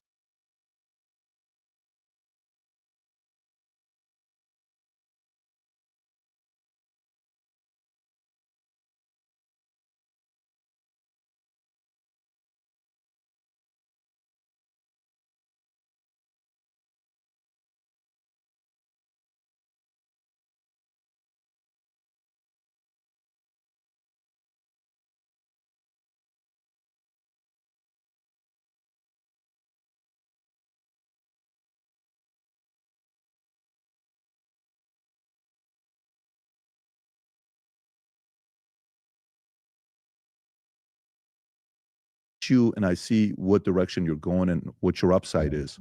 My only feedback. My bad, guys. My bad there. Let me be sure. I don't think anybody else. What I was saying was that when it came to Charlie Kirk's message, it was way better than Nick Fuentes, because Charlie Kirk, he can actually get black people to listen to him, because Nick Fuentes wasn't out there trying to say, oh, black people are trying to hunt white people. Oh, we have an average of 60 IQ. I mean, yeah, of course, Charlie Kirk is going to have a bigger group when he isn't causing division. Like, I never did. Here's the thing is, like, I respect Nick Fuentes' views politically, but when it comes to race and everything else, he has a divisive message that only causes division and doesn't bring nobody together. This is my opinion, what I process this. When I watch you and I see what direction you're going and what your upside is, my only feedback on this topic that we're having, consider this feedback from a person who's never spoke. You and I, just audience notes, how many times have you and I spoken? 0. Have we ever DM'd each other? Never, no. Have we had a phone call with each other? Never. By the way, I think this is very important for the audience to know this. The guy paid for his own flight. We pay for your flight to come down here. We pay for your driver. We pay for your hotel. Didn't let do that. I actually respect that. That was your way of saying, hey, I don't want anybody to say this. I just came here. Whether it's because of safety reason, whatever, I respect all of it. The fact that he did that. And I think the audience needs to do that. Know that, because they need to know where your character lies. All I'm saying is pump the brakes a little bit. And here's why. I wouldn't mind coming back. I would tell him, bro, pump the brakes a little bit and try to have a more, if possible, try to have a more unifying message, because we're all American here. And I would ask him, do you believe that I'm an American, or do you believe that I'm fully an American? And if he says yes, then I mean, okay, then why is people in your group trying to call us not Americans and trying to say that, oh, this was only meant for country only meant for white men of good stock? I mean, bro, kind of sounds like Hitler with the whole Aryan race thing. It's like, wow, do y'all really want to sound like that? Is that really how y'all want to come off, and then think that you're going to get more people in y'all camp? I'm gonna be honest with you, like white guys who believe in Nick Fuentes, there's more white guys that's willing to be more unifying than this whole separatist thing that you guys are doing. And I mean, you guys are free to do what y'all want, but I'm gonna be real with you, don't think that you guys are the winning message. You're the more divisive message. Back to the story, but we can transition back to this because I still want to know the history. Let's go back on what happened this week not this week, 12 days ago, I think it is now. Charlie Kirk, right? And you know what clips are going viral with you. A month ago, you're calling out, what do you call it? Turning Point USA. And I don't know what you said, but you said it. You know what it is. You can fill in the context on what you said, right? I'm not going to play the clip. But you were saying something. It's the clip where you're at the top and the other one's at the bottom, right? What you said before, and now it's like, hey, listen, Charlie was a Christian. He was trying to do this. You were very complimentary about Charlie. Okay. And Charlie Kirk got assassinated. And you've had death threats of people coming to your door, right? And things happening. How much has the last 12 days, because, at first they're like, well, it's Israel. You're like, no, it's not Israel. You're actually a person that I would have thought would have been the first to go there. You actually said, no, I'm not going there. Charlie, Nick is a Fed. All right. This person's CIA. All right. It is a bit strange how all this about, Israel being involved in Charlie Kirk's death did start coming out. I mean, like, man, here's a problem. There isn't too much validity to it, but there are there's a numerous amount of inconsistencies with this whole Charlie Kirk shooting, which is terrible because it only leads to these radical conspiracy theories, and that's it. And I would ask for the government to once again be a bit more forthcoming. Don't hide anything, drop everything. You claim we got everybody in custody that needs to be in custody, then go ahead and give us full information instead of everybody poking all these holes in it. Now I'm hearing about a trap door behind Charlie Kirk. I'm like, yo, what the hell going on? Now I'm hearing about, oh, well, the gun should have been able to broke through his bone and shoot people in the back. But, the doctor, or I guess the guy, is talking about, oh, Charlie had a Superman magical bones because he has such a good diet. So instead of this round that usually cuts through bones like nothing, actually ricocheted off his. I mean, the miracles, right? Right. I mean, come on now. Don't play on the Christian conservative group because they're believers in I'm gonna be real with you, in Christianity. Don't play on that now. Like, that's effed up. Right. That kind of went away. Didn't have a long lifespan. It's gone. Hey, it's the Groypers that did it. You know, it's your. It was out of the 13 questions, 11 were Groypers. Whatever the number was, I may be wrong. I don't want to. Don't fact check me on what the numbers, but I read somewhere that a number of the people that asked the question were Groypers. Groypers asked me a question when I was at Amphis, when the guy got up and said, "How come you've never had Nicholas J. Fuentes on?" And I said, "He's got to stop saying the N-word." And this is when you kind of came back and reacted to the video. How are you processing this with Charlie Kirk? I've seen the tweets, I've seen the videos, but how are you processing this? Well, on a personal level, it's terrifying, you know, because he was out there and he got blown away doing what we all do, which is a public event or something like that. And of course, the same thing happened to me last year. Somebody came to my door with a gun while I was doing my show and tried to kill me. And so you realize we do really have a problem in the country with this kind of violence. That was kind of the first level. My first reaction is I didn't know if this was some lone nut job. Is there some kind of coordinated attack? If there would be copycats or something. But then on a deeper level, and people are calling me a hypocrite because I had complimentary things to say about Charlie, even though he was my adversary in politics. But I don't see it as a contradiction. I disagreed with him. I still disagree with the things he said. And my views on him as from a professional point. To be honest, the only thing these two disagreed on was Israel and race. That was it. Because Charlie Kirk definitely wasn't with the whole, whites only thing. But they did mainly agree on everything else because they both were conservatives, both were right wingers. So they agreed on more than they disagreed with. Just the main contingency, though, the main thing these guys were butting head over was Israel and race. Of you hasn't changed. What I have processed is the reaction to the killing from all of his fans and from people. And this is why I say, like, a lot of people don't know Groypers. And this is what kills me because this is what killed me about the whole Charlie Kirk thing. Because if you actually knew what Groypers stood on, you would understand why saying Nick Fuentes was a Groyper was probably the stupidest statement you could have made at that time. All right, let me be fair. It was probably the most incorrect statement you could say at that time. My bad. Because they are white Christian nationalists. Right-wing Christian nationalist. They align more with Charlie Kirk's message than, I'm be real with you, most of y'all in the chat. I'm be real with you. Like I'm be so honest, they definitely did align with Charlie Kirk's message as white Christian nationalists, except it was F Israel and F black people and every other race. So yeah, that's why y'all trying to say that, it's a Groyper that shot him. I was looking at y'all like y'all were stupid. Just like y'all must have not heard how Groypers are or what they stand on. If you actually look, Groypers are one of the most hurt people about Charlie Kirk's death because he was a white Christian male. And they love their white Christian males. As do we all. You see that millions of people were touched by his activism. And I looked at his activism in a very one-dimensional way, which is that he's pro-Trump, he's pro-Republican, he's pushing the talking points. We would call it Talking Points USA. That was kind of the joke. TPUSA. Yes, which is true. Yes. If you don't know what Groypers is, thank you, Sloth. Yeah, people don't know that it is Nick Fuentes' fan base. That is a Groyper. Talking Point. Right. And if you want to be able to tell them out on social media, they're the guy with the Pepe Le Frog meme.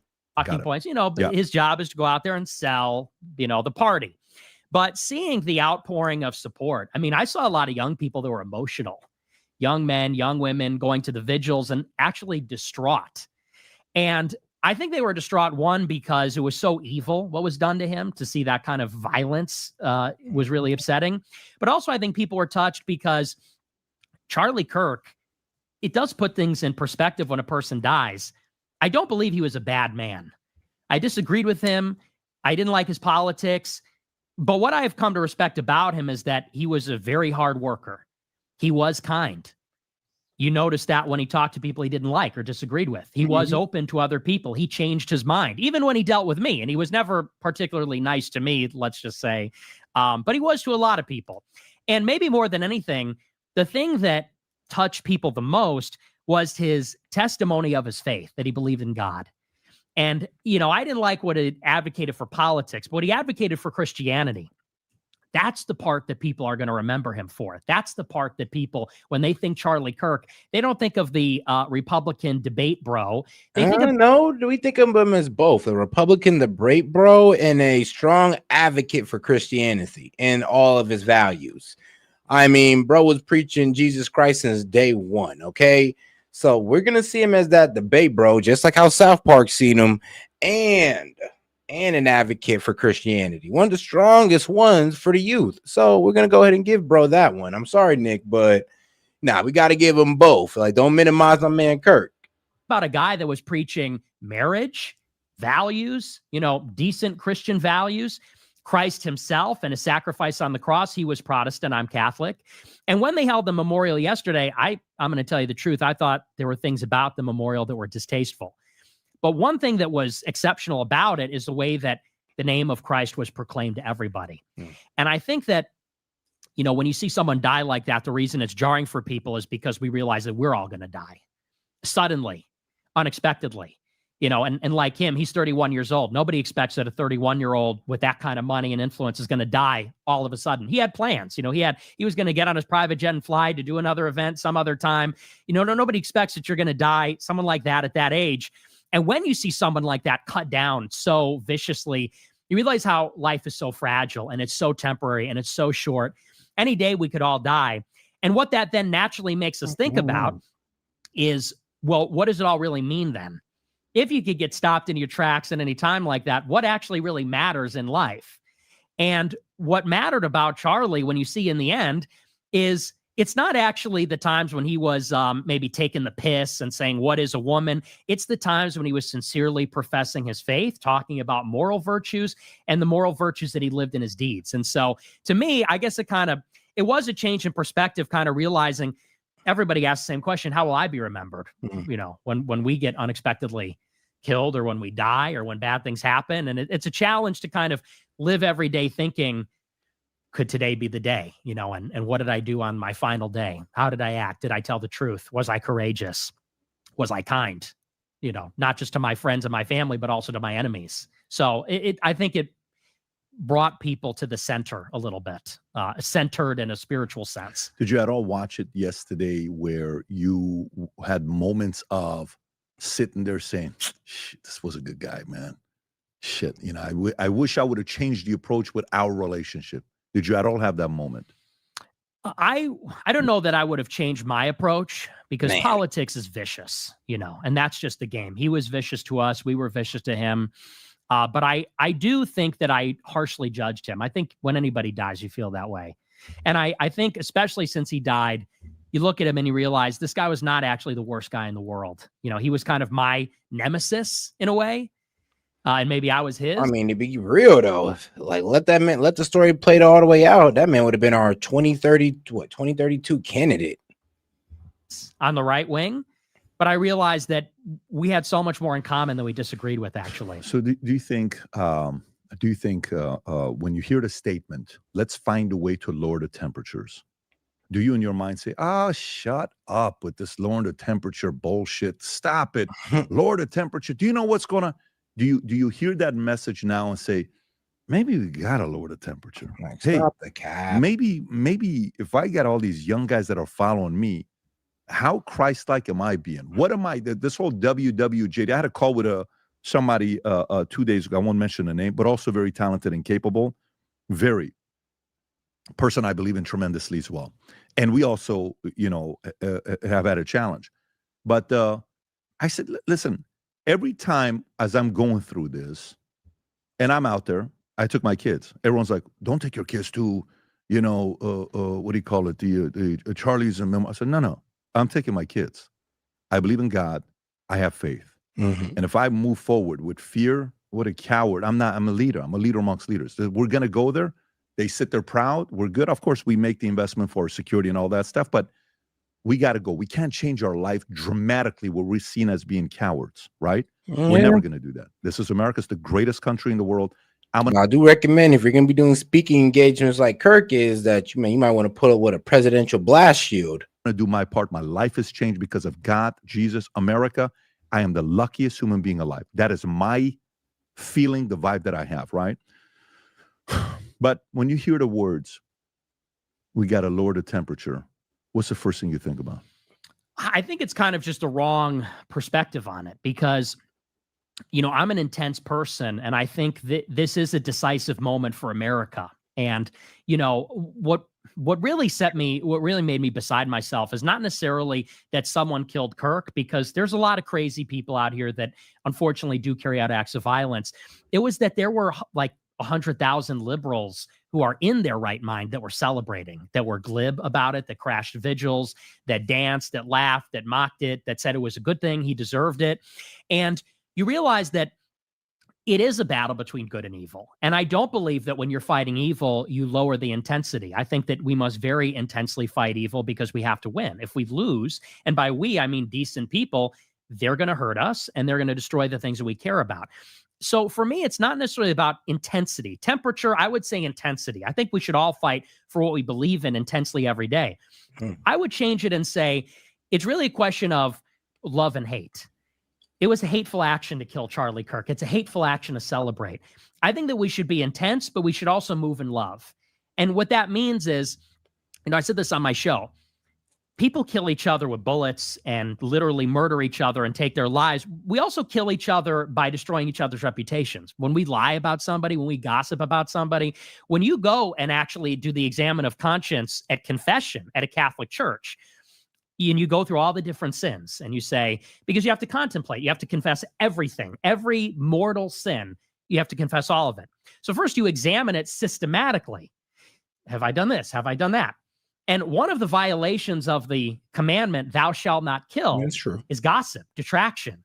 It's attacking somebody with a lie, because that's a form of killing somebody in a certain sense. It's a form of damning somebody. I mean, I guess the term character assassination comes into play at that point.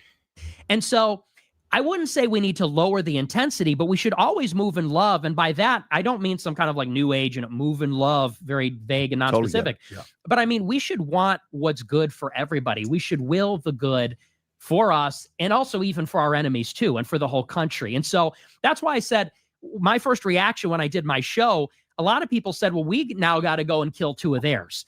They killed one of ours. Now we need to get violent. Now we got to go and pick up arms. How many is too many?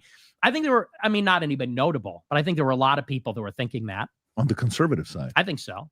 You think so? I do. Are you saying groypers, or you're saying like what part of that? Because are you saying groypers? No, absolutely not. You're saying just conservatives, period. I'm saying, yeah, I think that, do you think that after people saw Charlie Kirk get murdered, there weren't at least some people that said, we have to match the left? Perfect. I'm glad you brought that up. So my initial reaction, I'm a very bad person. Very. Initial reaction is vengeance, right? That's normal. Initial. But, that's the part where, there's certain people that will come say stuff about me. They say it all the time. You've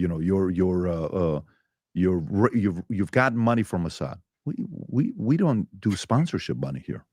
We haven't taken sponsorship money for 2 years. The only thing we take is AdSense, and that's what YouTube does. We don't pick and choose what it is, right?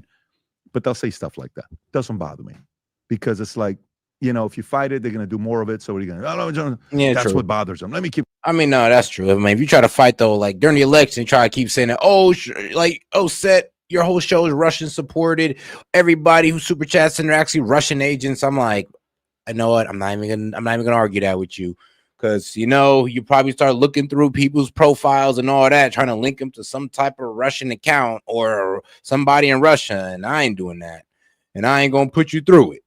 So I just ignore it, because you know what? There are actually some people who are stubborn enough, who are crazy enough to try to do the research into looking into every guy that super chats in and try to link them back to a Russian agent or something. And you know what? They might F around and find out something. You know what? They might actually find some success. And if they do, let me know, because they should be paying me more. Nah, I'm good. I'm going to do your part. I'm just saying. Maybe if I was in my 20s, I would constantly fight that over and over and over again. I'm not. To me, I also think there's a moment here, where we have a moment. I feel like within the Conservative Party, there's a lot of different gangs, okay?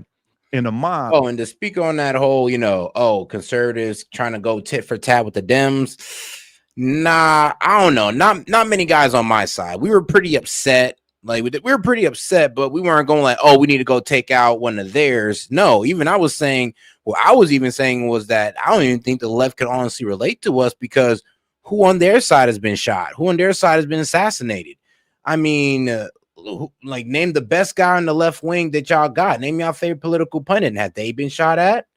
No. Has somebody thrown a brick smoothie at them? No.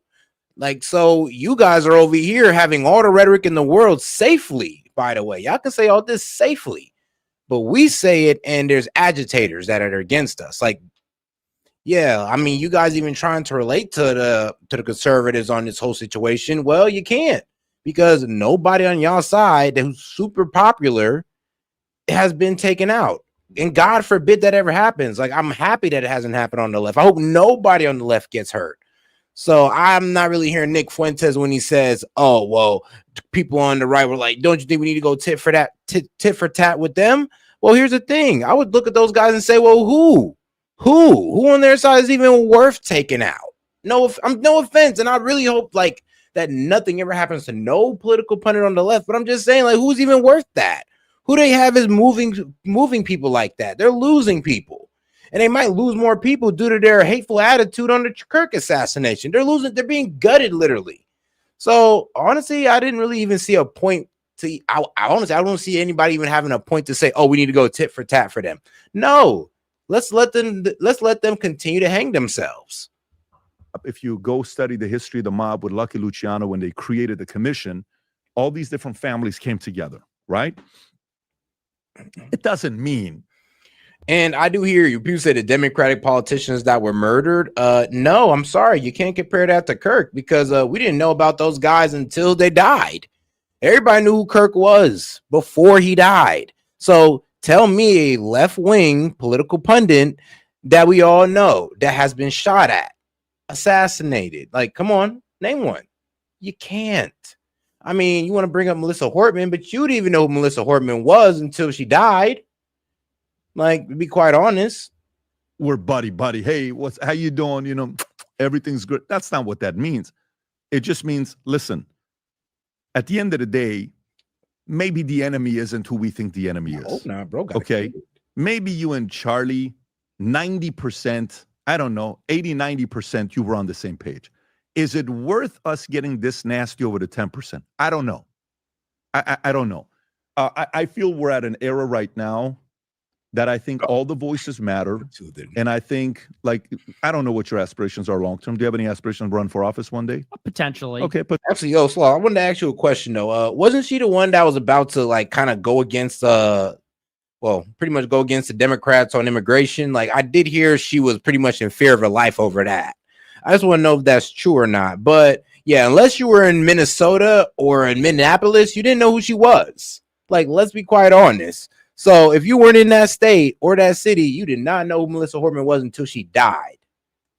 You knew who Charlie Kirk was before he died. Like, come on now. And I want the left to go ahead and give me a good example of that happening to y'all. If not, then man, all I'm hearing is gaslighting and excuses. Potentially, do you think Charlie was going to one day run for office? Absolutely. Absolutely. And I said that all the time. I think you probably have some plans of one day running. No, I'm not saying that's only popular. I'm not saying that only matters if you're popular. I'm saying that the message strikes harder when you're popular. Like, you actually feel like your whole movement's being attacked when you kill a popular political pundit. And I'm pretty sure the left will feel the same if that happened to y'all. So, and let's be real, if this happened to some random conservative, whatchamacallit, it wouldn't hit as hard as Kirk. And I'll admit that right now. If it was some random political pundit, some random politician on the right, be honest with you, it would it would suck. We would talk about it, but it wouldn't hit as hard as Kirk. And we honestly wouldn't be feeling like all of our values are being attacked, to be quite honest with you. They showed me a clip when he said, I want 100,000 people that are making money, low-key, underground, nobody knows, where you're kind of breaking that down. Okay, great. So you want to run for office one day. Great. You have your own certain ideas, philosophies that you want to go. But I think that this next part, as we go through it, this is an MLK moment.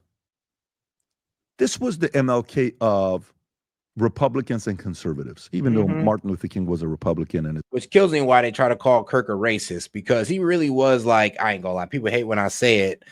I know my black homies gonna hate when I say this, but yeah, he was damn near like the modern day MLK. He had a unifying message. he tried to bring black, white, Hispanics, everybody into the conservative family under, well, nation, family, and God. Well, God, nation, and family. I mean, and we could all get down with that. I mean, let's be real. I don't care what skin color you are. We could all get down with that one. And shout out Luna, they unalived our future president. And ain't that the truth? Like I said, he'd probably been our 2032 presidential candidate. Because I believe by 2028, I think he'd only been 33, so he'd had to been 35 to run. His wife called Nixon to get some help. They didn't call back. Oh man, what it could have been? What it could have been? And then that's when they flipped. I'm going to be a Democrat, and then next year, and then you got Barry Goldwater, and the whole thing is a mess. African Americans were conservatives for many, many years, statistically. My question for you is, how is your approach going to change moving forward? Are you still planning on going all out, aggressive, because you said love and hate, right? Are you still trying to go with that part? Like yesterday, Trump said something, I don't know if you caught it, you probably caught it, when he said, I hate my enemies. I hate my enemies. I don't know, Erica's probably going to come talk to me afterwards, change my mind. You got to love the guy that he talks like that, right? You guys got a little bit of that similar style of things that you guys do. But I do think deep down inside, he's loved today. I do think he's loved today. What's going to change about your approach? Anything, or are you planning on being the same? To be honest with you, I don't think there's much that needs to change. I mean, we all have a battle that we fight every day, I mean, like you said, your first reaction when you saw him go down was vengeance. And no question. Especially when you do a live show, so many of the things I've said that I regret or are unfortunate things, it's things that you get whipped up talking about something you're passionate about, and out of anger, something like that, you take it too far, you say something careless. And so, to the extent that it's a reminder of our mortality, I always try every day to keep it truthful, and to make sure that it's coming from the right place. I don't think we should be emotional. I don't think anger, and I agree with you, the chart that you showed, we shouldn't want to be angry. We should want to be prudent. We should want to be thoughtful, and we should want to act out of rationality as opposed to emotion. And so to the extent that Charlie Kirk died, how it affected me, I'm going to try harder to move in that way. But I think I've been tending in that direction for a long time. Did he inspire you? Only thing that I ain't gonna lie, the Charlie Kirk death after made me so uncomfortable with how things are, I say the rhetoric of the left in America. It made me uncomfortable because here's the thing. When Charlie Kirk got assassinated, I'm gonna be honest with you, the fact that the left was trying to create any excuse to celebrate that man's death, I was like kind of taken back at, because I was like, whoa, guys. And I don't think the left truly understand this, but on the right, we don't want y'all to die for y'all beliefs. I mean, we don't want to kill you just because you guys want to abort babies, or you believe in, genital mutilation of children or transgender. We don't want to kill you over that. I'll be honest with you, we don't. We think y'all are sick as hell sometimes. I'll be honest with you. We do think y'all wild as hell, but we don't want to kill you over it.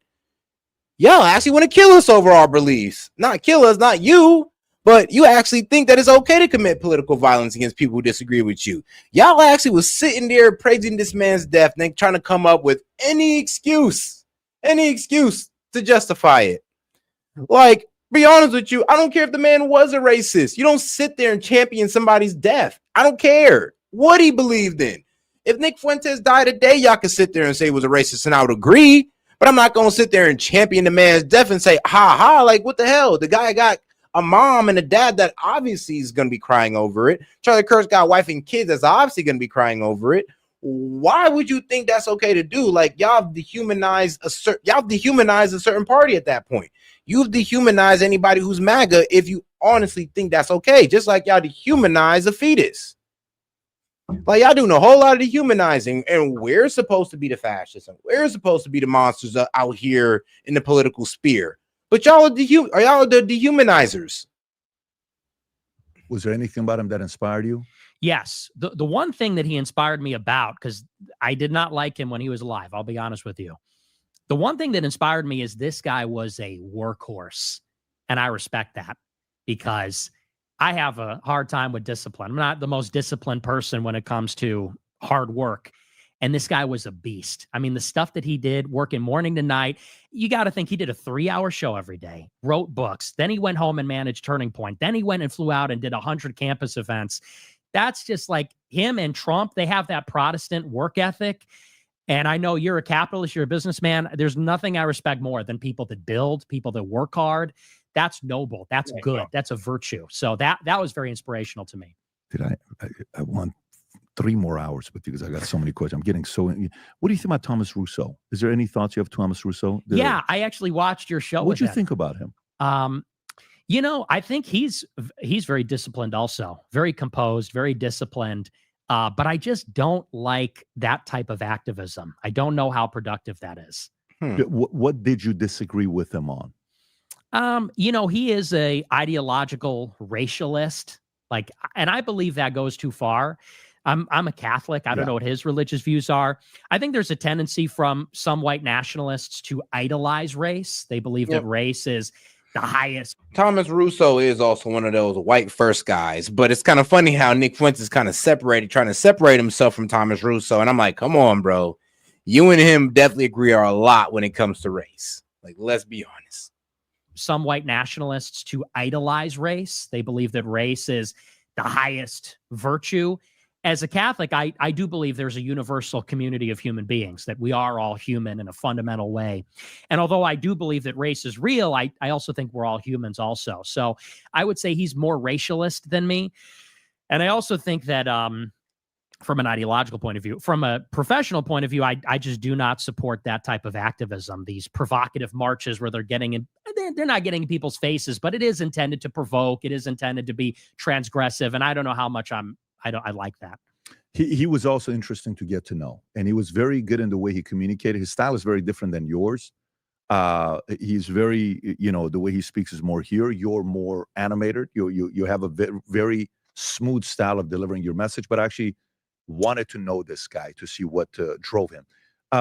Your opinion of me. I'm Middle Eastern, married to a white girl. Okay.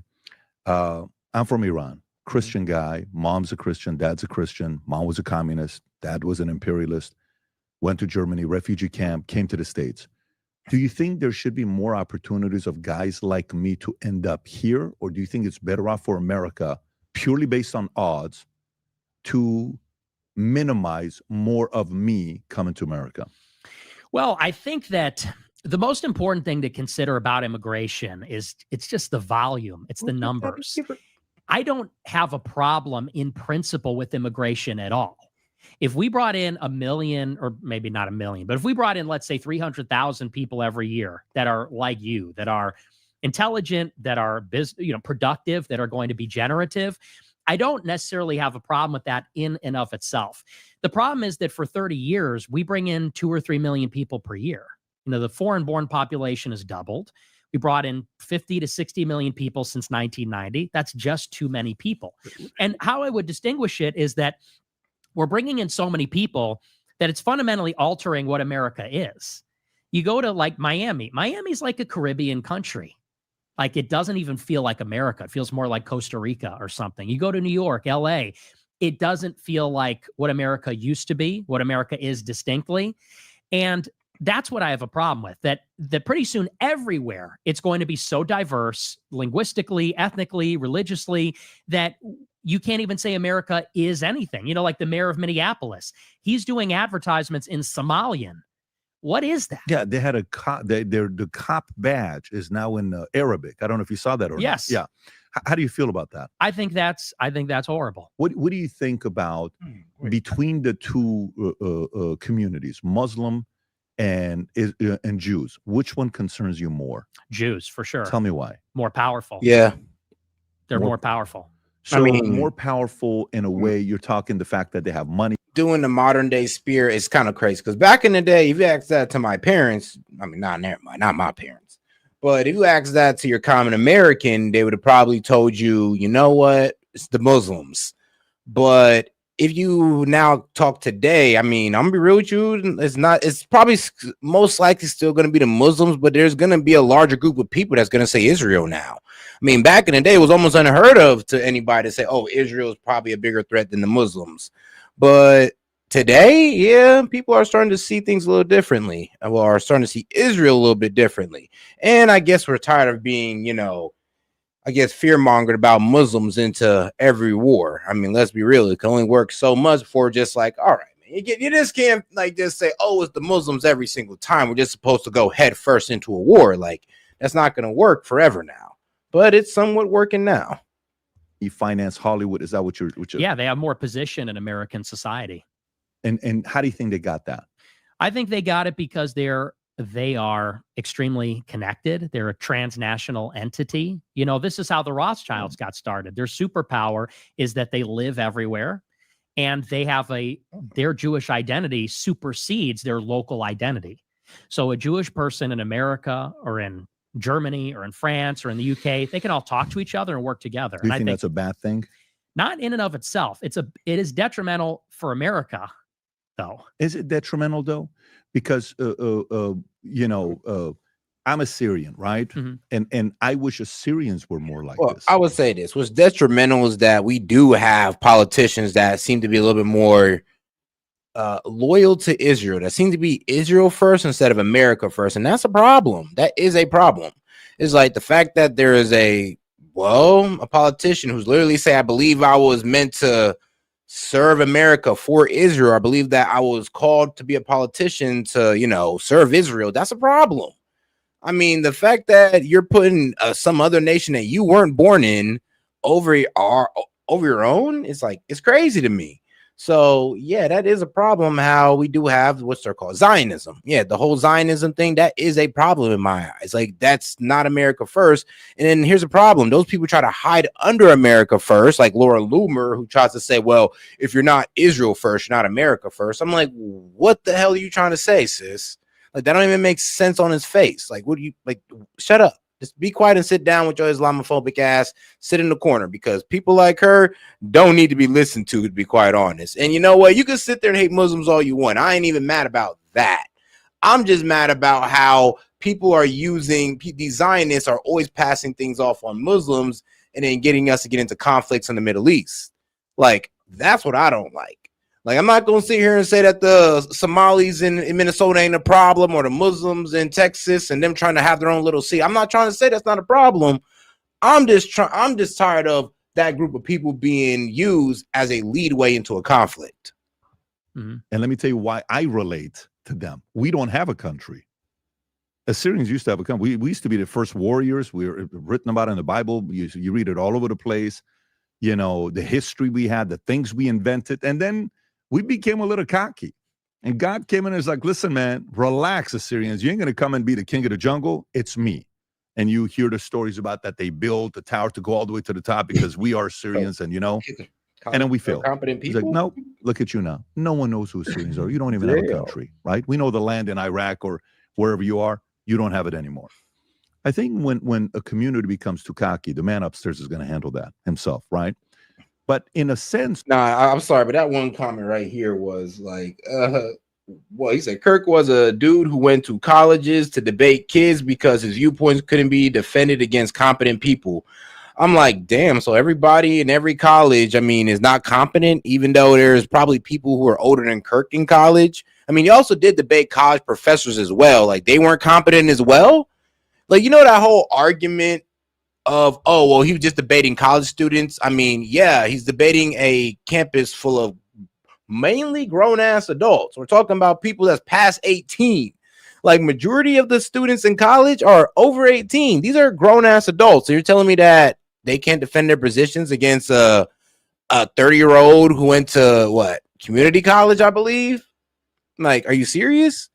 And then here's the thing. He's also debating kids on on highly established, colleges. Like, come on, the man went to Oxford and was cooking liberals. Oxford. So you're really trying to sit there and say that those aren't competent people?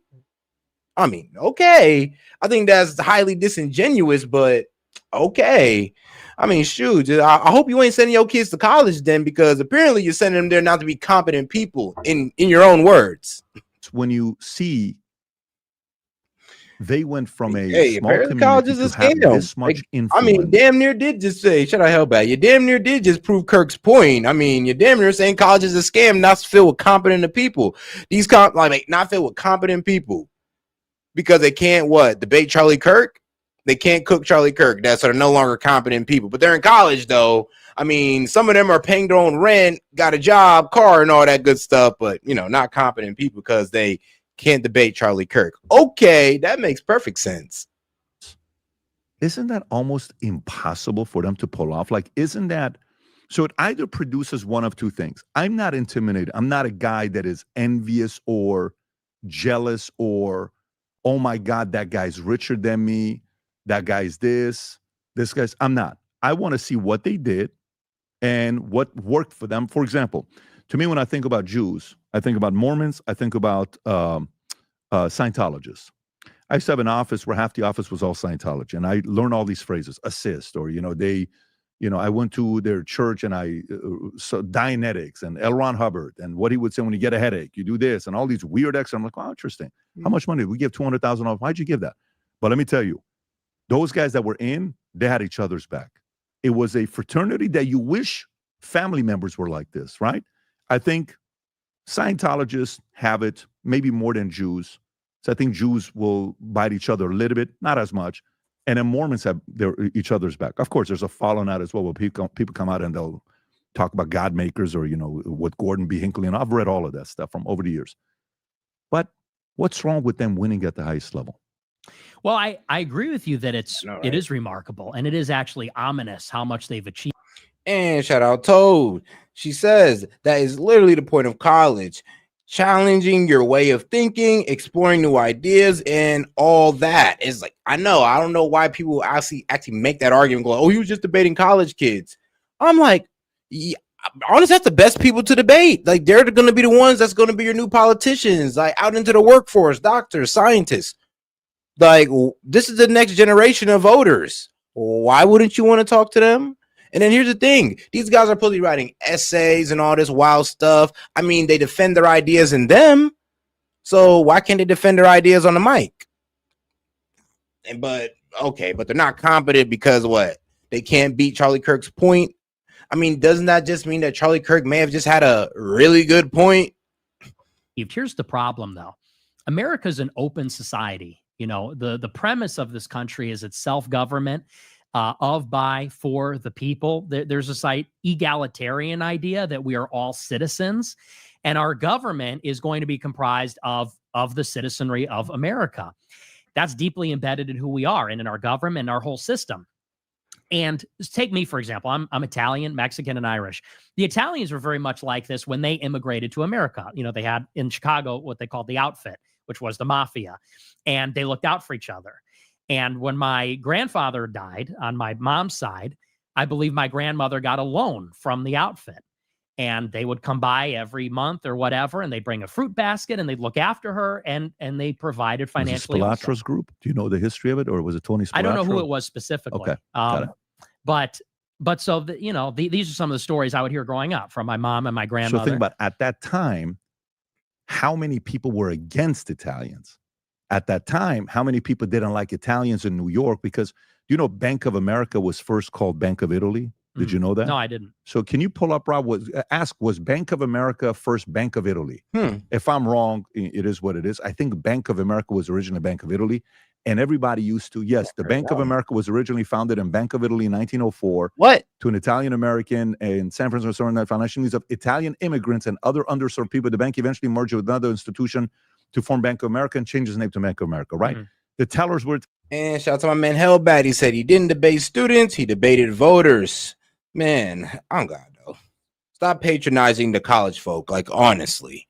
Like, and here's the thing, is like I said, like, bro, if you can't debate and you're in college and you're calling them incompetent, then if you have that mindset that Charlie Kirk was just debating incompetent college students, then don't send your kid to college. Like, you just kind of prove one of Charlie Kirk's point right there that college is a scam. I mean, since you're unsatisfied with the debate performance of these college students, thanks for proving that man's point. Italians, they would R.I.P. Charlie Kirk. Even in death, he's still cooking. He's still cooking.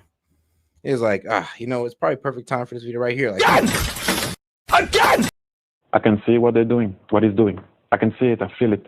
I can, he's cooking. Give small little loans, $10, $4, $5 to them. And some people are not supportive of that. They're like, what are Italian immigrants doing here? You guys are becoming too much power in New York. We're not happy about this. So there was some of that going on 100 years ago. And that's what I'm saying is that did exist. And then what happened eventually is that Italians assimilated. Eventually, these groups, these ethnic advocacy groups were broken up, if you could call the outfit that, or the mob of New York. And then Italians assimilated. And when I grew up, I saw myself as American. I didn't see myself as Italian American. I just saw myself as American. And I think that, you know, when you see Jewish people working together, I don't think there's anything wrong with that inherently. And I agree with you. It's like a superpower. It's actually admirable in some ways. They look out for each other.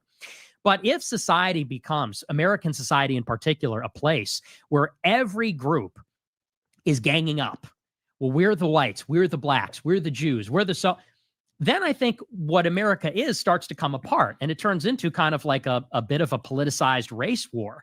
And I think that you either have to have a society where everybody gets to play by those rules and everybody could be pro what they are, or everybody is assimilated and we're all Americans. And that's why I say it's detrimental, is that if Jewish people are Jewish first, not of by. Yeah, I give them that one. I always do say, because like I don't like how some people will come to this country and have all the economic opportunity but be their country first. And I don't think it's good for assimilation if you're another country first. You should be America first. And that's the only way we will find unity, is if we care about more being American than, well, anything else. Like, that's going to be one of the main ways we find unity. And I mean, that requires us to look past race and all that good stuff. And that's pretty hard for a lot of people to do. Race, religion, we have to look past all that and be like, look, if you're an American and you're proud to be an American, you're one of my kind, and we're on the same side, even if we disagree. For America, but of, by, and for the Jewish nation, this is problematic when they're in positions of power, because are they looking out for all of us, or are they looking out for themselves first? And when you look at the Israel policy, that's where people start to say, I think you're looking out for yourselves first. I think you're biased. And unfortunately, you're using the public purse and American soldiers to fight your own battles. And that's the problem. It's not, I don't have hatred for them. I don't have a problem with them in themselves or even what they do. It's just that with our system, that doesn't work. You know what I would say to that as well? When, you know, if they use the American soldiers in their advantage and all that other stuff. Okay. Who negotiated that deal? Some president negotiated that deal. Someone said yes to it, right? When they say, well, let me tell you, you know, that person is afraid to platform this guy because he's afraid his donors are going to go and do this. And it's Israel's fault. No, it's not. It's the guy who runs it's not Israel's fault. What are you talking about? You know, this guy sends me a message, AIPAC. I got a text, not a text. What do you call it in the X? A DM I get from AIPAC. Okay. Hey, we'd like you to come to Israel. We'd like to invite you. I'm sure many people get that message, right? They send it. I said, I'm going to come with my pastor. I don't want you to pay for it. I'm going to pay for it. I want to bring my crew because I want to go see Jerusalem. You're not going to see me putting the what do they call it? I'm not going to put that on. But guess what? I respect the culture, and I want to go to Gaza, and I would ask for some idea of protection that if we can go to Gaza, show it to her. I want to see this stuff. I want to go with my pastor. First time around, I'm not going to take my kids. Maybe the second, third time I'll take my kids. But to me, I don't put the onus on, like when a guy's like, that guy has slept with so many people, this, and the girl said yes. No, but you don't understand. All right, guys, we're going to go ahead and turn it in for here because I kind of went a little bit over time, but damn, an hour over time. But it was fun, though. Today was a fun live. But I'm going to go ahead and catch y'all tomorrow, guys. Make sure you guys double tap that screen and make sure to subscribe to the channel. We do this every night. Appreciate the support, guys. I'll catch y'all tomorrow. We're going to go ahead and close out, well, with some music. Why not? Appreciate you guys for tuning in. Peace. Family with it.